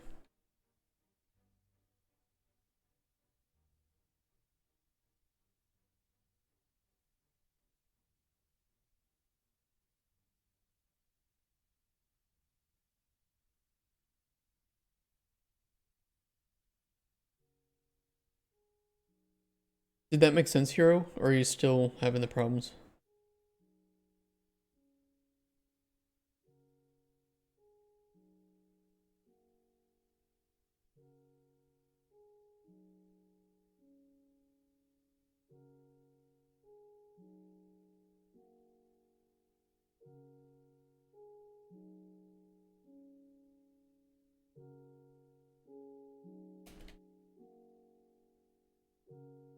Exact example below. And then I can show off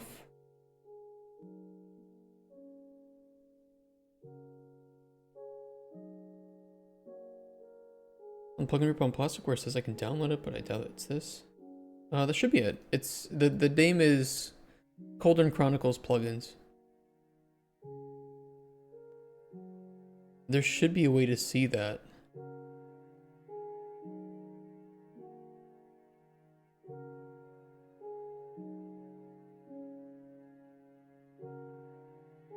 I think you would add a workspace. Yeah, you would add a workspace, you select the repository, and then you want to place that in wherever, whichever it's your C driver, D driver, whatever, program files, Epic Games, 5.4 engine plugins. And then in the, actually it should be in the marketplace. So in here, this folder. Arrow to download everything. You're in the wrong place. Over on the left, there's a workspace tab. You want to click the workspace tab to make a new workspace. And you can just add that, call it anything. Name it whatever you want, but the repository should be Cauldron Chronicles plugins at Microraptor at cloud. And then the location should be the marketplace folder within your engine plugins folder.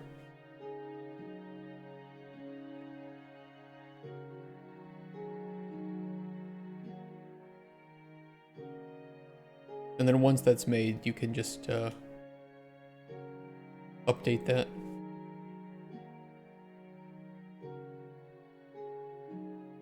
I think we can negate this Hermes log, whatever the fuck this is. It keeps getting changed. I don't think there's anything necessary to this.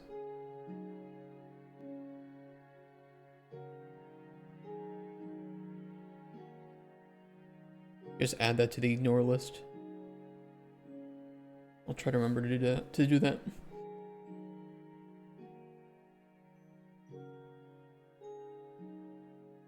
Okay, I want that honey. Let me grab a toadstool cooked.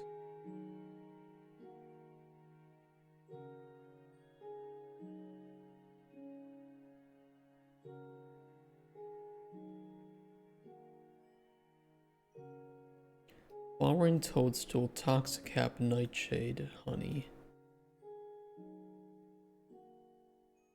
I can't believe I actually think that's working.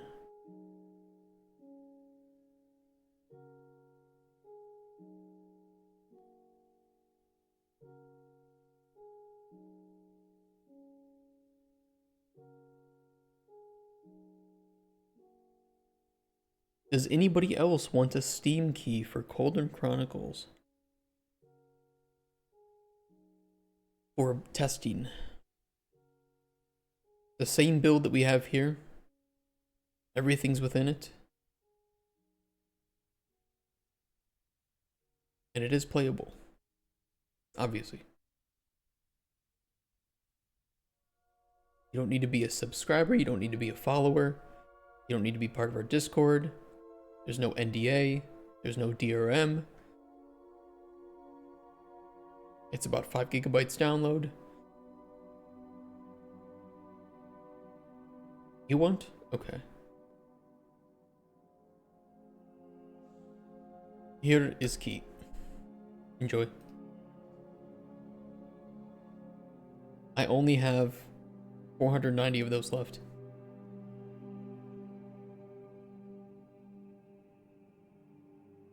And private PC?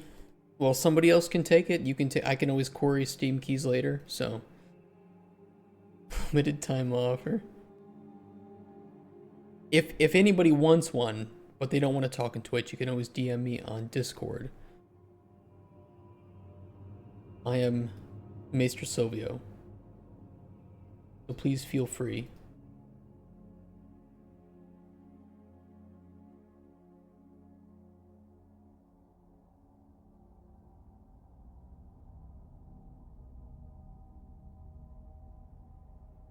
Which branch did you just update, Valentine?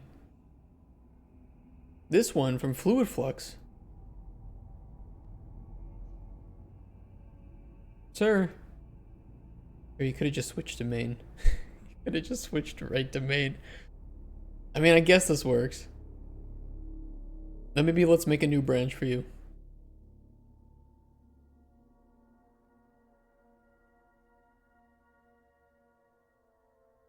There, I made you a branch. Switch to this one, and you'll be good to go.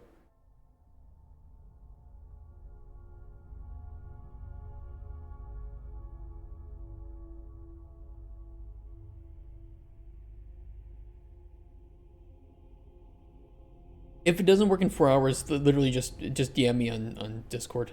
I'll send anybody who wants one. Rest of my branch. Nah, use this one instead. And then I'll push whatever changes I have from today onto there. But it shouldn't. If you're just working in that level, then we shouldn't have any problems. Did you get the plugins repo updated?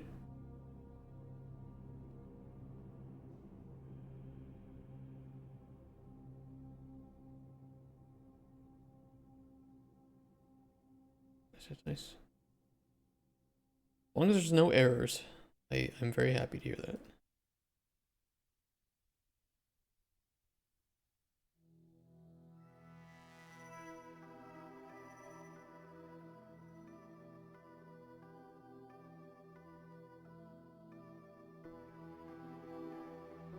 When it's downloaded, you can try just launching the project again, and you shouldn't get any errors.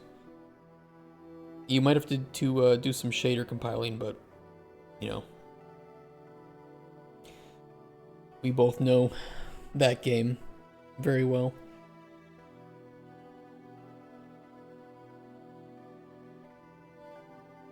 No error? Nice. Nice. Good to hear.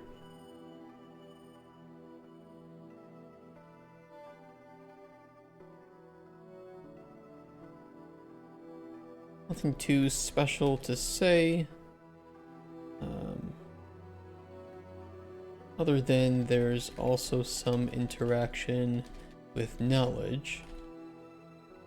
If the player doesn't know of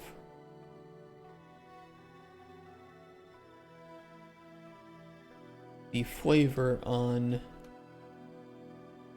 an ingredient, we defer to showing question marks for that specific flavor on the potion outcome. Oh, I had potion value here. I probably could have moved that away from here then.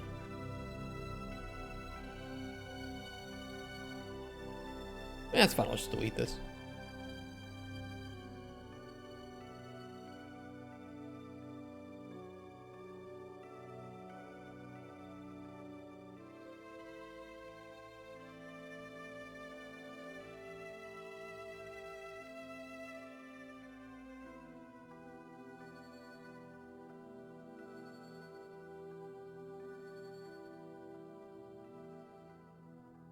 Okay.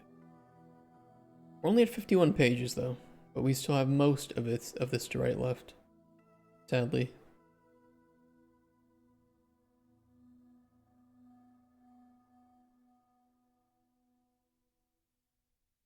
Player can also brew potions on the go.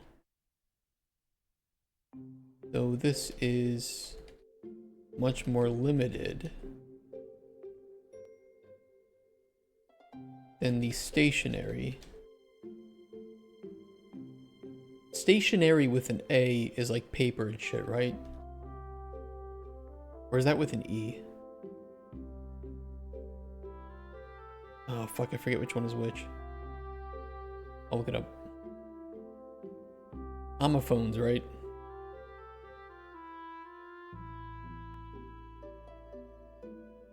Stationary with an A is unmoving. Stationary with an E, like paper and stuff. Okay.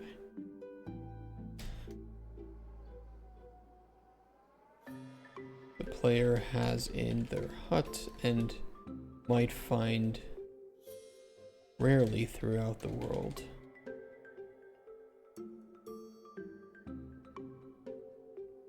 The portable alchemy kit can only brew a small number of ingredients, probably balanced to 2 to 3, and the player is unable to process ingredients here. Think of it as a tiny little cauldron. Nice and cute.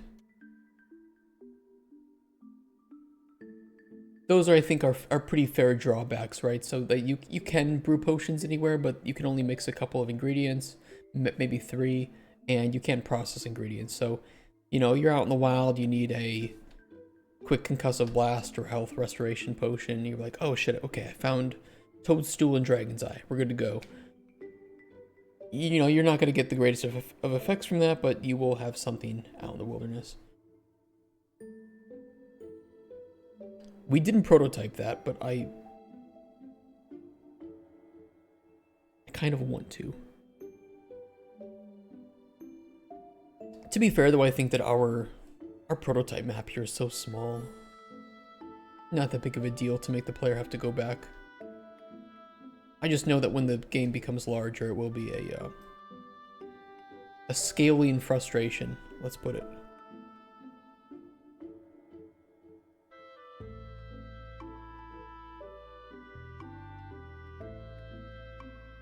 Okay, that would complete the alchemy section, at least for now. That didn't take up too much space. Actually, there will be a teleportation ritual that you can perform. I don't know what it'll look like. I just know we want to use the ritual altars, which I can pull up the old GDD for a quick view of that. Kind of like a quick example world, but you have your hut, and there are altars in each biome. And once you've discovered the altar once, you can perform rituals on them, and that would allow you to travel between all of the altars. I don't know what that's going to look like, though. I just know that I want it. That way, if you're all the way out here somewhere, maybe like this is the desert, and somebody appears at your hut, you can just quickly jump back to the altar, teleport back to your hut, and then when you're done, you can jump back to the desert where you were. Though I think that we will try to make the world more circular so that there aren't... you don't have to travel 1,000,000 miles in one direction just to get to a biome, but then in the other direction it's just kind of like there isn't much there. Flat Earth.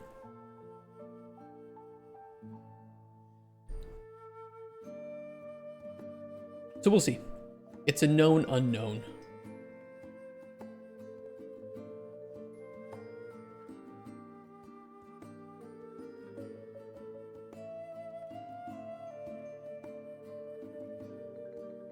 Do we still think that 25 to 40-year-olds with even gender split is pretty accurate? I think that it is. We know that RPGs have pretty even gender split. They're one of the most evenly split genres of games.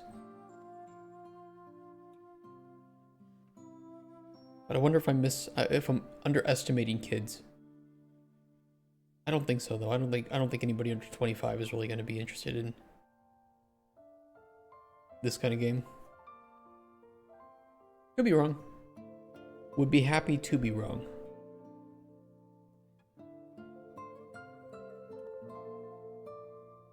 But then again, the average age of a gamer is like 29 or 30 or something, I think.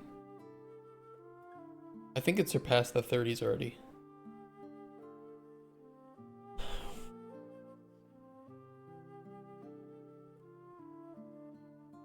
Demographic for cozy games. I think there's going to be some overlap between the cozy gamers, the ARPG gamers, and the old school RPGers. I think we're trying to reach for our own niche within that Venn diagram of those three. And I don't think it's very small either. I think that if I had to guess what the size of this would look like, I think that would be...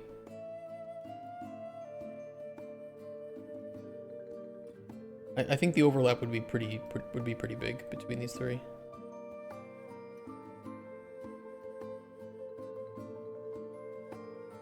I drew that horribly.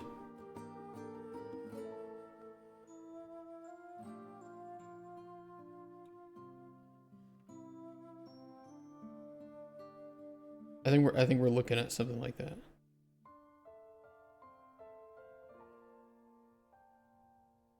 I think the hardcore ARPGers are probably not going to like that the combat is not going to be super intense. But it could be. We do need it designed. You know, we're going to have a team specifically for that. Hardcore RPGers might want more stats-driven systems. And I think the cozy gamers might be turned off a little bit by the combat. But I think that if we provide some gameplay options, we can kind of push this a little bit further in each direction. So players can play the way they want. I think the overlap is significant. I hope so. I really do hope so. I'm okay with reaching a niche. I don't want to make like a modern game for modern audiences. I'm not trying to go for broad appeal here, but I would like appeal within the genres that we're aiming for.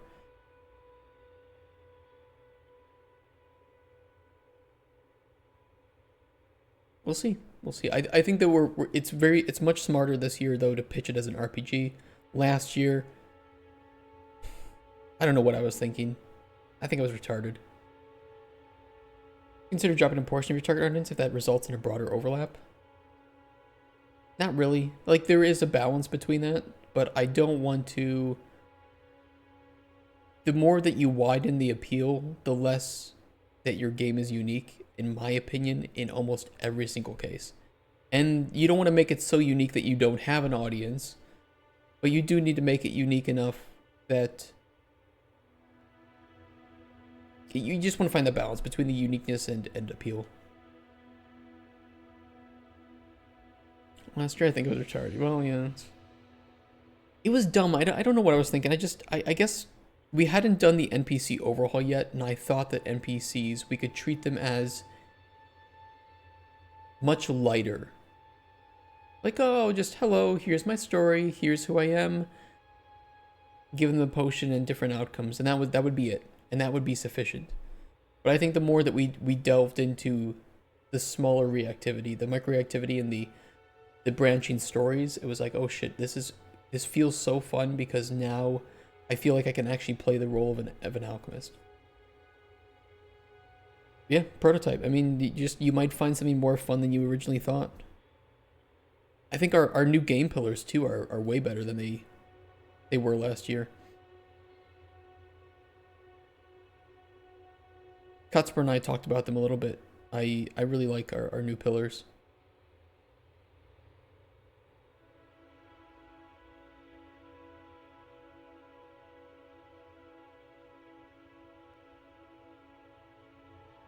Storytelling NPCs. How much of our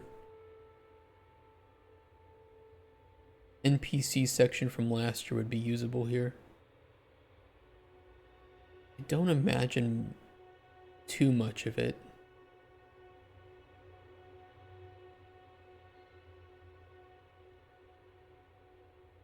Well, we don't have commissions anymore. We would have problems as I use the... I don't use the word commission anywhere, right? Do.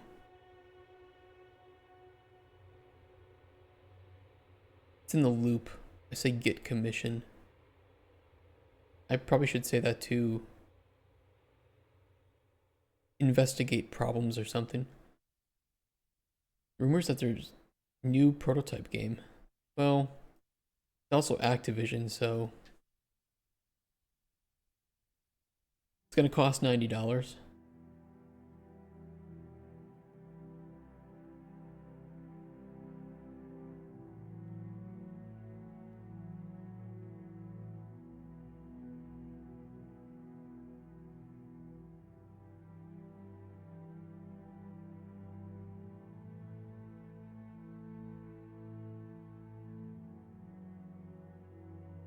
Oh.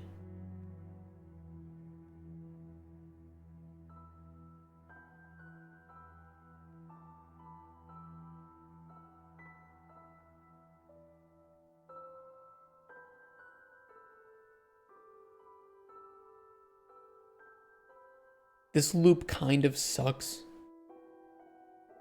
Although, you know, it's hard to dive into a whole bunch of alternative possibilities in gameplay loops.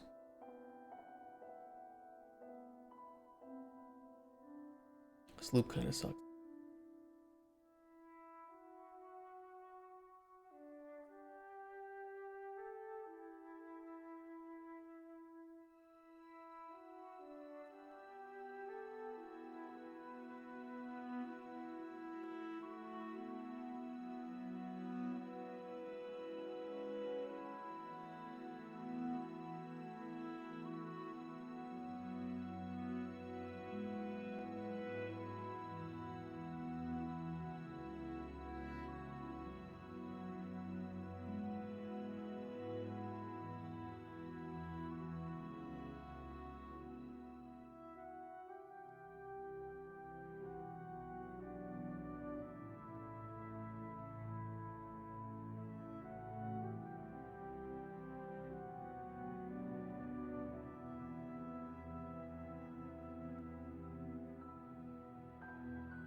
I don't like this. I don't know. I might go over the gameplay loop again at some point. This one irks me. And it is correct. It is correct. There's just so many caveats to that, right? Like, well, there's a lot to do in the open world. There's a lot of different methods of collecting ingredients.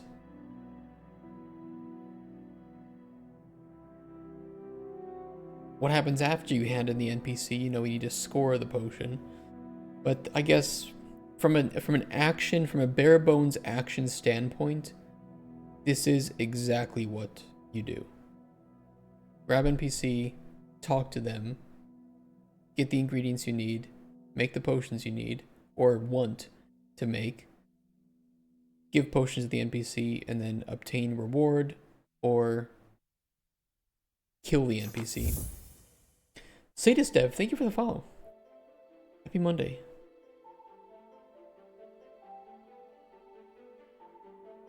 So I think I will try to rephrase any place we use the word commissions with the new problem system. I have to sneeze.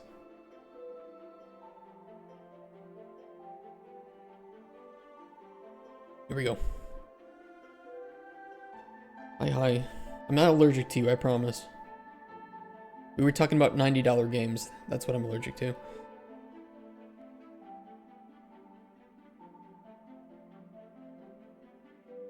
They come to you with problems. And we're going to link down to the section that explains that. Somewhere.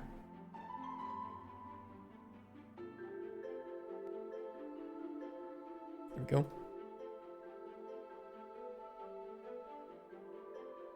Issues that require a potion that you need to fulfill to move their stories and therefore the main story forward in order to resolve these problems. Must make potions. Potions are made with different ingredients, blah, blah, blah. Once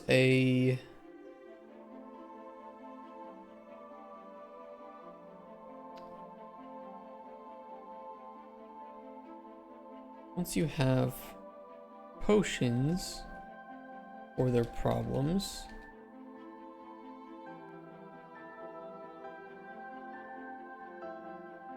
they can be given to NPCs who then continue on their journeys. May or may not return, and their fates can be altered by how well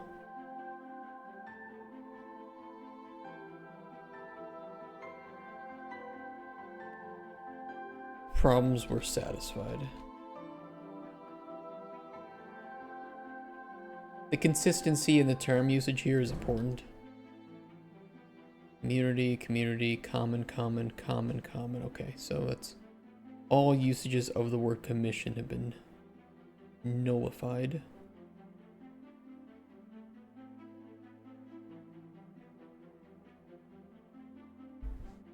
I've learned the hard way a couple times that consistency in terminology is important.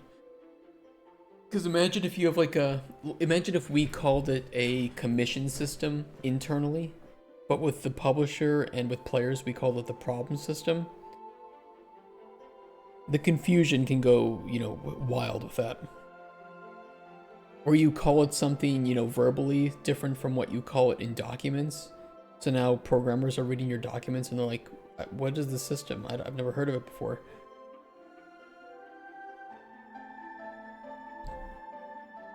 Even if the name is kind of stupid, at least name it the same thing and call it the same thing. That way you have consistency internally and try to do the same thing externally too. In that case, that's kind of the reason why you should try to find something that does at least make sense. I shouldn't be yapping on about these things. I don't know if people are interested in game design, educational discussions. I'm trying to write a GDD. Overview and goals of storytelling NPCs. I mean, this might be copyable from last year's GDD. To be honest. I have an overview. NPCs are named unique individuals that live in the world you inhabit. In Cauldron Chronicles, those NPCs have stories, goals, and journeys. Their journeys should be paths with you. The players, they attempt to complete their goals. They'll request various potions either one or multiple times throughout their journeys, and your ability to satisfy their requests, or their problems, will determine the outcome of their stories. Blah blah blah blah blah blah blah blah blah blah blah.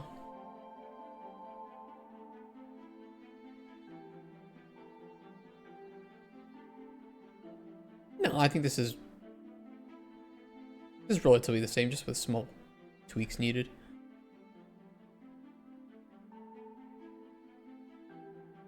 We will need to add some goals in here, and a picture of an NPC would be nice.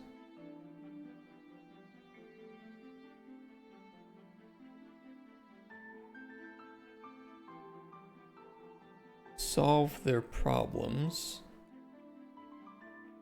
with your potions.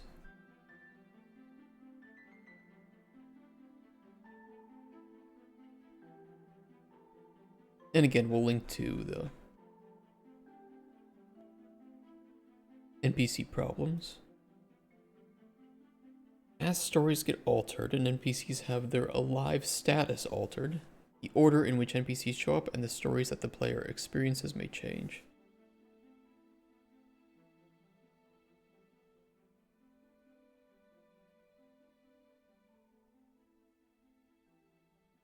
Yeah. Okay, where is Alaric? Let's get him here.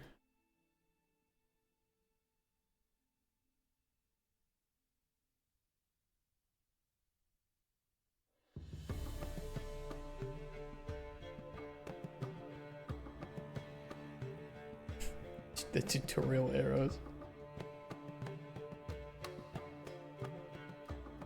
They're not the most immersive, are they? But you know what? They work.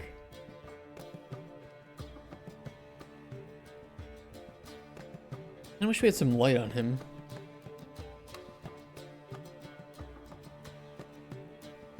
Noon.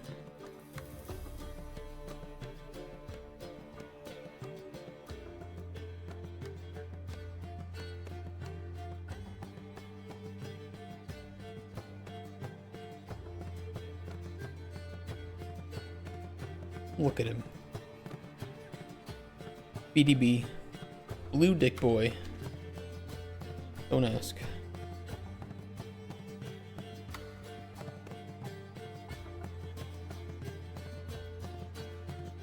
If you know why he's named that, it makes sense. If you don't know why he's named that, it sounds a little bit creepy.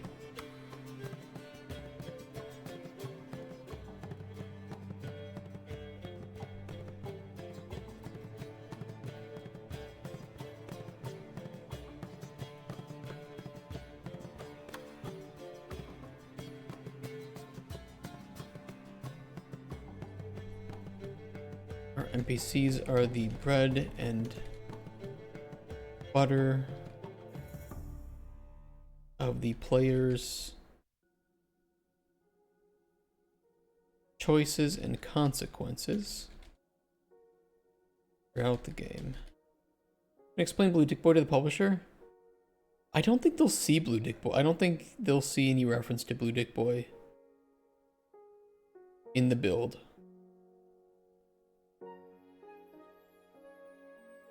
But I think he would be a little bit hard to explain.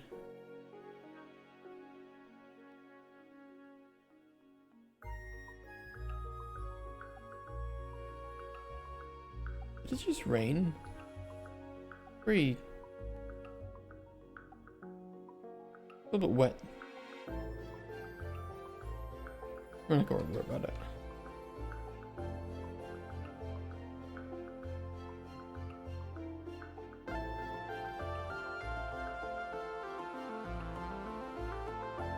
NPC story structure. We also had a section in here about story structure. Again, this one is just...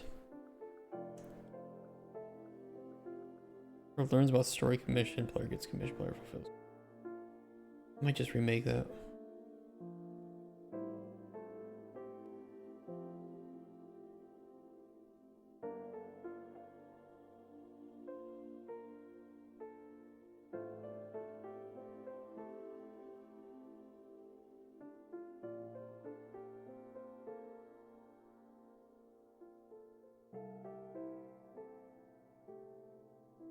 You said it's bad to call one. Shut up. That's not what I meant. You know it.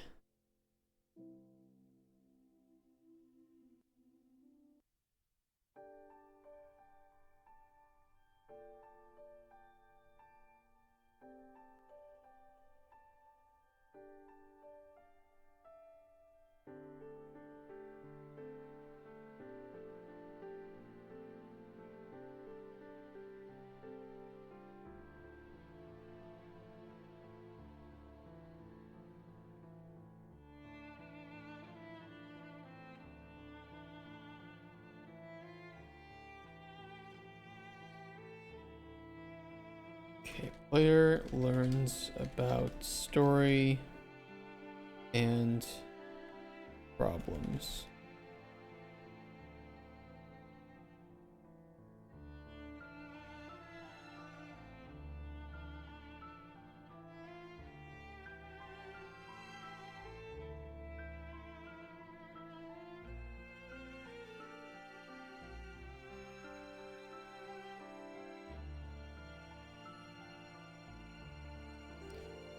I mean, the player is either going to fulfill or fail these problems, I guess. But that would happen with testing the potions.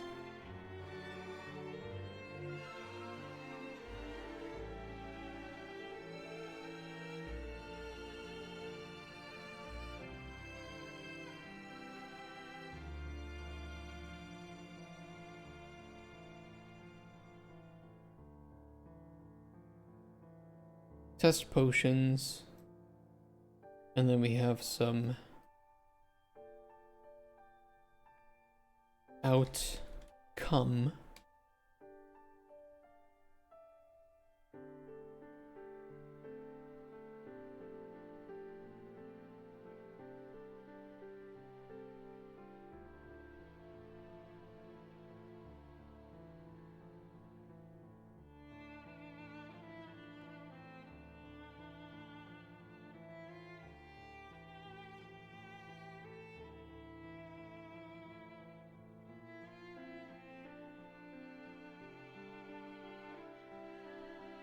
It says it's the same distance, but that's not the same distance.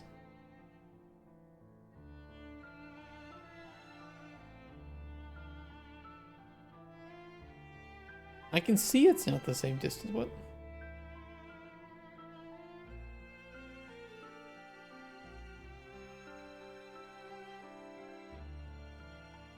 Awkward.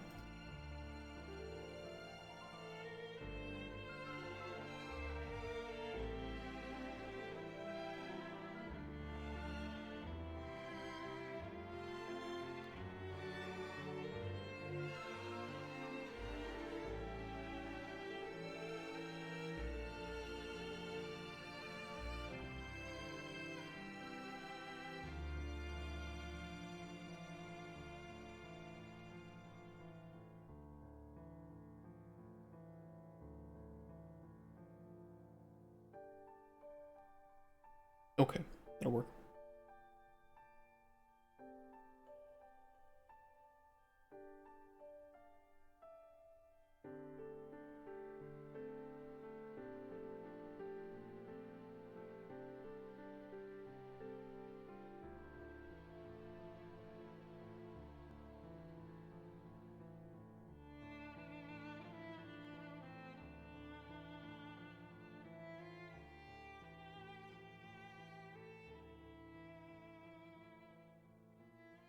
Shown the gameplay loop story revolves heavily around characters and their interactions with the player through dialogue and the commission system.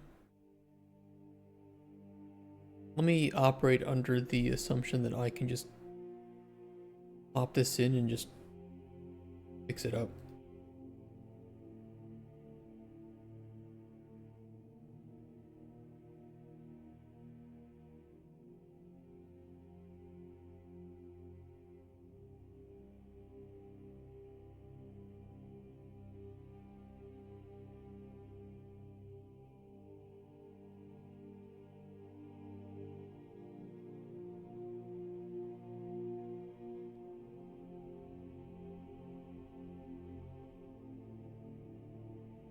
We'll say characters through interactions with the player through dialogue and the problems that those characters have. Problems, link.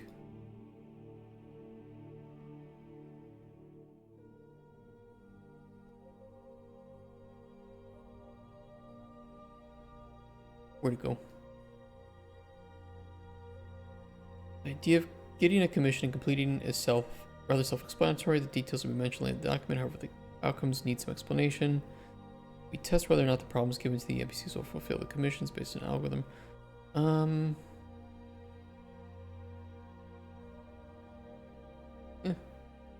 Yeah, Makira. The difference between silly nicknames for things and what you actually say out loud. Man, I say a lot of things out loud that I shouldn't.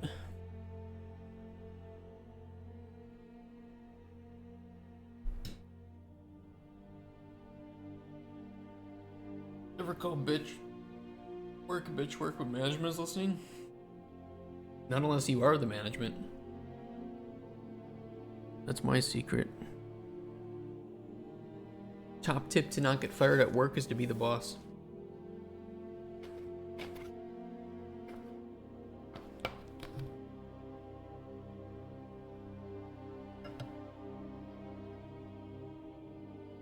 If you don't like the rules, be the person in charge of making them.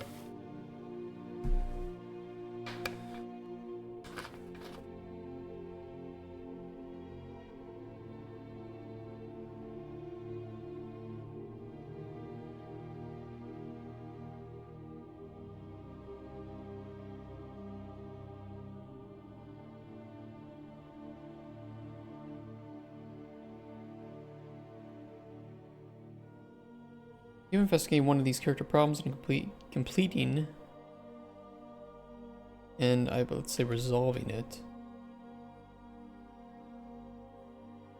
Needs to be mentioned in the document of the outcomes, needs some explanation. Test whether or not the potions given to the PCs will fulfill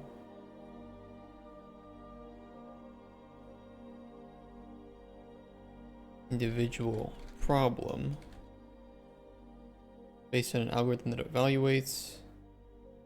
Worth emphasizing that behind the scenes nature of this, as it's crucial for the player to, of course, not know how well the potions help the NPC until the NPC has actually used them.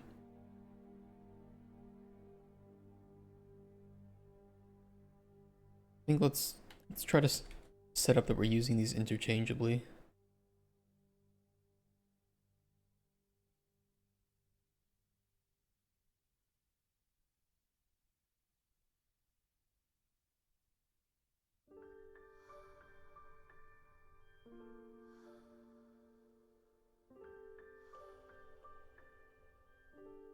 That's fine.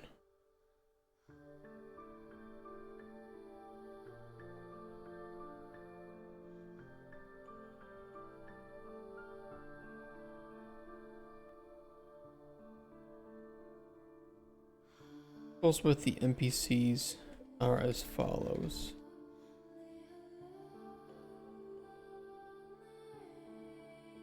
We'll want to make that.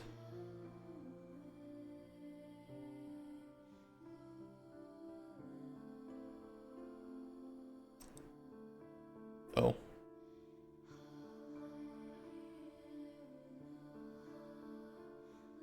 Wrong location.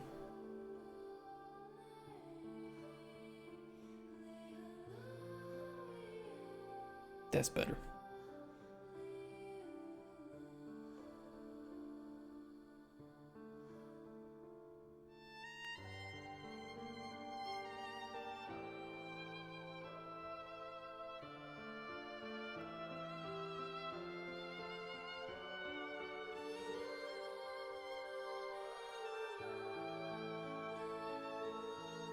I guess I put some...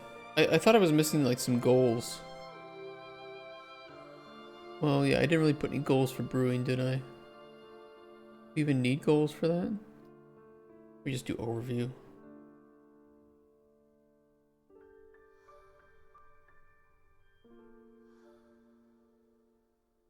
NPC problems definitely need goals though, since this is also a system that we haven't prototyped yet.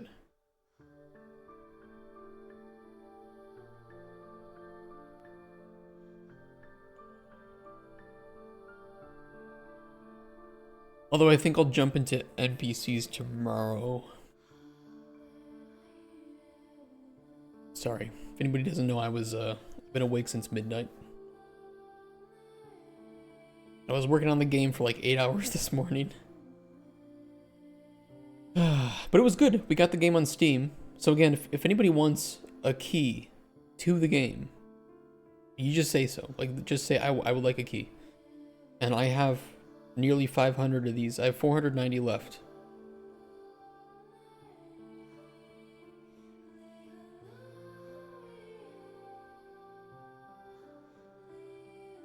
So if anybody, if you're lurking, if you're new, it doesn't matter. You don't have to be a subscriber, don't have to be a follower, don't have to be in our Discord. There's no NDA, no DRM. I'll just give you a key. These keys will be revoked at some point in the future, but not for like many months probably.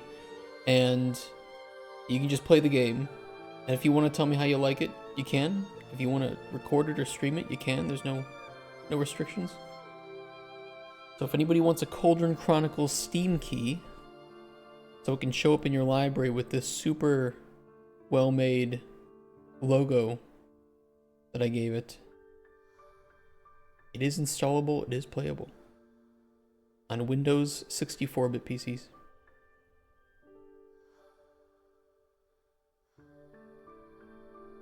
I had some plumbers start 3 days late, that's crazy. That's kind of fucked up. Yeah, we will continue writing the GDD tomorrow then. But I will have to go. I just need to get some early sleep today. And reset my schedule. That's the plan. There was an error. Update post-process window. Let me fix that before we go. We can find this problem. Error. Access none trying to read property post-process wind fog mid.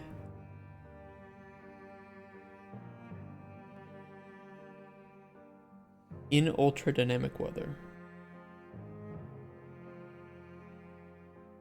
I wonder if it's because I have an assigned wind something. Or did I make that?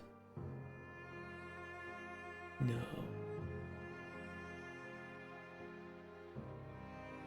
Wind directional source actor.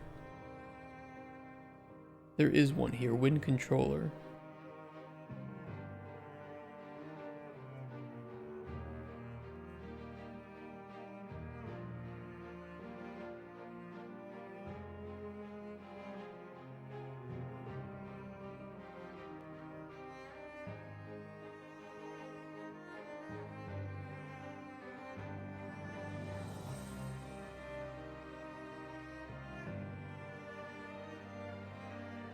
I don't know if this is the right actor, though.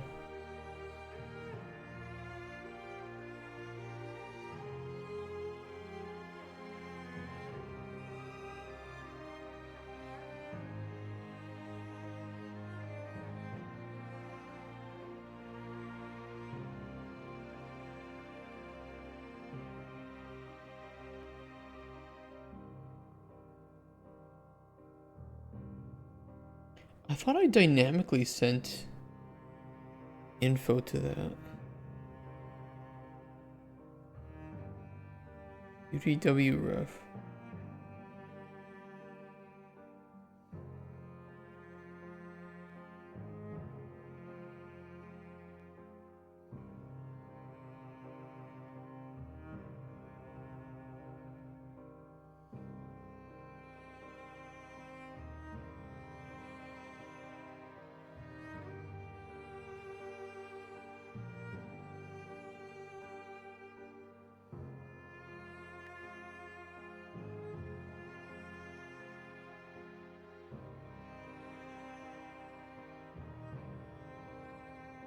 don't remember. I don't know why I don't see it.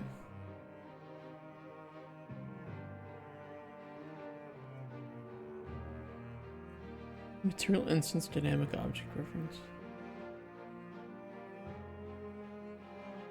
That's weird.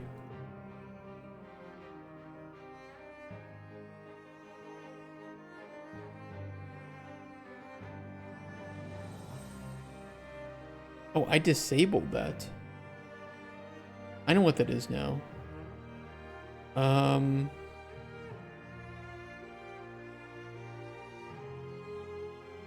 It should just be false. Yeah, I mean it's not turned on, so I don't know why it would be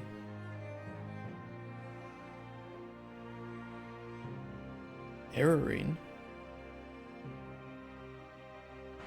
I mean, it wasn't crashing or anything, so it's not a super big deal.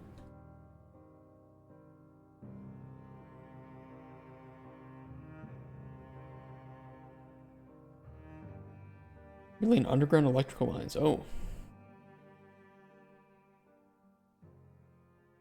They canceled because they said it was rain, but there was no rain. That's kind of unprofessional of them.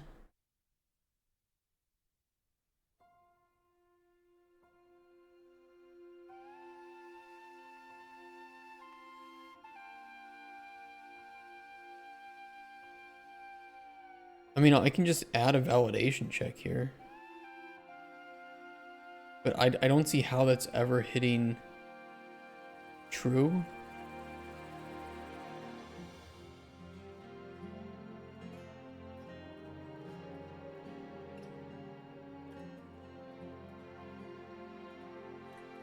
Unless it's being set somewhere.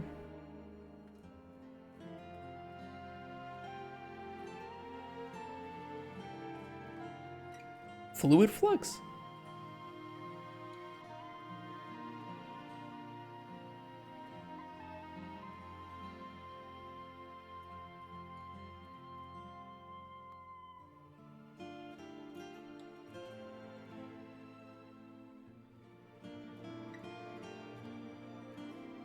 Oh.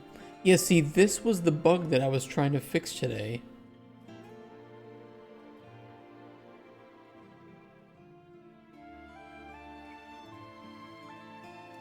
There was post-process wind fog underneath, so the reason is because it's triggering this, so doing that will fix it. I made a build, and there was wind fog underneath the water, and I couldn't resolve it, and I could swear that it wasn't happening. Well, it wasn't happening in Plan Editor, so I was just like, well, I'll just disable it, because it doesn't add much anyway. Like, it's a cheap post-process effect, but it didn't really do it, you know, add much to the game, so that must have been it. It would add like some white specks. Although I think that the volumetric fog is already doing some of that. Though of course that's more expensive than some post-process, right? But we had both and now we have one, and honestly I think that it's fine. And this one doesn't happen under the water, so that's even more preferable.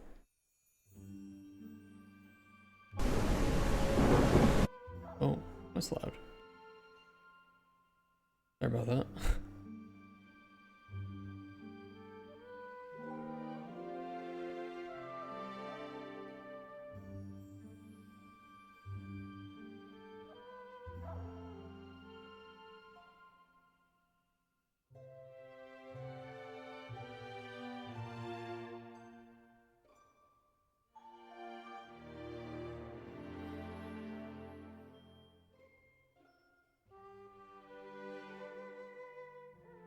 Yeah, those lights are blowing the shit out of the volumetric.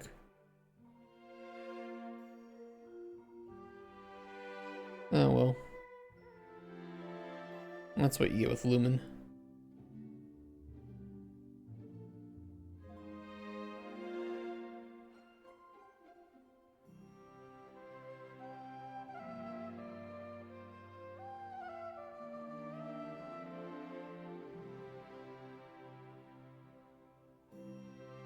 No bug though.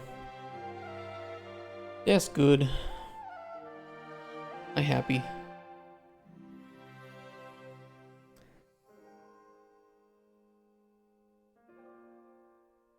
Like there's one other. I have to resave the main menu too, because it's being a dick as well.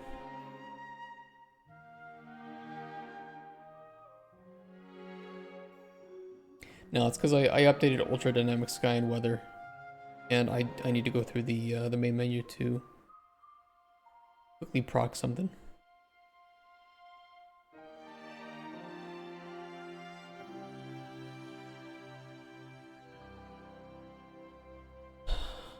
The main menu.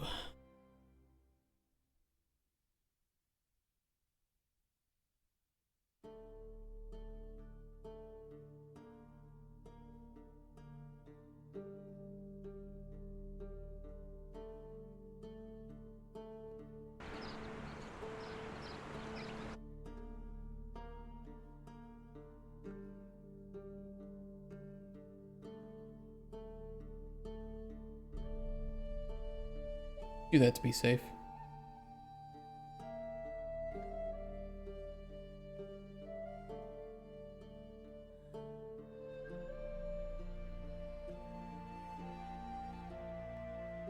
Also, Dynamic Sky and Weather is a plugin from Fab. Yes, yes it is. It is $40.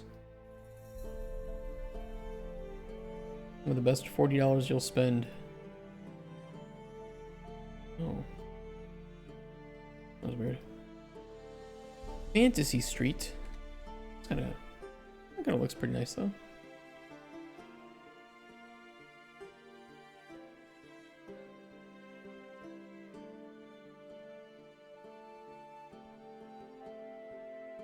There it is.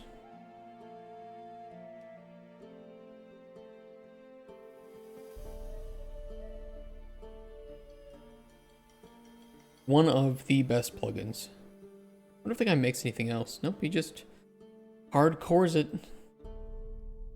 on UDS. Stylized Dynamic Sky and Weather, huh? I actually like that a lot.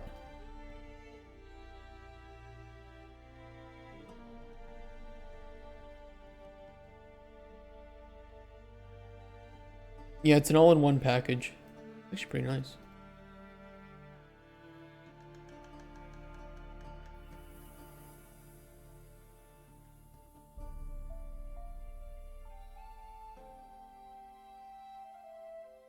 Okay, I'm gonna merge this to Hero, are you on the branch right now on the scale level?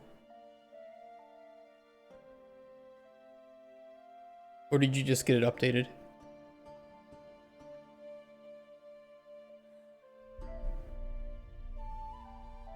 He might be busy. But I don't think I touched anything today that would cause an error or issue with him. Alright, last call today before tomorrow. It's not like we're going to run out of keys, but does anybody else want a Cauldron Chronicles key for Steam? They are fresh off of the servers. You do? I thought I'd give you one. Didn't I give you one? You want to get one to Katagaru? You want another one? You want some more to give? Do you want some to give away, Lazy Fangs? If people want it, if you're gonna, I don't know if you're gonna stream it, but if you are, do you want some keys to pass out? Oh, it's not a type of game. Fair enough.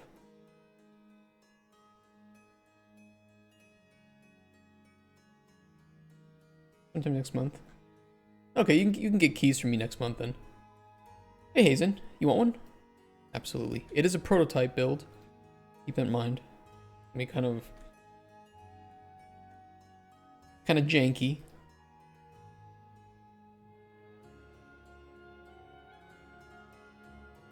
Bother you for keys then? Definitely do it. Definitely do it. I think Steam will be fine with us as long as we aren't like requesting over, you know, a few thousand keys, but our game's not that crazy for getting that many, so.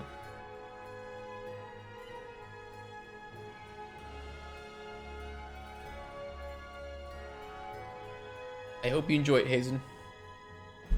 I do apologize to anybody though. It is pretty beefy of a requirement to play the game. It's not Unreal's fault. It's my fault. I made the level poorly, and it isn't optimized because it kind of isn't meant to be. But as long as you have a decent GPU with probably 6 gigabytes of VRAM, you should be fine. Just blame me for it. Show your lazy things. Don't be mean to new people. We're supposed to be nice.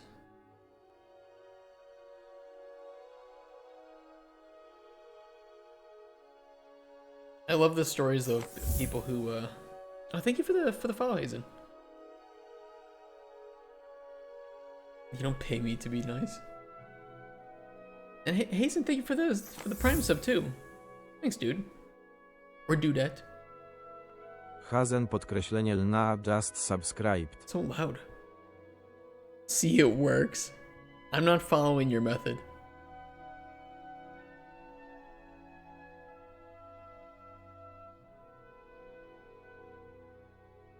Alright, I got nothing else to say today. I'm gonna take off early. We will continue on the GDD tomorrow. I will really do my best to get some rest today and not wake up at midnight again, because I am just pooped.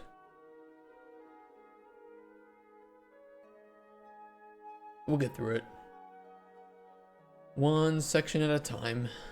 We do have a lot of sections though.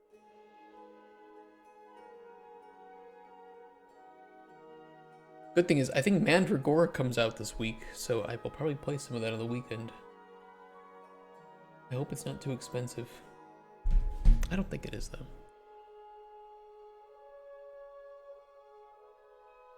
I'll beg my mom for some money. $179, that's a fair price. Yeah, this looks so good. I don't know how much gameplay there will be, but I think it'll be worth it, whatever it is. Excited to play Forever Skies. I'm excited to see how much it's changed.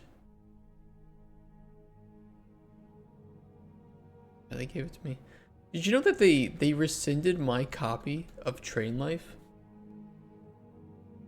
I was the creative lead on that game. They took away my key. I work at Far From Home for a few months, and they gave me Forever Skies.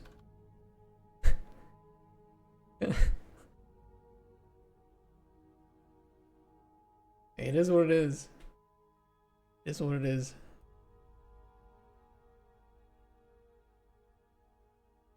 Some people are just built differently, I guess, right?